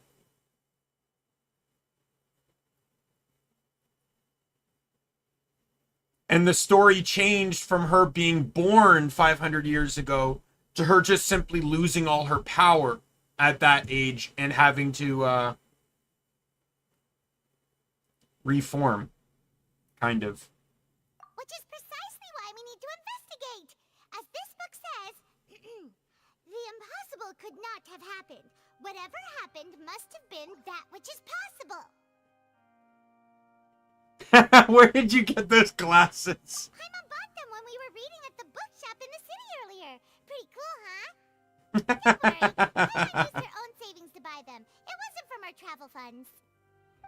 I think they look cute on you, Paimon. Yeah, good taste, Lynette. That's the right attitude. Feeling depressed isn't going to help me now. I need to get back to my normal self. But with the guards watching our every move, it's going to be especially difficult for Lynette and I to prove our own innocence. Good thing you agreed to be our attorneys. Thanks for that. We'll be counting on you. Yes, thank you so much. I'll let you down. Just leave it to us. Oh, since we're going to start investigating, Paimon has a question first. Where did Lynette go during the performance? Oh, well, I'm afraid that would involve some of our... The secrets behind our magic are past saving, Linny. I suppose you're right. The truth behind our tricks is going to be important evidence that will be weighted during the trial. 'Tis truly a pity. As a magician, our magic show is a work of art. We've poured countless, but if revealing our secrets will help you uncover the truth behind what happened, then it will be well worth it. We should go somewhere else if we're going to discuss our magic tricks. We'll go speak with the guards, and in the meantime, you can go investigate the stage and the seating areas. Alright, let's go have a look while the investigation teams are still here.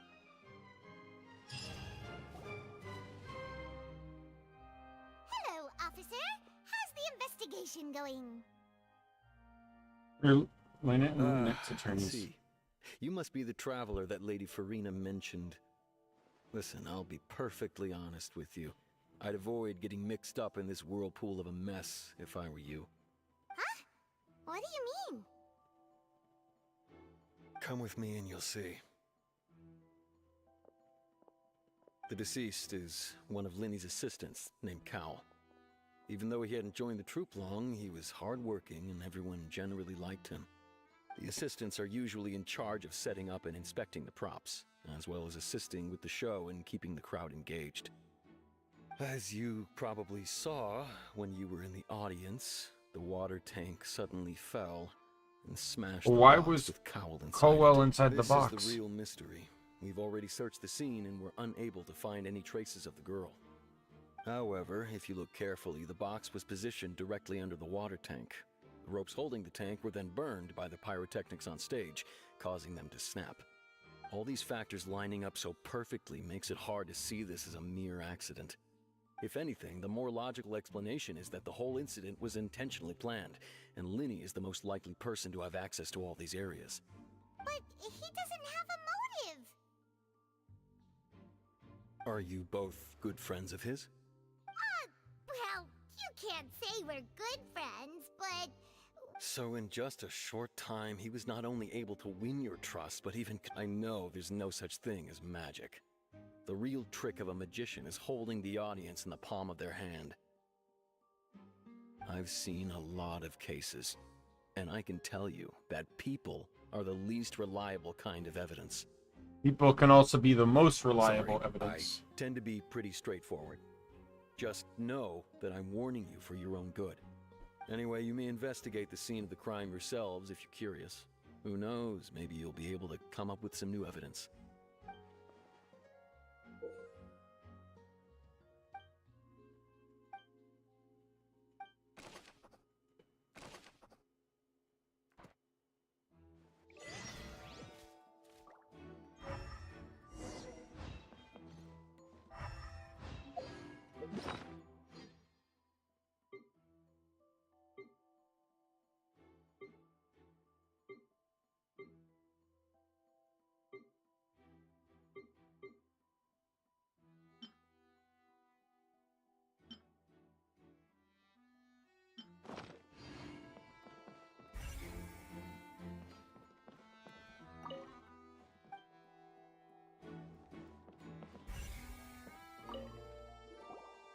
So this is the rope that broke and caused the water tank to fall. The rope looks pretty durable. How can it be burned through so quickly by fireworks? Why are you suddenly so serious, Traveler? I'm just looking at where the rope snapped. Whoa. Look! This bit is made from different material! Hey, you know what? I've been streaming for 4.5 hours. So, seems to be flammable, like flash cotton. So if a rope meant to hold something was made with that kind of material in it... Wait! Why don't you write all this down? Let's take notes!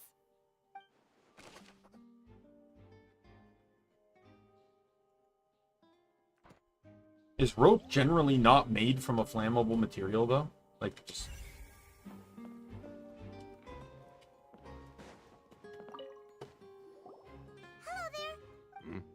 Oh, this location has also been cordoned off because the Magic Troupe members are currently considered prime the seats were all booked in advance, so we were able to deduce them. Sure, it's not like this is confidential information. Her name is Halsey.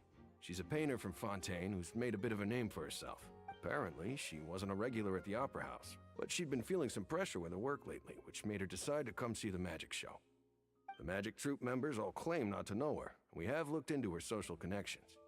It seems that she has no personal grievances or conflicts of interest with the suspect. Simply put, she wasn't related to the magic troupe at all, which matches the features of the previous series. Were the victims of previous cases also That's how it seems to us, in any case. Apart from the fact that they were all young women of around the same age range, there really weren't any other connections between them.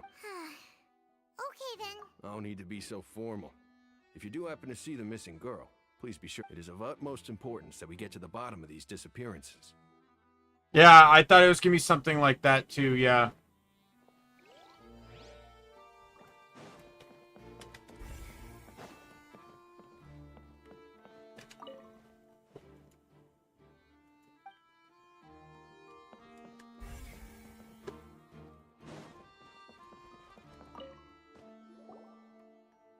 The investigation team has some new findings.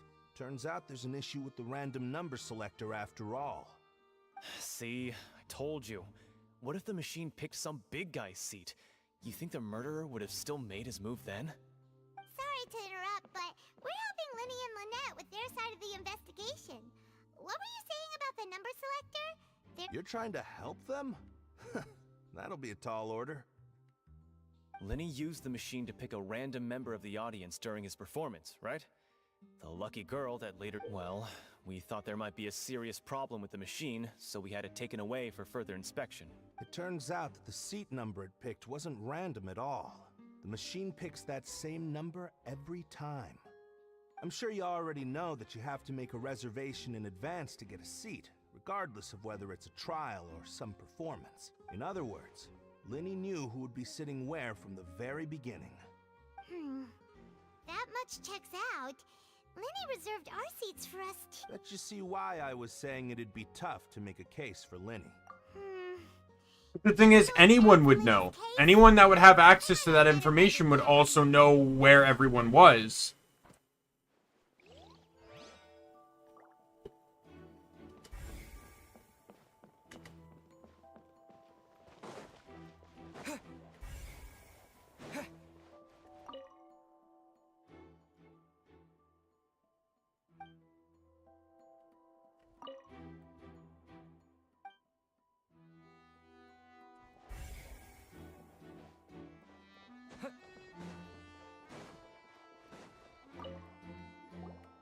I see that you're investigating the area. Well, if you find any new and interesting leads, be sure to share them with me, alright? Alright. When you gotta go, Shadow. I appreciate you being here the whole time, though. Then why don't I tell you my hypothesis first? The thud? Yes, exactly. It wasn't terribly loud, but I suspect that it's just that everyone was awaiting the results of Linny's trick with bated breath. So I'm of the opinion that it may have been the sound of Linny's accomplice, Lynette perhaps, jumping atop the water tank or something like that. And when the pyrotechnics went off, she cut the rope, sending the water tank crashing down. But wasn't the noise we heard too loud for that? Perhaps the balance wasn't right, leading to a particularly rough landing. Oh, that's true. I suppose I must reconsider. That does remind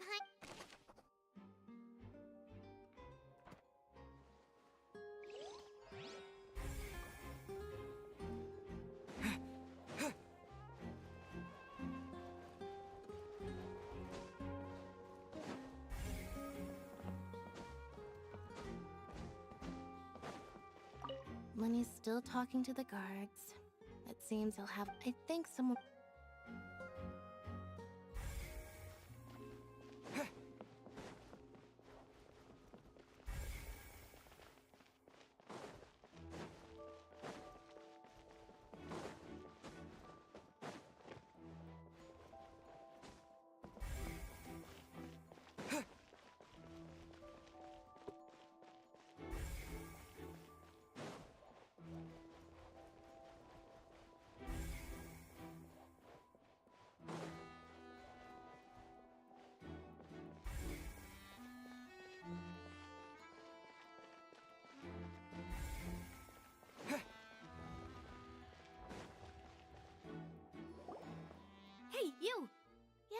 both of you.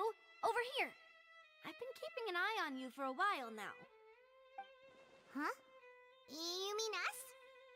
That's right. If I'm not mistaken, you're also among those who wish to cut down the thorns and pursue the truth. No? And by the looks of it, you're not from Fontaine. Well, you're right on the more about that one. This girl already looks cute. Who are you? I love the blonde princess types with drill hair. It doesn't matter what series or show they're from. You name it. They always just look beautiful.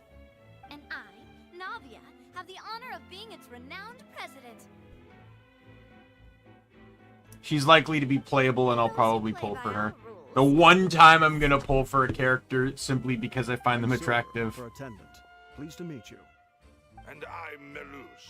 Demoiselle's various daily needs and affairs are under my purview. Huh? Boss? Demoiselle? What gives with the names? Well, I am the second generation president. Melus and the others are still used to my previous title. My apologies, Demoiselle. Should you prefer, boss, I will endeavor to use that instead. No need. You don't have to call me boss. Just Navia is fine. Okay, if you say so. Not that we're members of Spina di Rasula anyway. All merely trifling details. Never mind. Now, back to the situation at hand. That's right. I've always kept an eye on the serial disappearance cases. My interest stems from a matter back from my father's time. Judging from the look of things, I find Linny an unlikely mastermind. Really? We think so too! That's why we're looking for clues now. But how did you come to that conclusion? Intuition, naturally. My unparalleled intuition. Her character design is too unique for her She was not quick to be point her playable. finger at Linny without any decisive evidence whatsoever, wasn't she? And Lynette and Liney already have lines for her. But that's not uncommon for her. If you remember, the justice had to interrupt her and ask if she was pressing charges just to keep her from getting carried away. Anyway, a trial begins the moment someone levels charges. And, of course, there was no way Farina was going to back down in that situation. Sounds more like you just don't trust the Hydro Archon. Well, what's your opinion? I must admit that she can be interesting at times, but liking her doesn't mean that I'll blindly agree with her. What All about right, that? I've answered your question. Now, it's time you answer mine. Yeah, so I'm absolutely pulling for her when she shows up. I'll find a team to put her on. I say it does. But don't worry, you won't hear any pointless questions from me. In your opinion, do you think it's right to treat a trial like it's an opera?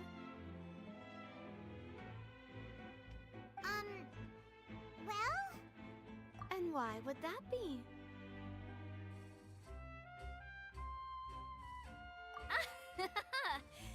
See, Silver and Melus? I told you they'd be different. Most astute of you, Demoiselle. I too think that the Traveler's response was most excellent. No matter how wonderful the script or how fervent the audience's expectations may be, the trials that go on stage here must be based in fact. And if that can be done, boss, then... All right, that's quite enough, Melus. Anyway, I like your answer. You passed with flying colors. Now, I need to make some preparations, following which our joint investigation shall commence. You two shall be my assistants. Wait! Since when did we become assistants? Oh, well, I can be the assistant, sure. Or your companion, if you like. I'm really not that fussy. That's more like it. I think you're missing the point, Paimon. Far be it from me to brag, but I believe that Demoiselle's intuition will be instrumental in uncovering the truth. You wish to save a friend from false accusations, and we wish to unravel the disappearances. In this sense, our goals are aligned. You have a point. Huh. You're quite the talker, aren't you, mister? And what about you over there? What do you think? You seem like you've got something on your mind. I have nothing to add. Oh, alrighty then. We'll be making some preparations first. Just be sure to let us know if they start revealing Lenny's tricks. Thanks!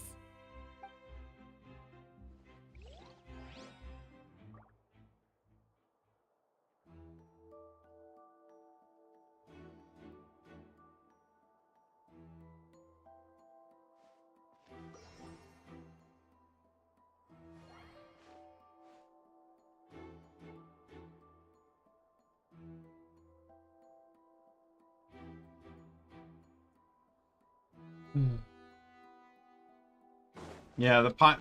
I hope that becomes an accessible costume. Sorry, but no one can freely... No! Were you always guarding this entrance? Yes! After the Chief Justice gave the order, everyone coming in or out must undergo a strict inspection. So, the missing girl couldn't have left from here. At least, not from that point on. I doubt there was much opportunity then, either. How can you be so sure? Well, because I was in charge of security near the entrance at that time. I couldn't see Lenny's performance from here, which was quite a shame. Just my luck. But still, I did not abandon my post, and I stayed put no matter how loud the applause was. If someone had so much as even approached the door, I would have noticed it, let alone if they had tried to leave. We Melazines are good at that sort of thing, you know. So, it's safe to say the girl couldn't have left through... Alright, thank you for your help. This'll...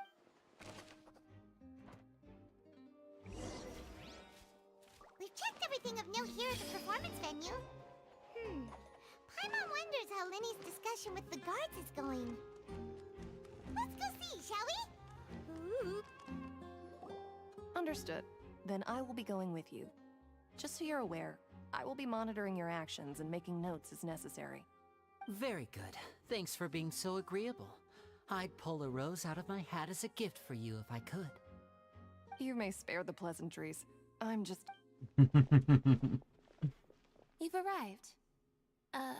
Who's this? Me? I'm Spina di Rosula's guardian angel. If you've got a problem, I've got the firepower. Sorry, I got a little carried away there. Call me Navia. I'm a partner of theirs, and will be helping investigate this whole situation. And these are my companions. Would you mind if they join as well? Yeah. Fine by me. Oh, new helpers? I would be most grateful. Well, let's just say we're tagging along. It's not every day you get to see the secrets behind magic performed on such a large scale. I appreciate your kind interest. Come with me. We'll be heading below stage.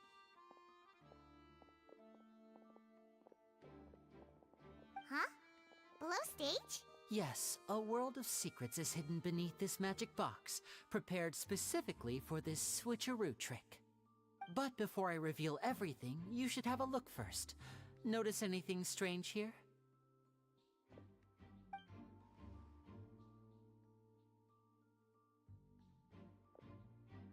I'm not trying to be dramatic. Remembering the details of a trick will help you understand the methods used to perform it more easily.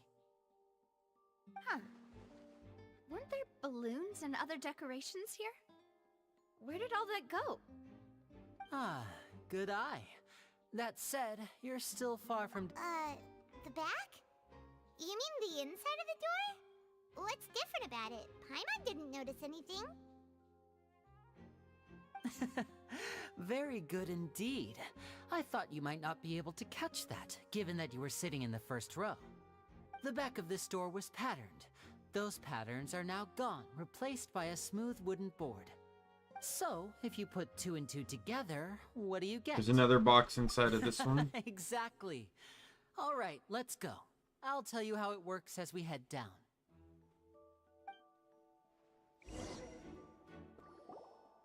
Oh, so there was a passageway under the magic box! I should have linked the two boxes together. I knew you'd figure out most of it as soon as you saw this place. The 2 magic boxes are positioned right above the 2 entrances of the tunnel. See this flatbed trolley? The box with the lucky audience member in it would be shuttled over to the other side using the trolley. This trolley can raise and lower and even rotate, ensuring that the box will face in the right direction. I see. So that's the purpose of the box inside another box. Precisely. The inner box would descend after the audience member was put inside and be moved along the trolley, all while the outer box would remain on stage as if nothing had ever changed. So that's how you did it! Once the box was lowered, the trolley would store some energy through this device here, with which it would complete the rest of the steps. The audience member would only be able to feel some slight movements in the dark, and by the time she walked out, she would already be back on stage.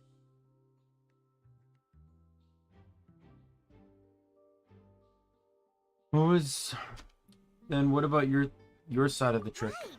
You were talking that whole time, and you even came out for a moment near the end! Ah, yes. A phonograph operated by Lynette was used to achieve that effect. My assistant and I had already scripted our conversation beforehand. When the countdown began, I had already gone to the opposite box via a tunnel using that ladder. And what about Lynette? Where was she? I was in the mezzanine space in the back of the box. Oh, interesting! That's how we were able to coordinate Linny's lines with the assistant. And, by the way, I was the one who walked out of the box at the end. I mean, we are twins.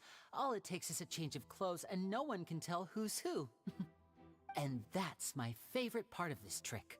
Only Lynette and I can perform it. So that's how it all worked! Wow! Every detail you revealed was more amazing than the last!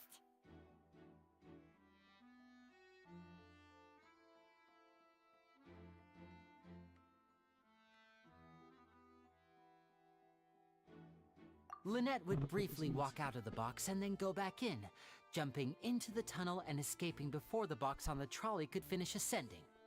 And then I walk out of the other box in the audience area, and the trick would be complete. The operative word here being would. But as you saw, Cal was in the box, not our audience member. She, on the other hand, mysteriously vanished. We really don't know how that happened. If not for that interlude, this would have been an astonishing trick. I probably never would have figured out how you pulled it off. And yet, to think that someone was able to use this magic trick to commit a crime. Could we have a look around? I think we can come up with some more leads. This is the scene of the crime, so Linny and Lynette are not permitted to stay here. I'll escort them back up. Yes, of course. No need to be so strict now. I won't disappear into thin air, you know. Thanks, everyone. We're counting on you.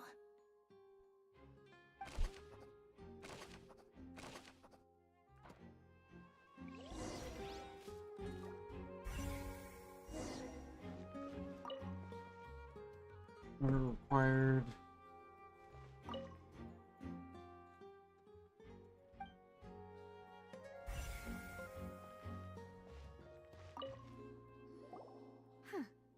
What's this? Looks like a hook tied to the end of a rope. Huh? There's all kinds of odds and ends here.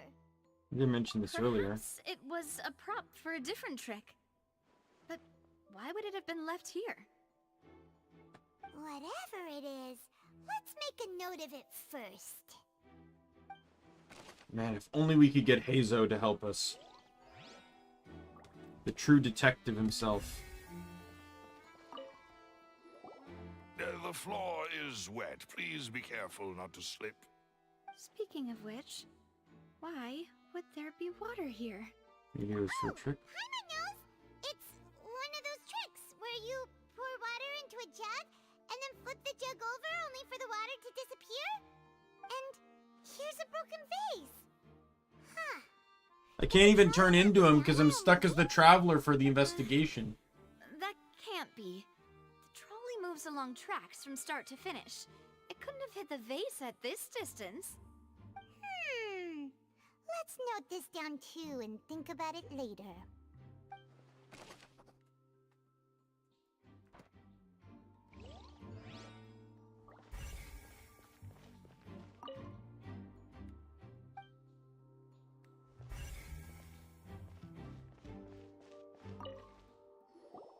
Oh, these are the clothes that the lady chosen from the audience was wearing, right? Her clothes are here, but she's nowhere to be found. Right. And do you really need to do that if you're kidnapping them? Ugh, this is so confusing. Paimon doesn't want to be a detective anymore.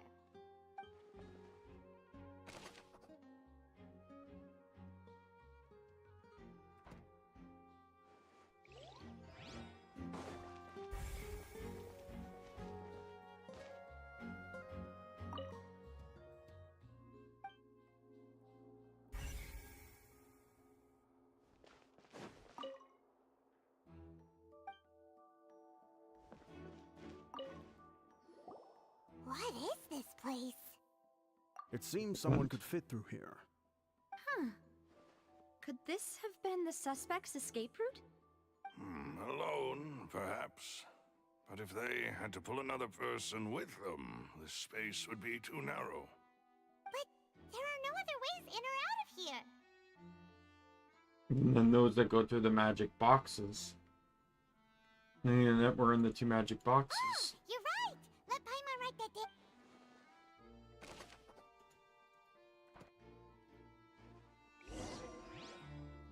Seems we're just about done investigating down here.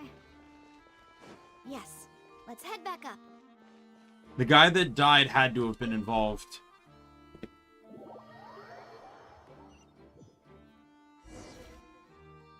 Well, we've ascertained the state of the crime scene. Let's find a place to sort out our findings once Malus returns. Seems to me that there are several things that don't add up here. Apologies for the wait, demoiselle. So, what did the guards say? Did the criminal escape through the vent? They believe the odds of that are very low, since the vent leads to the Opera House's basement. The guards have checked the area carefully. No one left through the basement during the performance or after the incident, and no one was found hiding there. So the tunnels become like a secret chamber then! You know, like the kind you usually see in novels! It seems so. The plot thickens. Halsey's disappearance and Cowell's death are both quite inexplicable. No wonder Farina was so confident in her accusation. All the current evidence points toward Linny and Lynette. In other words, the charges are very likely to be upheld unless we make some considerable progress. Charges and then trial. So that's right. This is how a trial goes in the Opera House. During the proceedings, the Chief Justice and the Oratrice will hear statements from both sides. That's right. This is how indemnitium is produced. The statements from both sides, the defenses from attorneys, witness testimonies, and even the audience's emotions will all be projected on the Oratrice. To put it simply, it's as if the Oratrice has its own will, and is a judge in its own right. This also precludes any kind of favoritism on the part of the Chief Justice. Not that this has ever happened anyway. Once both sides have finished, Alright, see you later, Shadow. Justice will make his final decision. Thanks for sticking around. Will be used See by you the next Oratrice time. as a reference. Then, finally, the Oratrice will be consulted by officials. The result it returns is the will of justice itself. Huh? So that machine is the one that actually decides? Paimon thought Neverlet called the shots. In practice, there is very little difference. Both have always come to the same judgment, which is why people have great faith in the Chief Justice. Ah, yes, the guards also asked me to convey that none of us will be allowed to leave this place before the trial. Huh? Why? Because we've chosen to act as the twins' proxies. That makes us persons related to the case. They're concerned that we might be colluding with outside parties, or that we might find outside help to disrupt the case. And even if that were not so, it could prove problematic if we happen to spread key information about the case ahead of time. I'm ready to break out at any time. Silver's the man. Let's go. There's no need for that. Paimon thinks they have a point. That said, are they providing food? Of course. I just hope you don't mind the lack of options. I'm afraid that catering to all tastes is not in the cards, nor is any guarantee of balanced nutrition. That's not the time to be picky. Let's just sort out our findings together here. Pity. I was hoping to take you to try some of Fontaine's famous desserts, too. I mean, Another what better time, way to my properly darling. think through our findings than over some tea and sweets. Huh. Breaking out suddenly doesn't seem like such a bad idea after all. Just kidding, just kidding. Paimon will still do her best, even if there are no snacks. What do you mean, no snacks? Of course we'll have snacks. If we cannot buy some, then we'll simply make some. Huh? Here? But how? Understood, Demoiselle. Everyone, please come with me.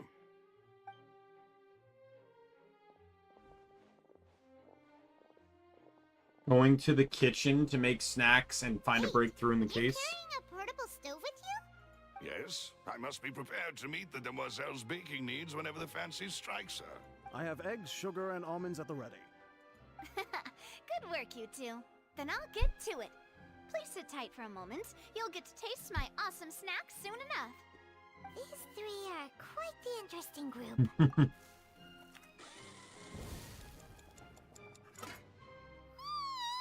Of course it's macaroons. It smelled good while it was still in the oven. Oh, it's even better now. Paimon can't stop drooling. From the way you had these two guys carrying all that stuff around, Paimon thought you'd have them do more during the baking process. But you ended up doing the entire thing by yourself, beating... I was applauding. I was applauding. Can Silver be playable? Man, I want to play as Silver. Silver's the best guy ever.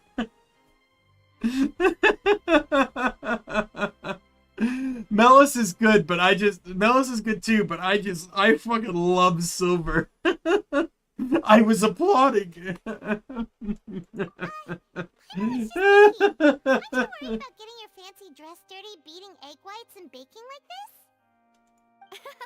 Well, I don't think it's carved in stone anywhere that fancy ladies can only read books, sip tea, ride horses, and play. Don't underestimate beating egg whites, by the way. It's a real arm workout. You also need to beat them to just the right consistency, or your macarons will crack. Anyway, Macarons? fresh out of the oven. There's 3 for each of us. I only ever heard them called macaroons. Well, eating too many sweet treats might send all that sugar to your head. You wouldn't be able to think clearly about the case on a sugar rush, would you? Tea is ready to be served as well. This is Demoiselle's favorite, strong black tea with a floral fragrance that clears the mind and lifts the spirit. Thank you. No need for concern. I'm merely doing as I should.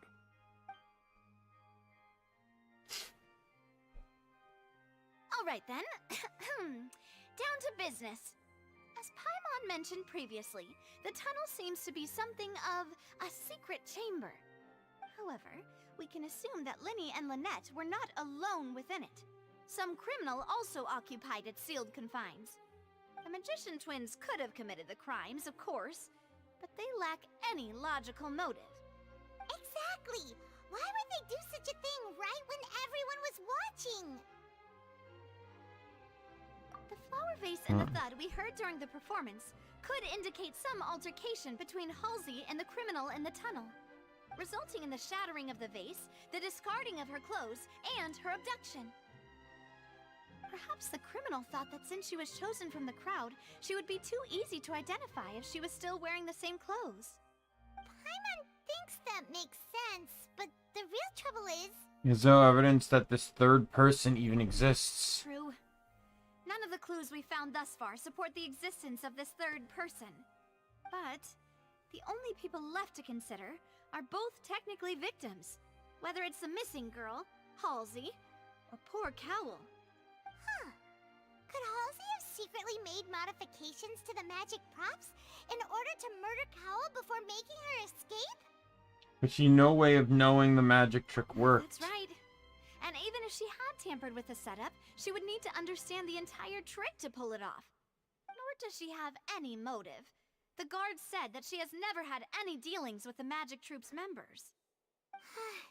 Were we not through it? From the sound of things, this is turning into an impossible... Your macarons are amazing, though, Navia. They are my specialty, after all. And I see you've already had 5 of them. What? 5?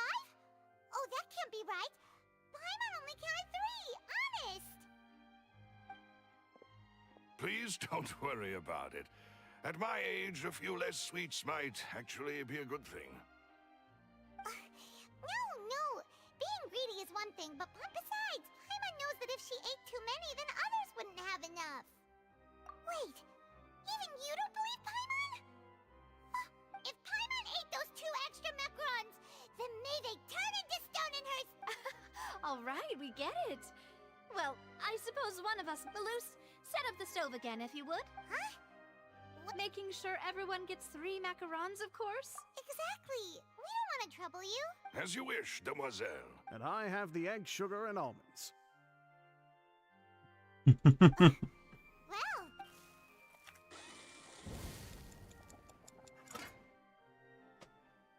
Well, that's it for snack time. I'm going to have another look around the area. I don't know what we're Something looking took for the yet, macarons. but we've still got some time. As attorneys, it would be awkward if you got all tongue-tied on stage. All right, thanks for your help. And... It was nothing. A small task for the Spina di Rosula. Silver, Malus, it's time to go. I'll be back if I find anything new.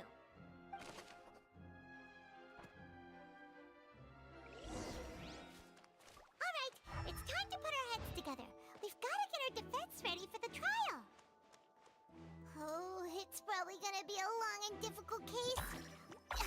There's no point in worrying about that now. We just need to prepare. Here, take Paimon's notes.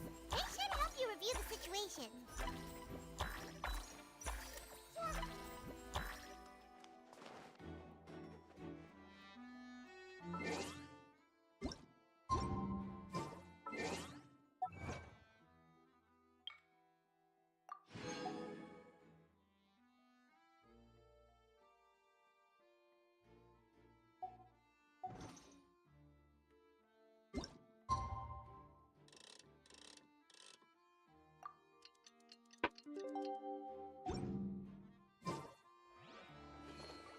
The following day, okay.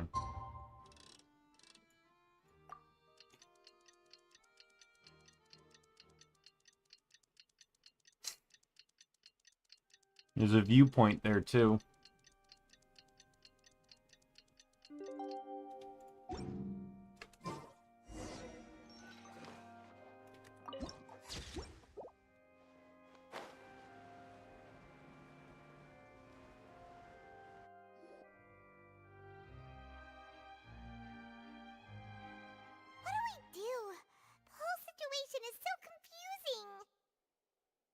Let's take things step by step.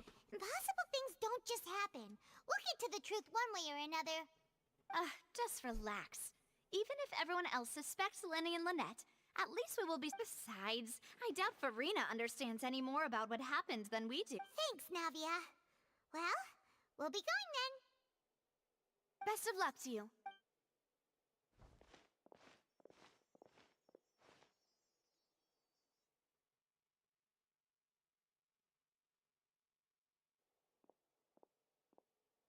Ah, finally, you're back.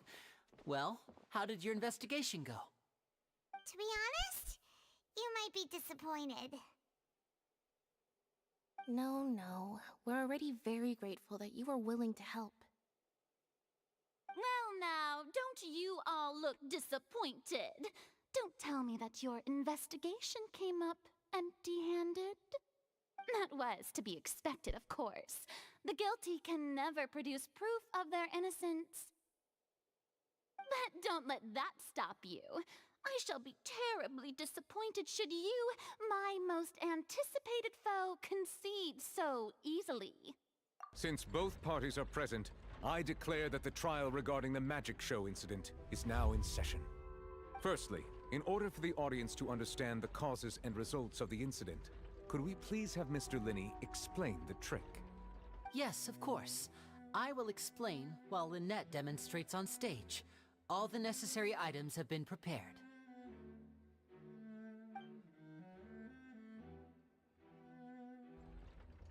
Thank you, Mr. Linney. In that case, I take your statement to be that you ran to and remained hidden within the magic box in the audience stands once the trick began, and thus could not have committed the crime. Is this correct? Yes, that's correct, Your Honor. In that case, I call upon the prosecution. Lady Farina, do you wish to refute his statement in any way? Why, of course I do. Allow me to take the first shot and break this case wide open. Mr. Linney is clearly lying. There is no way you could have been in the box the whole time if you were to abduct Halsey and murder Cowell. In fact, I'd say you were hardly in that tunnel at all.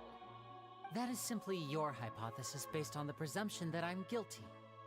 Oh, is that so?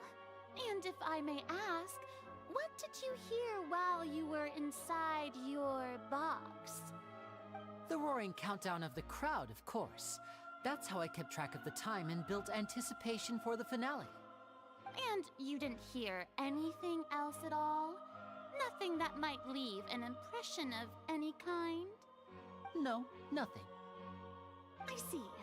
But when the count reached 30 seconds or so, there was a thud.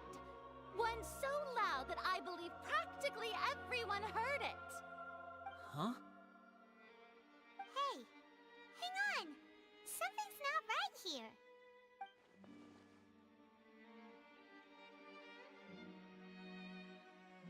Yeah, I'm sure he could have heard a noise that loud from inside the box. I was right by the box, and I definitely heard the thud. Look at those scales. Could those Or isn't the Artress's stance in the trial? Well then, ladies and gentlemen, allow me to use... Of course, I have armed myself to do far more than smash your alibi. Confidence cannot go unfounded, and my foundations are rock solid. Tell me, aren't you and Lynette actually from the House of the Hearth? The House of the Hearth? They're Fatui? No wonder they did something like this. So the serial disappearances were the Fatui's doing. Now it all makes sense. I've got a feeling that what happened on stage probably wasn't just an accident. That's irrelevant. Our identities have nothing to do with what happened. Indeed. Then perhaps you could tell us everything that happened during that 1 minute. Your first priority is to prove yourself innocent after all. I'm sure there is little that needs to be kept secret now. Unless your script already has holes in it. The Outlander is speechless. My, oh my, don't they look flabbergasted? Now comes the infighting and discord, I suppose. This was almost too easy. Good thing I made all those preparations. Seems the all-nighter I pulled last night is really paying off. Hey, Linny! Why didn't you tell us this before? Order! Order! Mr. Linney, allow me to re-establish the facts. Lady Farina has raised 2 points. First, when the thud was heard in the Opera House, you were neither in the box nor the tunnel. Second, you and Ms. Lynette are both members of the House of the Hearth. Are these claims true?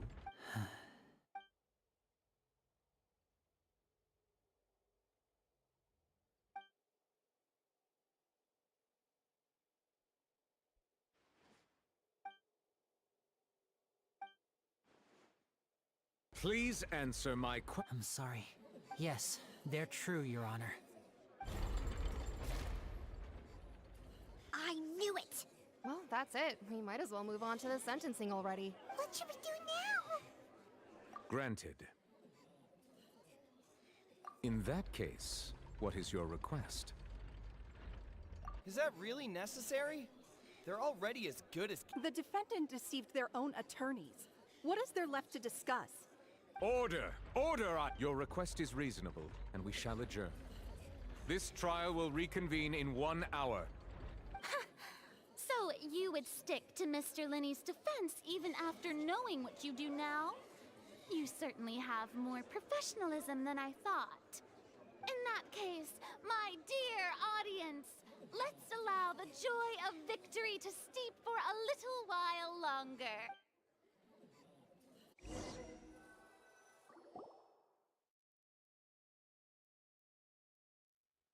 Yeah, it definitely seems like she's trying to impress the traveler. Well, this is awkward. I didn't think the Hydro Archon would dig all that up. I'm sorry, Traveler and Paimon. Yeah, sorry. Paimon doesn't know where to start. We trusted you two.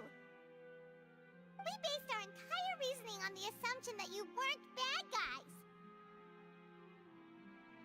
Not to set the wrong tone or anything, but Paimon's really mad! I'm very sorry. I know you're angry, and reasonably so, but please, let me explain. I know you've clashed with the Vtui several times before. I wouldn't be surprised if just hearing the word is enough to make you upset. But our organization is very, very large, and the Harbingers have very different personalities and goals. Right now, we want to save people. As many as we can. That's right. I'm sure we're on the same page when it comes to this nation and the disaster that its people might face. I knew if it weren't for our respective identities, we could become good friends. That's why I didn't wish to flat out lie to you, but chose to hide some details instead. The truth is very important, but being completely transparent about everything would see us spending more effort than we need to. Yeah. How can we know this isn't all just another lie? So, you be the judge. Heck, if I were you, I fear that I'd even struggle to trust me at this point. You met a Fatus who works as a magician, a trickster by trade. All by coincidence, too. But still, I'm asking you to trust me. I am no criminal. At least, not in this case. Sorry. Please forgive us. Well, you both say that, but... Explain the other issue first. Let's hear your answer first, and no lies now! Of course. I'll answer any question you ask. We've been trying to find out how the Oratrice operates. We want to know why it has a consciousness. Why can it deliver sentences accurately? During our investigations, we learned that the machine's core is beneath it. From that moment on, Lynette and I have been designing this box swap trick, with the objective of getting close to the core. Is that why you needed a whole minute? That's right. In truth, the audience would take about 75 seconds to count down from 60, while I would only need 15 to get to the opposite box. So, after jumping into the tunnel, I accessed the Opera House basement via the vent, and went to investigate the room in which the core is stored. That air vent was created during the construction of the tunnel specifically to execute this step. Well, nothing. As soon as I reached that room and was about to investigate, I heard someone's voice. Which should have been impossible, of course. I was quite certain that I was the only one in the room. That voice seemed to recognize me and tried to speak to me. I chose to err on the side of caution and retreated the way I came. On the way back, I saw the broken vase and the clothes on the ground, but the countdown was almost finished, so there wasn't time to give it any thought. After that, the homicide occurred just as you saw. Well, that explains why you didn't hear the thud. Why did you want to understand how? Because of that prophecy I told you about, of course. We must know all we can about this nation's secrets in order to deal with that prophesized crisis. That's the only way we can save everyone. So, there you have it. The whole truth. I swear, I didn't hide anything from you this time. It was never my wish to proceed under this cloud of mistrust either. But like I said earlier, you can be the judge. If you want to leave because you don't trust the Fatui, there's nothing I can do to stop you. Well, Traveler, you decide. Paimon will follow your lead however you choose. I believe in the facts. The judgment should be dispensed as it should, depending on the searches. Thank you. Thanks for giving us a chance. The current problem is that the scales are tipped pretty badly against you two. If we want to refute the Hydro Archon's accusations, we're gonna need a seriously watertight defense. Actually, we already have the key evidence we need. The adjournment's almost over. Let's go back. Oh, Paimon thinks she gets what you mean.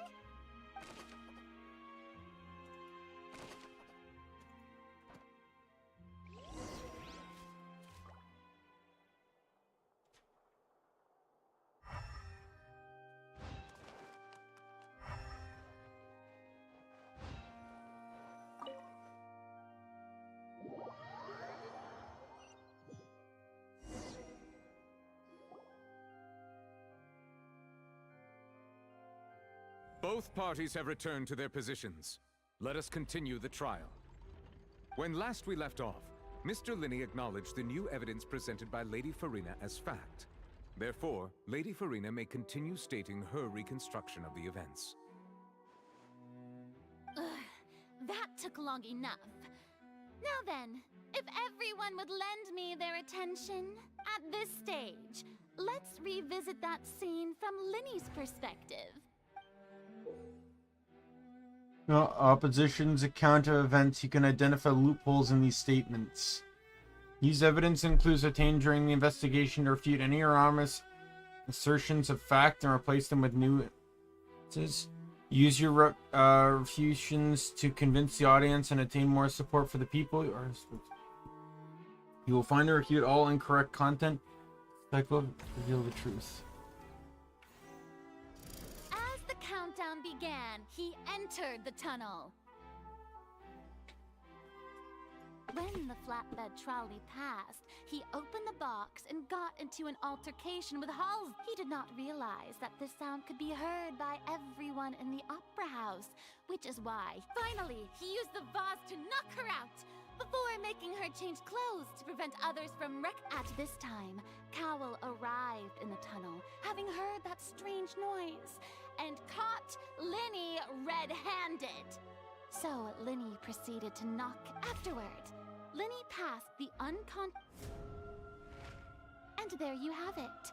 That's the truth behind what... Does the defendant's side have any objections? The key to refuting Lady Farina is the order of events. What Linny experienced, and...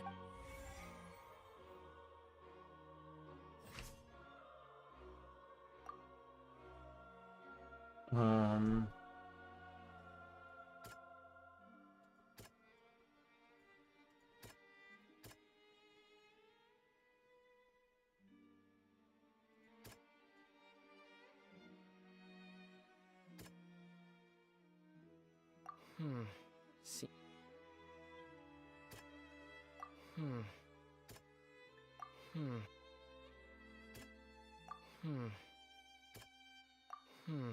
Seem.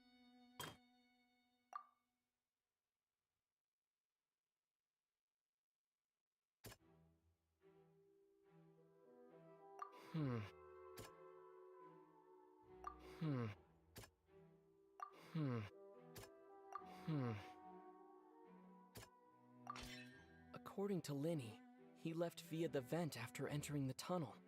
He couldn't have had that altercation with Halsey.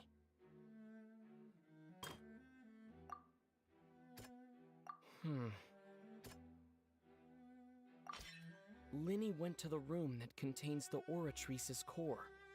This is the actual truth.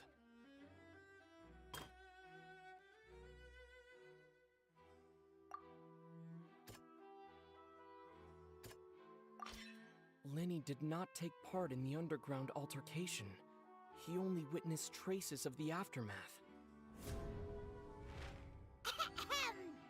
Attention!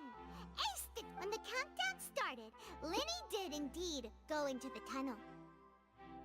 But he immediately used a vent to access the Opera House basement, which is where the underground core of the Oratrice is stored. Once he reached that area, he heard a voice in what should have been an empty room. Since he felt something was amiss, he returned immediately. The crime scene had already developed by the time he reached the tunnel again, and in order to complete the magic trick, he did not remain there for any length of time. Finally, he reached the surface, and that was when the accident happened from his point of...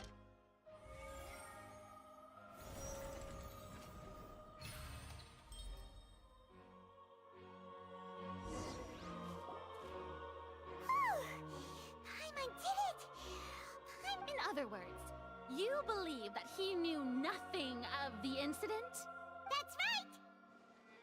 Moreover, I believe my opposition's reasoning is flawed. My reasoning? The onstage equipment was clearly tampered with in a predetermined fashion. If that's the case, then if Cowell hadn't entered the tunnel, who was the entire setup meant to kill? Assuming that what you say is true, Linny only needed to kidnap the young girl to cause a new disappearance case. What would the point of killing someone on stage be? Oh, they have a point. That's right, you tell him! And that's why they're partners of mine.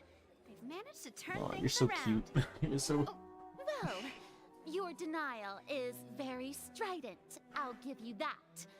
But what proof do you have to back your claims? How do you fruited Liney's alibi initially? Of course I do. If he had been in the magic box the whole time, how could he have not heard that sound? Why do you ask? You're saying that he wasn't?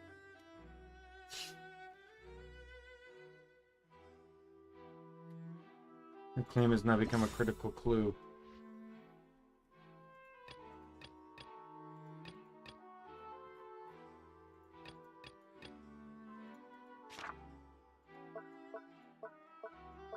Which is the evidence that Limey wasn't in the tunnel when the crime took place.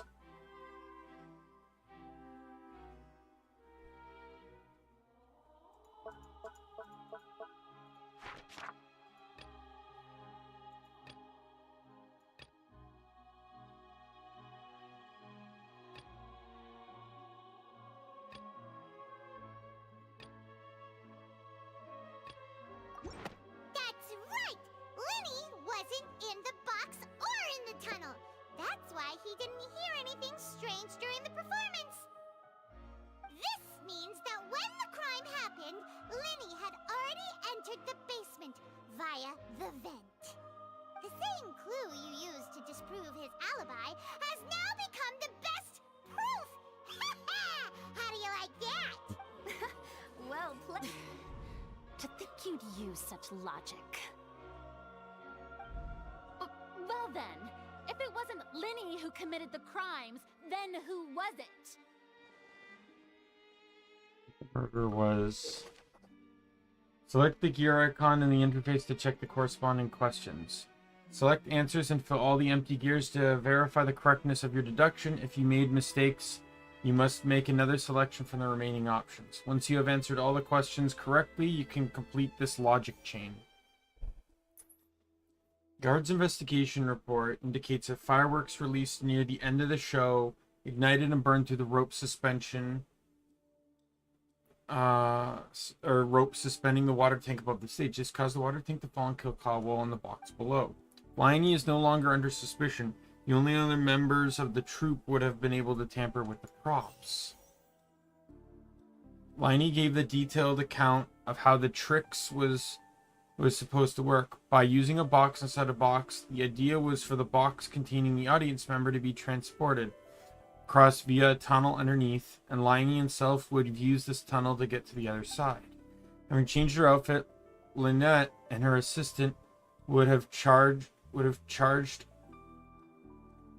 charge of the onstage interaction. Clothes belonging to Halsey, the lady who went missing, were found in the tunnel. The reason for this remains unknown.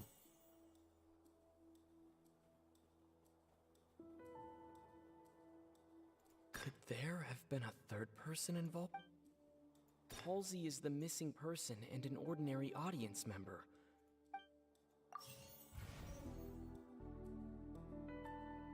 Could there have been a third person? The deceased's name is Cowell, Linny's assistant.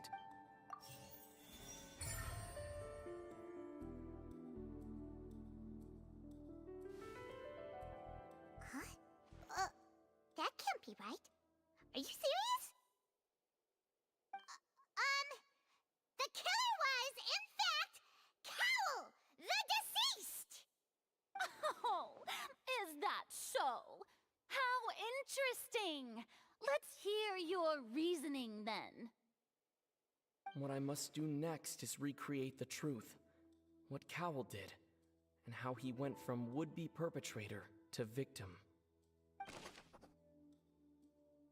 How can we envision Liney as being able to, having been unable to interfere with the crime? Linny was not in the tunnel at that moment, which gave our criminal ample time. It would have been tough for both people to fit into that vent. They would likely have bumped into Linny as well. The sound we heard may have come from a clash between the missing Halsey and the criminal. Halsey's clothing was in the tunnel, so there must have been some fear that she would attract attention. The deceased's name is Cowell, Linny's assistant. He would have been able to tamper with the equipment. No one entered or left the Opera House through its entrances. Linny was not in the tunnel at...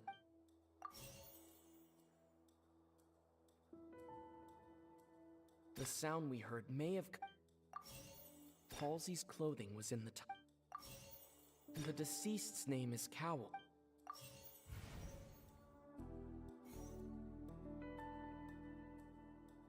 The deceased's name is Cowell. It would have been tough for both people. No one entered or... The deceased's name is Cowell. No one entered or left...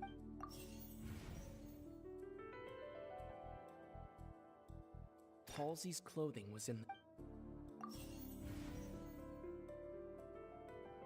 It would have been tough for both people.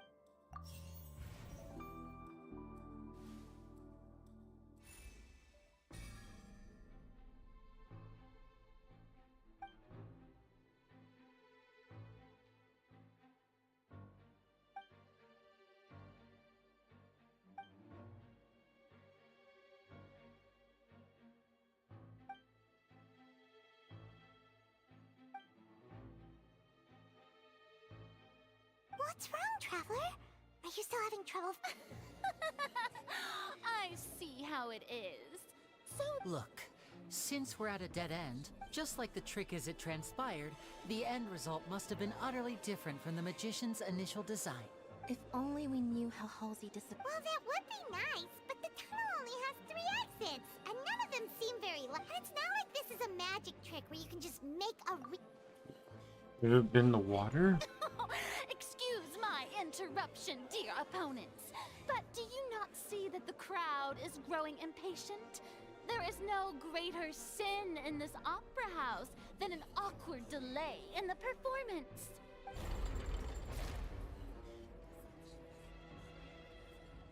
If the defense is unable to make further effective arguments, we will move on to the next stage of the trial. Hold on a second. Linny was not in the tunnel at that moment. The sound we heard may have come from a clash between the missing Halsey and the criminal. The deceased's name is Cowell. Linny's The vase was not broken by chance.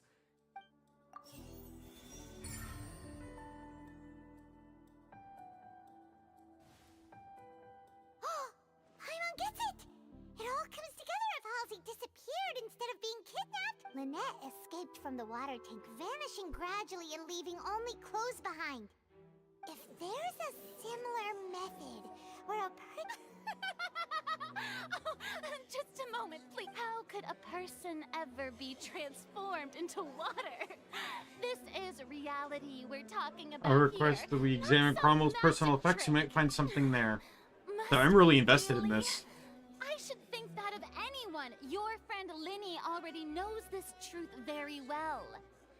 Magic tricks are ultimately just illusions and misdirection.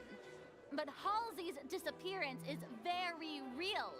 We're talking about two complete... Even so, I trust the Traveler's judgment. The truth must be out there somewhere. Perhaps some new line of reasoning may open if we try to gather all the focal points that don't make sense. Since Cal was the deceased, we haven't placed much attention on him. But given that we aren't making much progress with the case, it wouldn't hurt to have a look at his belongings, would it? People really do come up with all sorts of harebrained schemes when at the end of the rope. The way I see it, your suggestion that we broaden the scope of our investigation is nothing but a tactic for stalling the trial. Nevertheless, I believe that this is a reasonable request on the part of an attorney. Since the trial does indeed appear to be at an impasse, I believe that additional evidence may help us make more progress.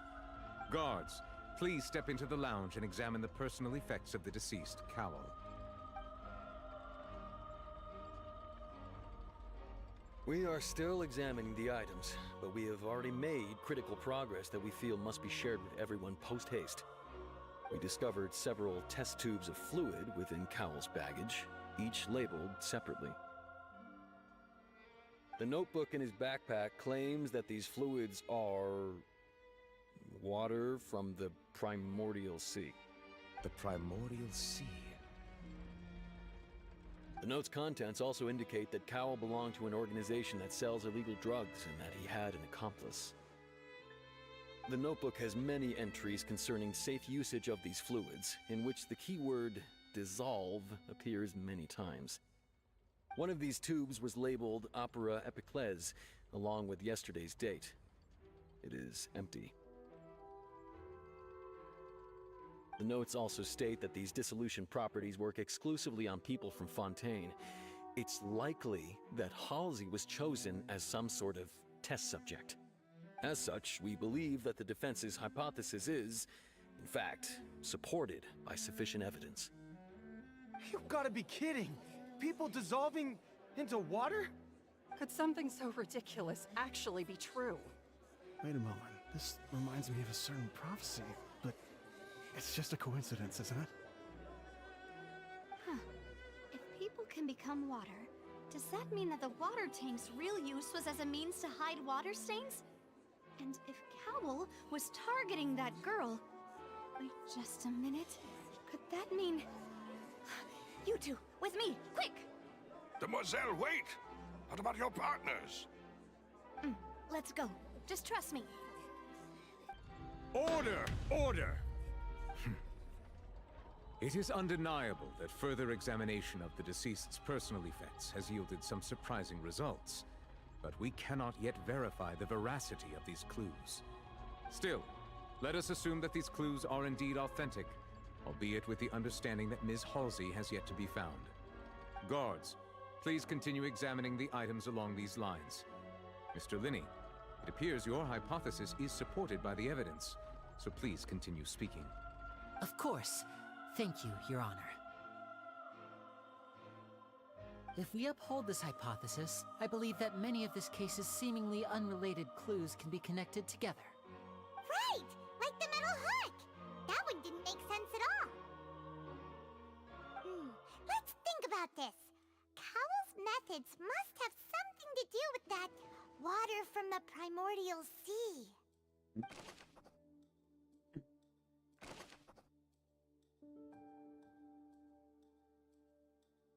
Lynette was in the magic box on stage the entire time. Did she have something to do with this? I remember there was something else within the inner layer of that box. The rope that held the water tank up was lit by the fireworks and snapped. As such, the focus here is on the water and not the tank. The deceased's name is Cowell, Linny's assistant. Now it seems like the hook rope was not meant for another magic trick, but was instead some form of... Lynette was in the magic box on stage. I remember there was something else within the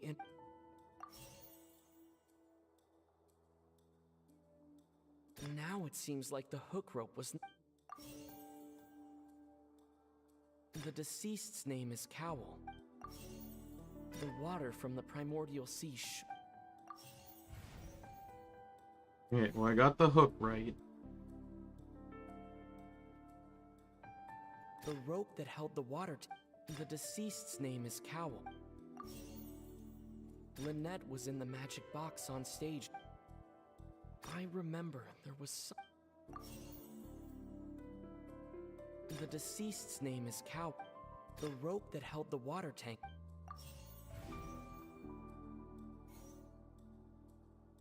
The rope that held the water tank up. Lynette was in the magic box on stage. I remember there was The water from the primordial sea.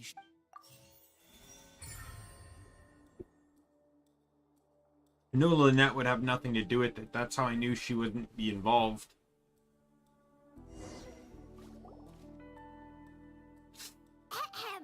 It's Ace Detective Paimon's time! In the original plan, Cowell would tamper with the water tank rope and the number selector securing his target. When the magic box containing Halsey was lowered, the metal hook would retract gradually and pierce the balloon at the top of the box. When the balloon attached to the box popped, the water from the primordial seed inside it would pour down and dissolve Halsey. Afterward, Cowell would enter the tunnel and break the flower vase to conceal the water inside the tunnel, with the remaining evidence being covered up by the water tank on stage. But he encountered something unexpected in the tunnel, and wound up being fatally hit by the same water tank he meant to use to cover his tracks. Huh. That does make sense.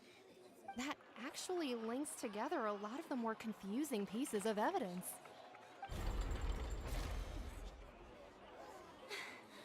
Oh dear, what do I do?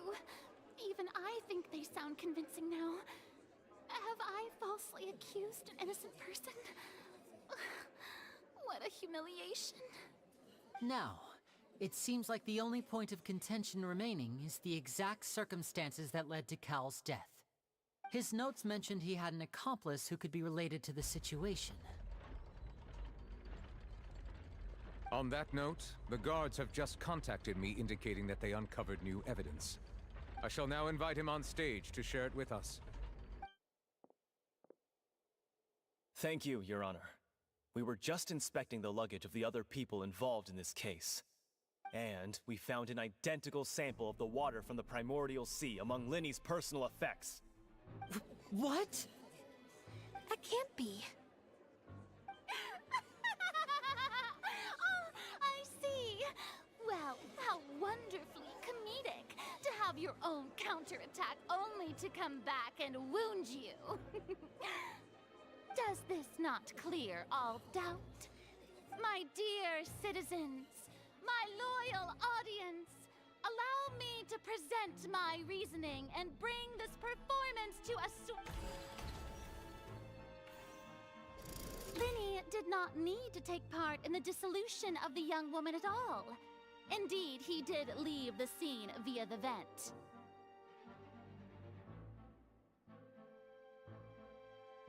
Eh? Having made modifications to the props beforehand, his accomplice Cowell then caused Halsey to vanish using the water from the primordial sea.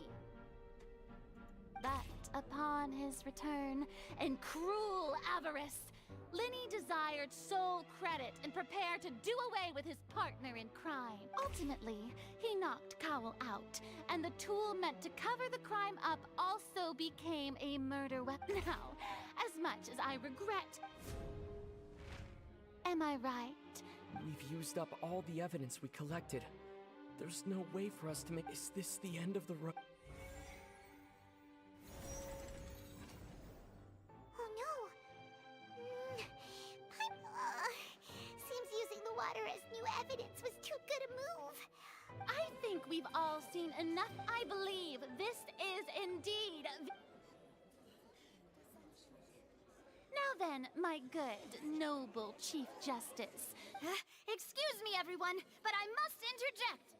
Miss, I must ask you not to shout, and to respect the ongoing legal proceedings.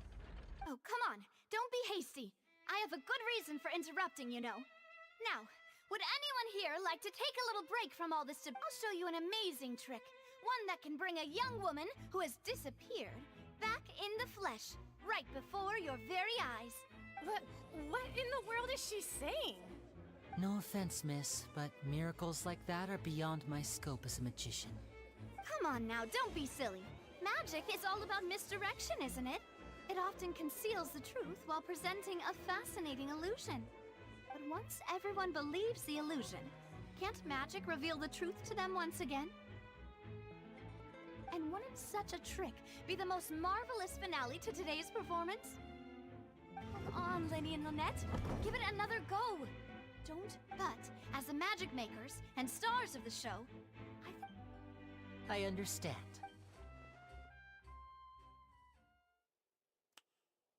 and voila.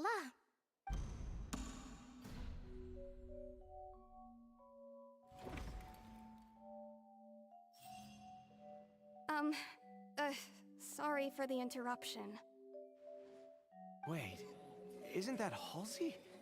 So, the whole thing about people dissolving... To be clear, I'm only here because this person told me that if I testified, the merit of doing so would lessen my sentence. I was hiding outside this room listening to the proceedings because I was afraid that I would be the one put on trial. I was just feeling happy that no one had noticed me, and then before I knew it, she caught me. That'll teach you to underestimate us three. Where should I begin? I'm sorry. I'm the one who killed Cowell. I admit it. What? Why? Firstly, my name isn't Halsey. It's Lillian, and I'm originally from Mondstadt. I heard that Linny's show was gonna be a real thriller, but I missed the chance to buy a ticket, so I stole one. That's how I make a living.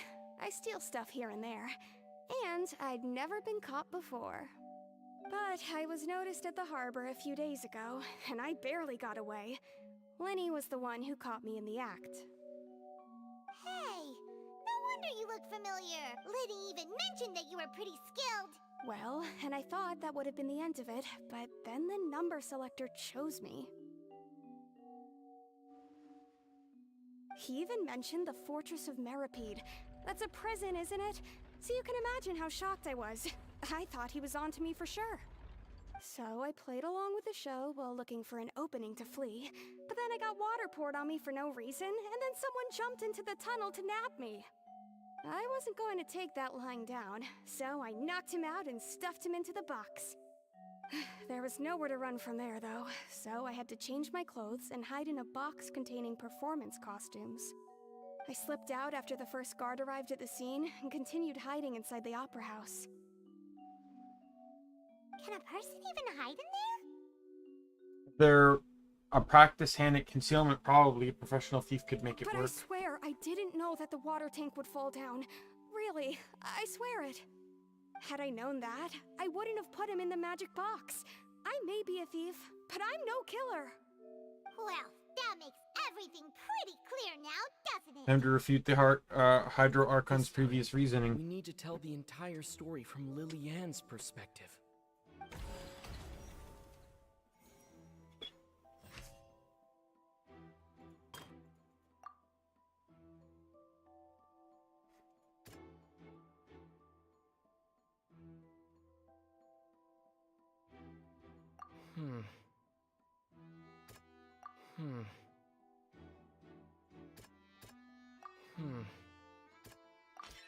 The strange sound wasn't from a fight.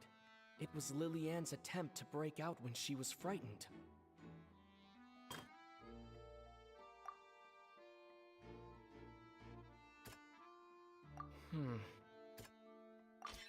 The flower vase was not broken to cover anything up, but it was smashed during the struggle between Lily-Ann and Cowell. Oh, right, because if the water only works on people from Fontaine, being from Mondstadt, the water wouldn't work on her. That makes sense.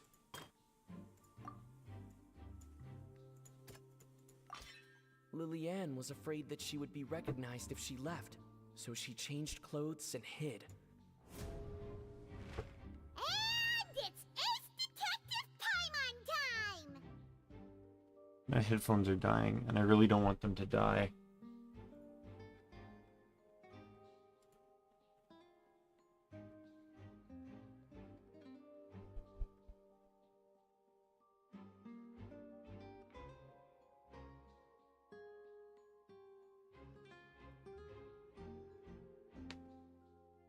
Having been selected out of the blue, Lily-Ann panicked.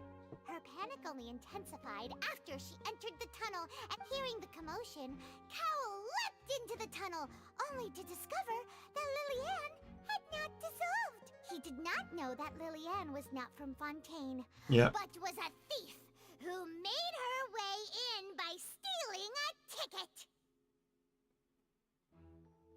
Mistakenly believing that the water from the primordial sea needed time to take effect, he tried to force Lily-Ann back into the box. The two broke the flower vase during the struggle, but Lily-Ann came out on top, knocking Cowell out. With no way of escaping, she changed her clothes.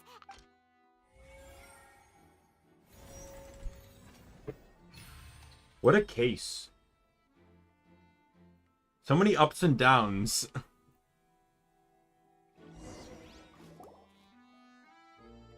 She knew that she would have to go through guard inspection if she tried to leave afterward. So, she has been trapped in the Opera House these last 2 days. She had already become desperately hungry by the time we were chatting over macarons. So, she swiped 2 of them right under our noses. Talk about a sneaky thief. At this point, all the events that happened in the tunnel have now come to light. Ah, so that's the whole story. Bravo! Bravo! Now then, Lady Farina, do you wish to speak against the defense's statements? Please answer the question, Lady Farina. Also, if I may add, the trial has not yet ended. As such, I request that the prosecution not leave the room before the proceedings have concluded. What? Are you reading my mind now? No, I have no further arguments. I admit defeat. But really, could you at least have left me with some dignity? Wow, look at that! She's like a deflated balloon now. If there are no objections, then as the Chief Justice of Fontaine, I shall once again repeat the full sequence of events. The actual perpetrator of the serial disappearances, Cowell, selected his next victim from the audience reservation list. With some modifications to the selector, he could ensure that the pre-selected young woman would be chosen. To cover up any evidence while committing the deed, Cowell thought of allowing the water tank to fall, which would conceal the water left behind after the young woman was dissolved. He also tampered with the rope suspending the water tank, using the fireworks at the end of the performance to cause the tank to drop and hide the watermarks. He poured the water from the primordial sea into a balloon during the preparation of the magic box and stuck it to the box's lid. Finally, he passed the prepared hook on a rope through the gap in the magic box's door when bringing the young woman to said box. When the magic trick officially began, the box containing the woman was lowered into the tunnel, tightening the hook rope and bursting the balloon containing the water. If all had gone to plan, the young woman would be dissolved at this time. However, Lillian was not from Fontaine, and thus fled the box with a loud noise. Realizing that there was trouble, Cowell entered the tunnel and met Lillian. Thinking that the waters had not yet taken effect, he decided to proceed. However, his opponent was more capable than he thought, and he was overcome, knocked unconscious, and placed into the magic box, and thus became his own final victim. Lillian, according to her own statements, then changed clothes and hid until the performance ended, before hiding in other parts of the opera house. As for Linny, he was in the underground structures within the opera house, and was thus ignorant of these happenings. From this reconstruction of events, we can conclude that Linny, the accused, is in fact innocent. While there is much in Linny and Lillian's conduct that should still be investigated separately, this case, at least, can be handed over to the Oratrice to make the final decision.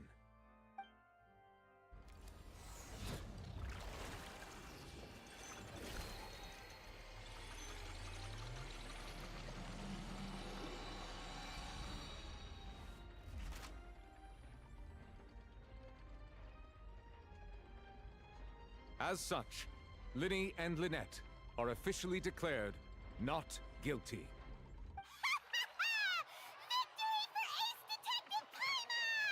Great work, Part. Thank you all.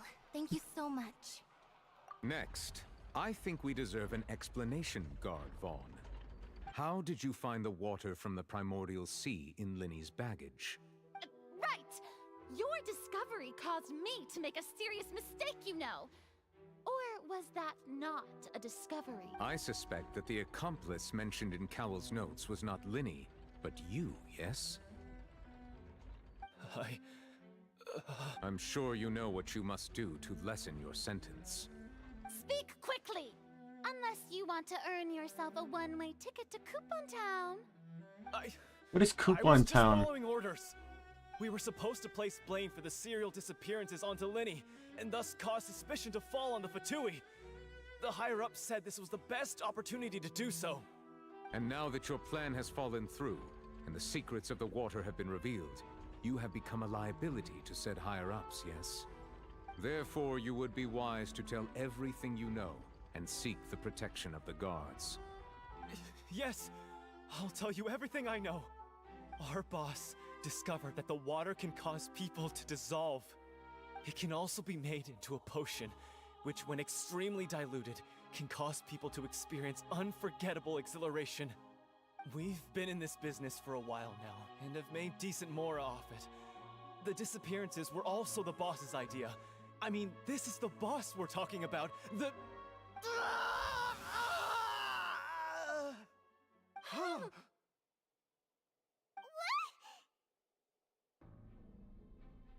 He turned into water. And now he can no longer talk. Such ruthlessness. I shouldn't have expected any less of them. An outrageous act. All present, please submit to inspection immediately.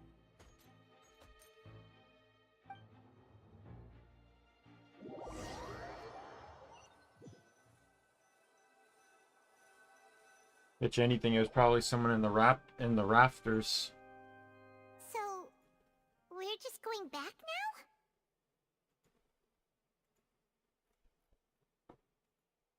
That's... Traveler, Paimon, please wait. Winnie... I know you may not want to speak to me right now. Maybe you don't even want to, but still. Let me thank you again for defending me to the end. Even after you learned that I'm a member of the Fatui. I just didn't wish to see anyone be falsely accused. But regardless, I'd like the opportunity to set things straight. I didn't approach you with any ulterior motives or ill intent. I've spoken. As for why I'm a Fatus, it's because the goals of the House of the Hearth align with those of an orphan like me. That's all. That was how Father, who you might know as the Knave, approached recruiting us back then too. The Knave? The one who controls the House of the Hearth? She's your father? That's right. And since we're here, I was wondering, would you mind hearing a story? It's about my past. Back when our parents first died, Lynette and I were left wandering the streets. To survive, I took to surreptitiously observing an older street performer who did magic. It took me several days to figure out how he pulled off his amazing tricks. I took my sister through several streets until we found a crowded corner, and we began to perform magic tricks there. To my surprise, we proved to be pretty popular, and we could at least stop worrying about where our next meal would come from for a time. But I didn't want my sister to remain a street rat together with me forever. Before long, an aristocrat came to me and claimed that he wished to take us in after watching my performances. So you went from orphans to nobility just like that? That was how we felt at first too. As if fate was on our side and we could say goodbye to those painful days. But I gradually discovered that while we were called foster children, he was really after my talent for magic tricks. He would constantly take me to all sorts of banquets to garner attention, which he would then use to expand his social circles. That doesn't seem too bad either.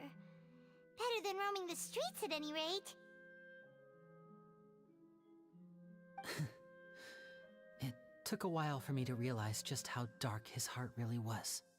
After one particular performance at a banquet, I discovered that Lynette was not on the same return vehicle as me. I waited a long time after we returned home, but she did not come back. I went to that noble's bedroom and asked him about her whereabouts. The answer he gave me was, she caught the eye of the most eminent person at the banquet, so I sent her over as a gift. I mean, you'll be able to perform your magic regardless of who your assistant is, yes? Oh no. So he was gonna... But wouldn't Fontaine's laws deal with such people? As far as outsiders are concerned, this is a relationship akin to adoption or foster care, and they have their ways of escaping the eye of the law. Corruption, as I was saying earlier. Out the location of the mansion of that so-called eminent person and hurried through the night. But by the time I leaped over the walls, avoided the guards, and made my way in, all I saw was the moonlit ground covered in blood, and the knave standing there in the darkness. So, she'd already taken care of that guy. That's right. She had rescued my sister before she could come to any harm, and had even discovered several girls hidden in a basement, all of them orphans. Father, I mean, the knave, might have seen something in me, and so she made me an offer. The House of the Hearth welcomes you, for your interests align with ours. Here, none will ever betray you. Indeed, betrayal shall never be permitted here. I was hesitant to trust her. I mean, I had just been betrayed by nobles. But she was also quick to destroy the noble who had taken us in at first, giving us back our freedom. Oh, so that's how the two of you joined the House of the Hearth. She has her own plans. She has gained permission from the Tsaritsa to first use the Gnosis' power once she obtains it. She plans to use it to find a way to break the prophecy and save Fontaine. So, she believes in that prophecy too? That's right. The whole House of the Hearth is currently working to combat that crisis. Today's case has also proven that people from Fontaine can indeed dissolve into some sort of water, thus further supporting the prophecy. All of us house members here, Lady Arlecchino herself included, are from Fontaine. We won't give up on defending our homeland. To us orphans, The only connection we have left to this world, apart from our family, is our homeland. So, from small deeds like distributing magic pockets to huge schemes like stealing a Gnosis, everything is aimed at dealing with that prophecy.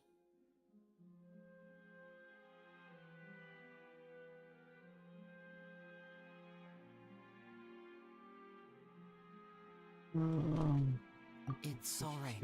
I understand. The only thing I can do is relate all this to you.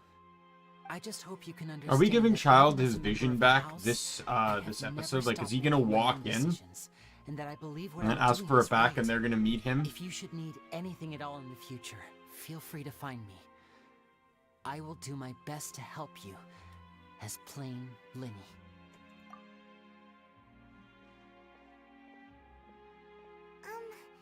Bye, Linny!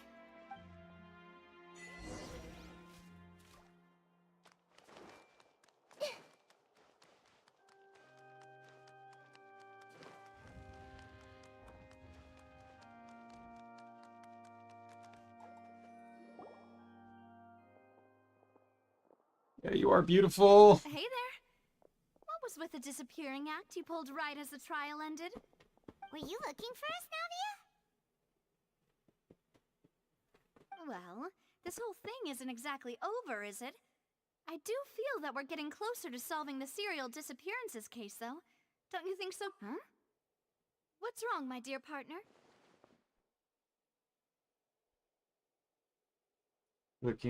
I wasn't necessarily looking into the serial disappearance case. Are you sure we're the ones who can crack a case that's been cold for decades now? And given that there's new evidence from the trial, there should be a trail of breadcrumbs for the Hydro Archon's people to follow now, right? Ah, I see. Well, I won't lie. I'm a little shocked to hear that from you. But I Stay with her. suppose you Stay are with her. just travelers who Traveler, have only arrived stay. in Fontaine, after all.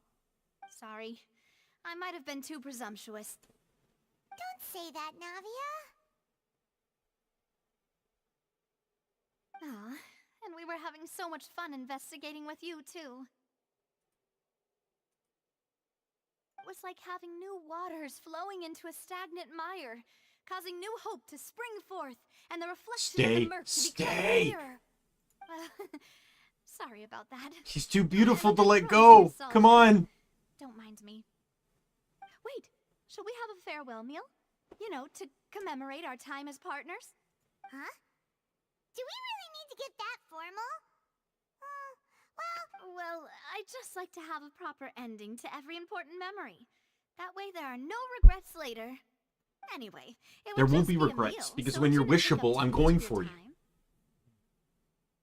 You don't have to twist Paimon's arm. If Boss Navia's treating, count Paimon in! Oh, wonderful. In that case, why don't we return to the court of Fontaine and head to the Hotel de Boer? I believe we'll make it just in time for dinner. All right then, let's have our farewell meal!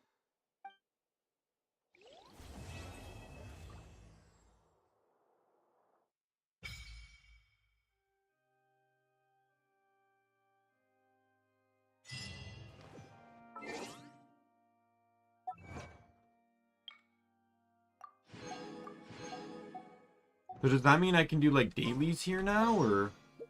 Yep. Yes, it does. Maybe. What is this that I'm scrolling down to see?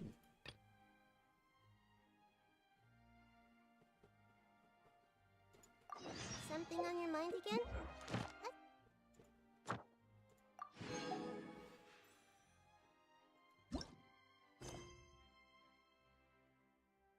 Oh, Act 2 is still up? Okay, well, we're gonna call it here. I guess this means that we're picking this up tomorrow. Work through it together. Two heads are better than one.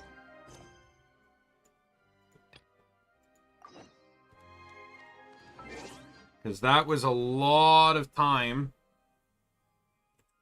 Like, it's 2 in the morning. Alright, so I guess that means we're playing Genshin next week. That's fine though, because with Dragon's Dogma canceled, and I'm playing RFL, I am perfectly fine with dropping the second RFL stream so that way I can play so I can do Genshin as well. Because RFL is an indie game, and that's not to discredit the game at all, but it's probably not going to have a whole lot of content in it compared to something like Dragon's Dogma. Like, you look at the two games, Dragon's Dogma absolutely is at least a 40-hour game. 100%. Right? While RFL is probably 20-25. Just the nature of the game. Yeah, so this is where I call it. So tomorrow we got Guild Wars 2. We're gonna be picking up, we're gonna map complete Dry Top, Silver Waste, maybe see if we can squeeze in quick map completion on Tangled Depths and Verdant Brink, just to get everything up to the end of Heart of Thorns completed and finito. And then we will push forward with Season 2, if there's time left. And if there's not, then we have to wait a week, because I'm not off until my next days off are the following Saturday and Sunday. So, yeah, it'll take some time. But yeah, so that was fun. I'm looking for, I honestly didn't realize there was going to be 2 chapters in, so I got more story to do. So yeah. So with that said, my name's Daimien Kamiya. I'm the Omni King. If you're a friend, foe, or member of the Omni Council, I'm going to see you later. Goodbye, everyone.